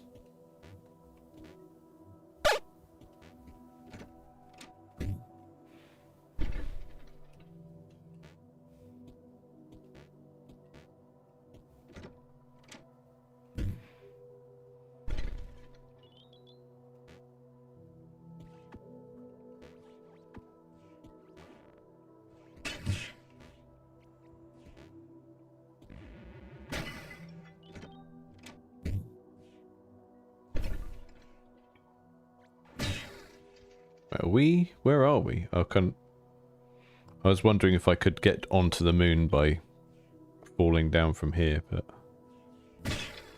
there wouldn't be any benefit to doing that, but sometimes it's just worth working out if you can do something so you can sort of make it into a goal later on.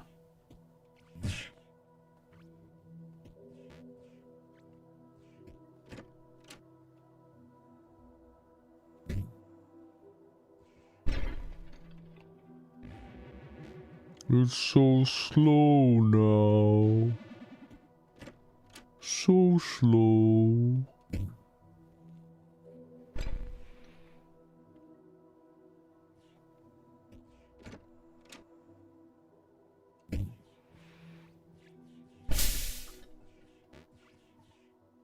So slow.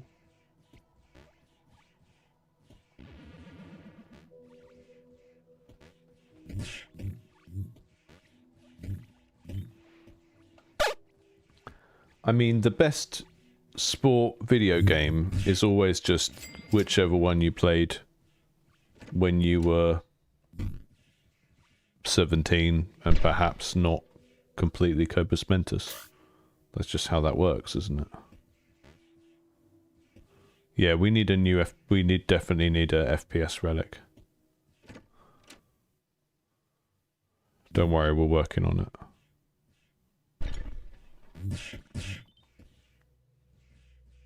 We're working on it. It's gonna be fixed.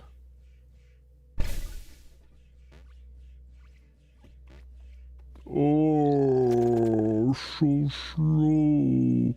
Why is that balloon on fire? I got killed. I got murdered by a pointy stick. I will tell you about rooms. Okay, let's try and do the proper run and get the satellite now. Obviously, the satellite is not going to start that close to the starting area, because this is like a, you know, couple of hours in thing. Getting the satellite.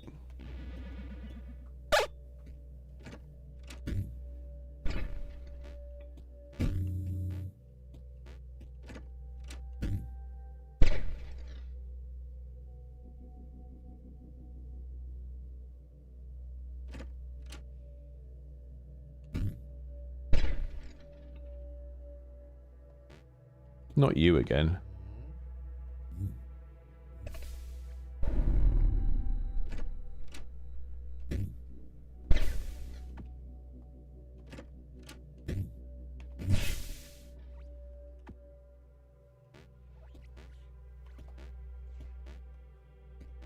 There we go. We're gonna get it. There we go. We got it. We got it. It's gettable. But then we just need to make it so that on the player's way back, there's plenty of stuff to maybe hurt them. Which at the moment, not so much.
You can sort of almost punch your way through a red room, but it's a bit perilous.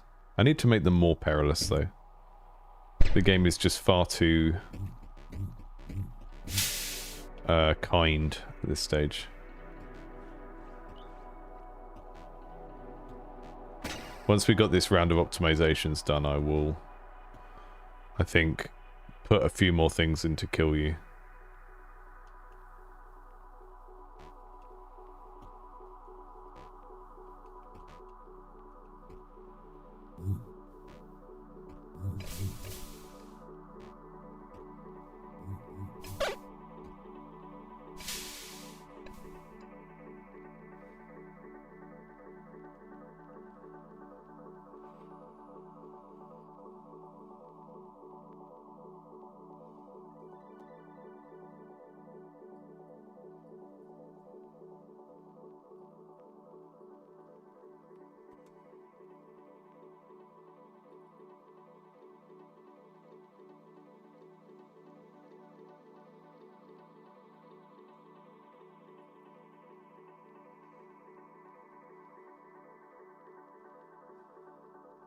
I'm going to put the crystal value of these items up way higher.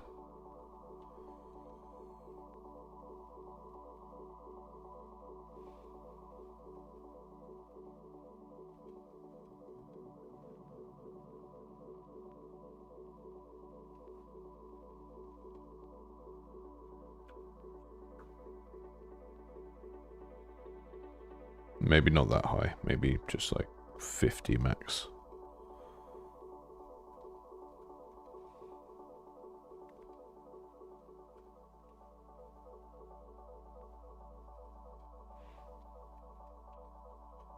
Not really thinking about it in a very... just not thinking about it too hard. Apart from just the meals that you have to put some effort into give you more, and the ones that you don't.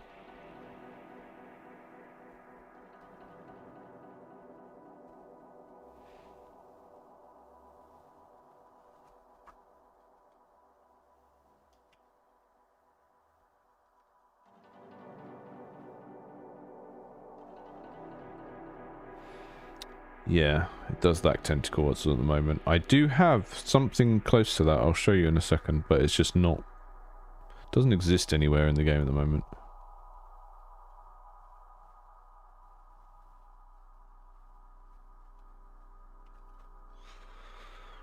Where is it called? Do I have it? So I do have... I'll show you this and then I'm gonna log off for the day because I am hungry and need to take a break.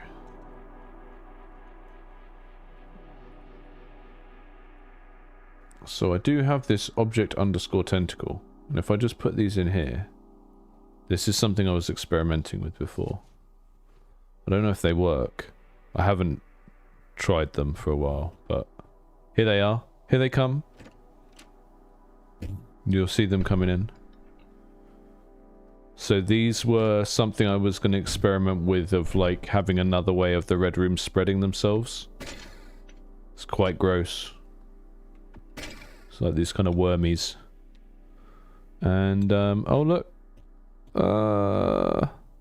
So you say the game's got no tentacles. It's got kind of tentacle.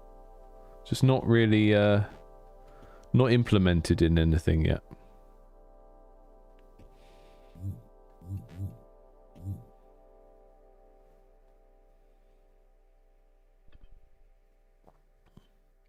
Yeah, they have a weird movement where they sort of wiggle and then they occasionally pick a straight line and go in that direction, which is kind of strange. But I thought there could be a special kind of red block that has these tentacles like you can see here. And they reach out and turn other things into red blocks. But they have a maximum range from the original one. And that way, because at the moment, they look like worms. They're like a traveling worm. But I think it would be quite good if they were sort of coming out of something and they could only go so far and they were like reaching out from that thing. I thought that could be quite good. But yeah, I haven't really experimented with them anymore, but at the moment they'll just travel around and convert the level.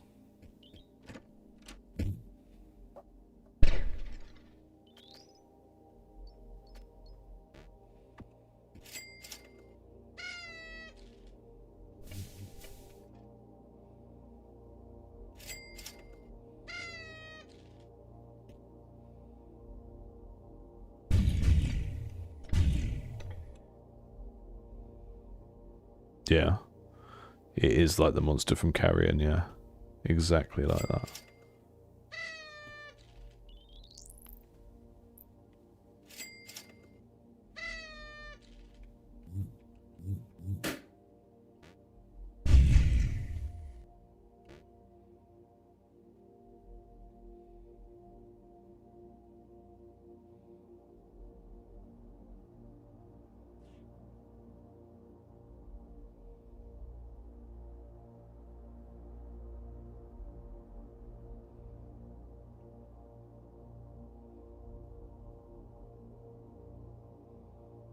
Oh, I'm catching up with that balloon. Look at that. I'm somehow faster than that other balloon.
Yeah, that was 1 heart of full damage for that whole way. Seems like it could be more, you know?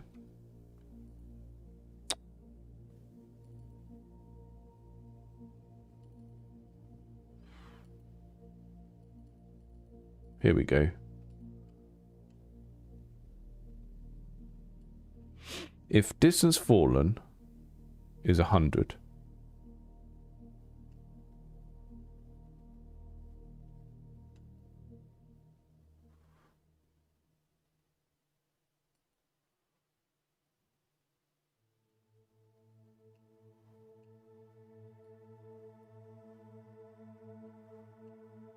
That's the take damage.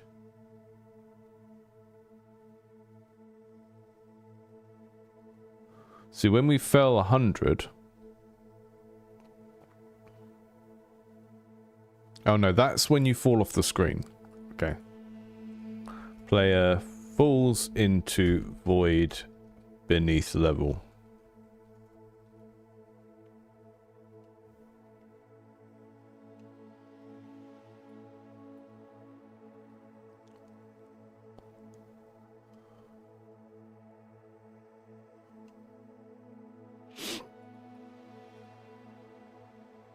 Okay, else if distance fallen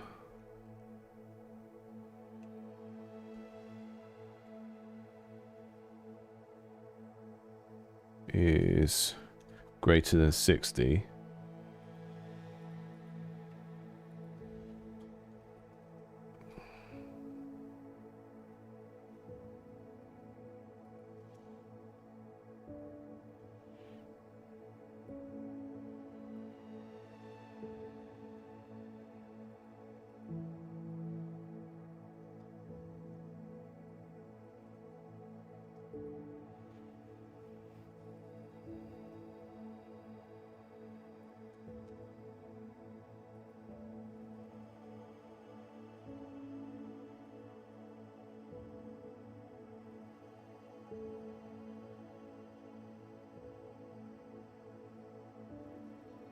Right, if you fall from a certain height, you should just die. That's a thing.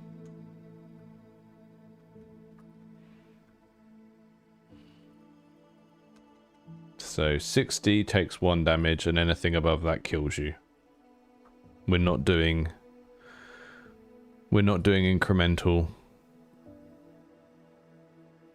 You get the 1 damage if you don't fall too far, to just warn you not to do that. If you fall really far, you're just gonna die.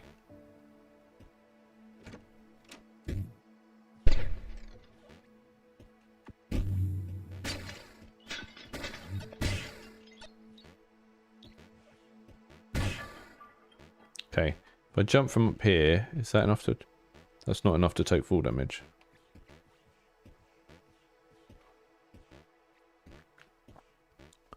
I think some of this is balked because I changed how quickly you fall to make the jump less floaty.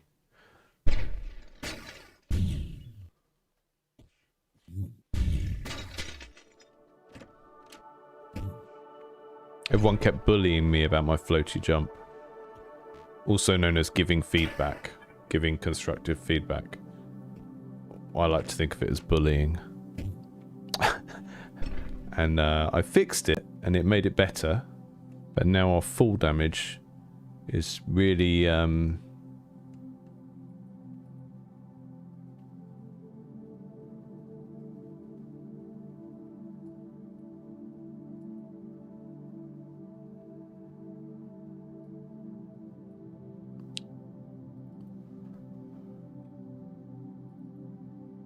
full damage is really permissive.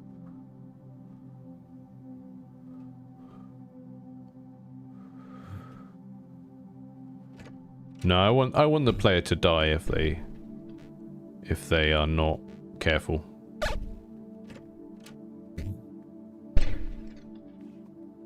Our kind of North Star reference game is Spelunky here, which is like a game about being careful, basically. Let's try 50 there. 100 there. Hey, Chris.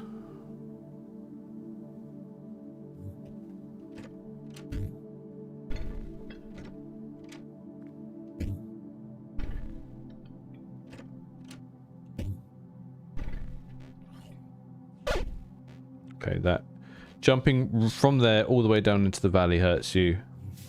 Jumping from there doesn't. That feels about right, okay. Jumping from the side into the valley doesn't hurt you. Jumping all the way from the top. Yeah, that feels about right to me. That's kind of... That makes visual sense to me. It will be different for different people, but I mean...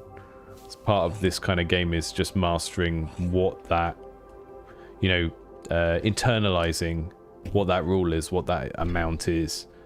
But I'm, again, basing a lot of the feel of the platforming on Spelunky wherever I can, because like, I don't even, like, I don't play loads of platformers. It's not a game, it's a game that I'm completely, a game style that I'm completely neutral on. In my mind, it is predominantly just like, here is a way you can set up a camera and a character. And... but what I do care about is, like, the kind of sprinting around, picking up objects, carrying them around, manipulating the world by throwing objects around and stuff like that. That's the bit that matters here. So if I drop from here, do I die? No. Okay, maybe I just didn't get that logic right.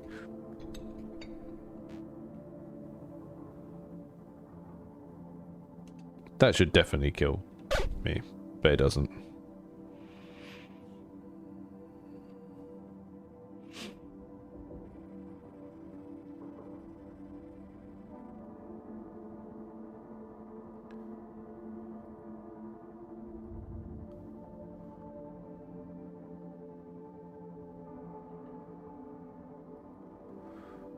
Right, if distance fallen is 50 and the place mooting is solid, we do get down here. The take damage is happening because that's the thing that takes the 1 health off.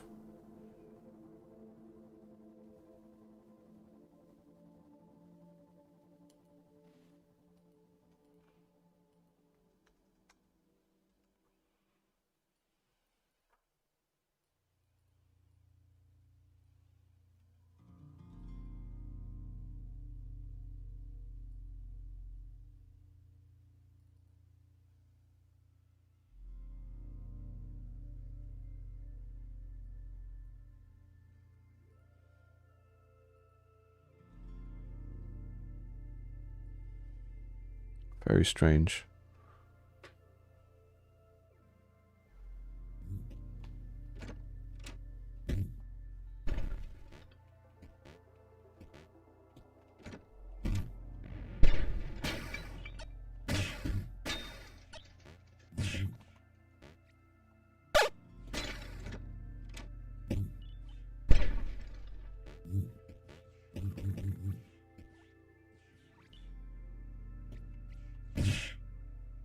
Oh no.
worked.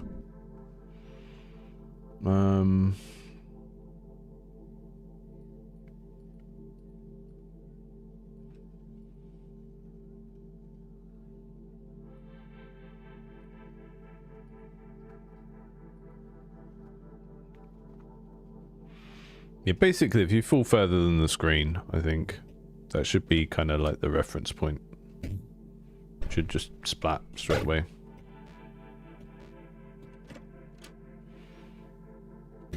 I need to make some little physics blobs for when Lem gets splatted as well. I think that would be fun.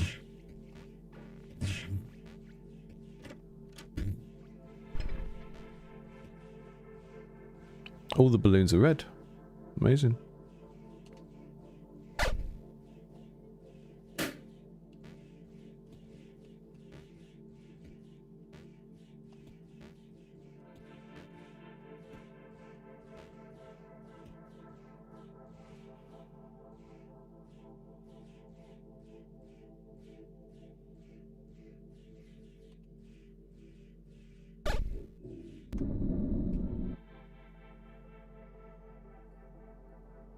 It's weird that this window is so small, but again, I see the kind of falling and taking one fall damage more as a warning.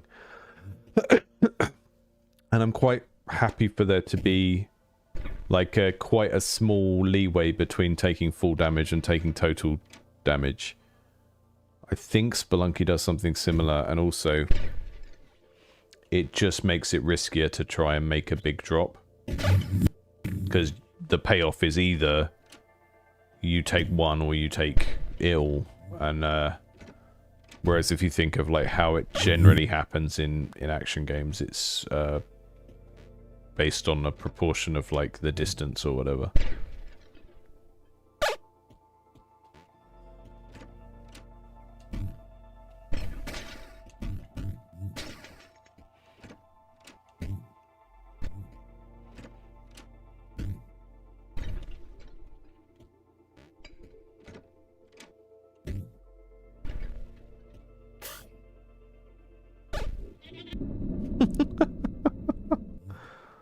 I mean, that...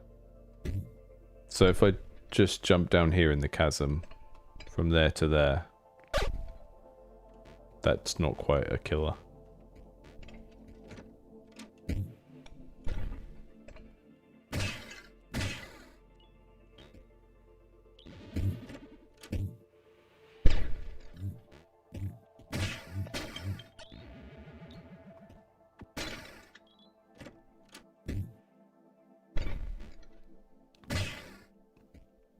Right, I'm just going to try and catch that typo that someone mentioned in the golden room. And then I'm going to be done for the day because my brain is tired and I can't concentrate anymore. Precious golden rooms can only be discovered... Ah, yeah. Can only be discovered by finding a map. Seek out places of study and documentation if you hope to find them. That's fine. Right, thanks folks. Thanks to GameMaker for sponsoring the stream. Thanks for everyone who has stopped in and asked a question or given a suggestion or anything like that. I hope you all have a good rest of the day. Tomorrow? What are we doing tomorrow? Tomorrow we're doing something else. Tomorrow we are breaking my computer. Tomorrow we have got the supporters games playtest. I've moved it later in the day. Just for a trial for this month. So we're going to do Wednesday at 5 GMT tomorrow. Moving stuff around, trying something different. And then on Thursday, what are we playing on Thursday? We're playing Spore Bloom. Which is actually from someone in our Discord, but they joined after they'd submitted it. Kind of RTS strategy game about mushrooms. So if someone just starts watching the channel this week, they might think there's a lot of games about mushrooms in here. His game had mushrooms in. He's playing someone else's game about mushrooms. I'm not gonna fight the allegations. This might be a channel about fungus-based video games now, exclusively moving forward. So come back on Thursday for more Indie Fungus Clinic, and tomorrow for whatever people submit to the community playtest. Have a good rest of the week to everyone else.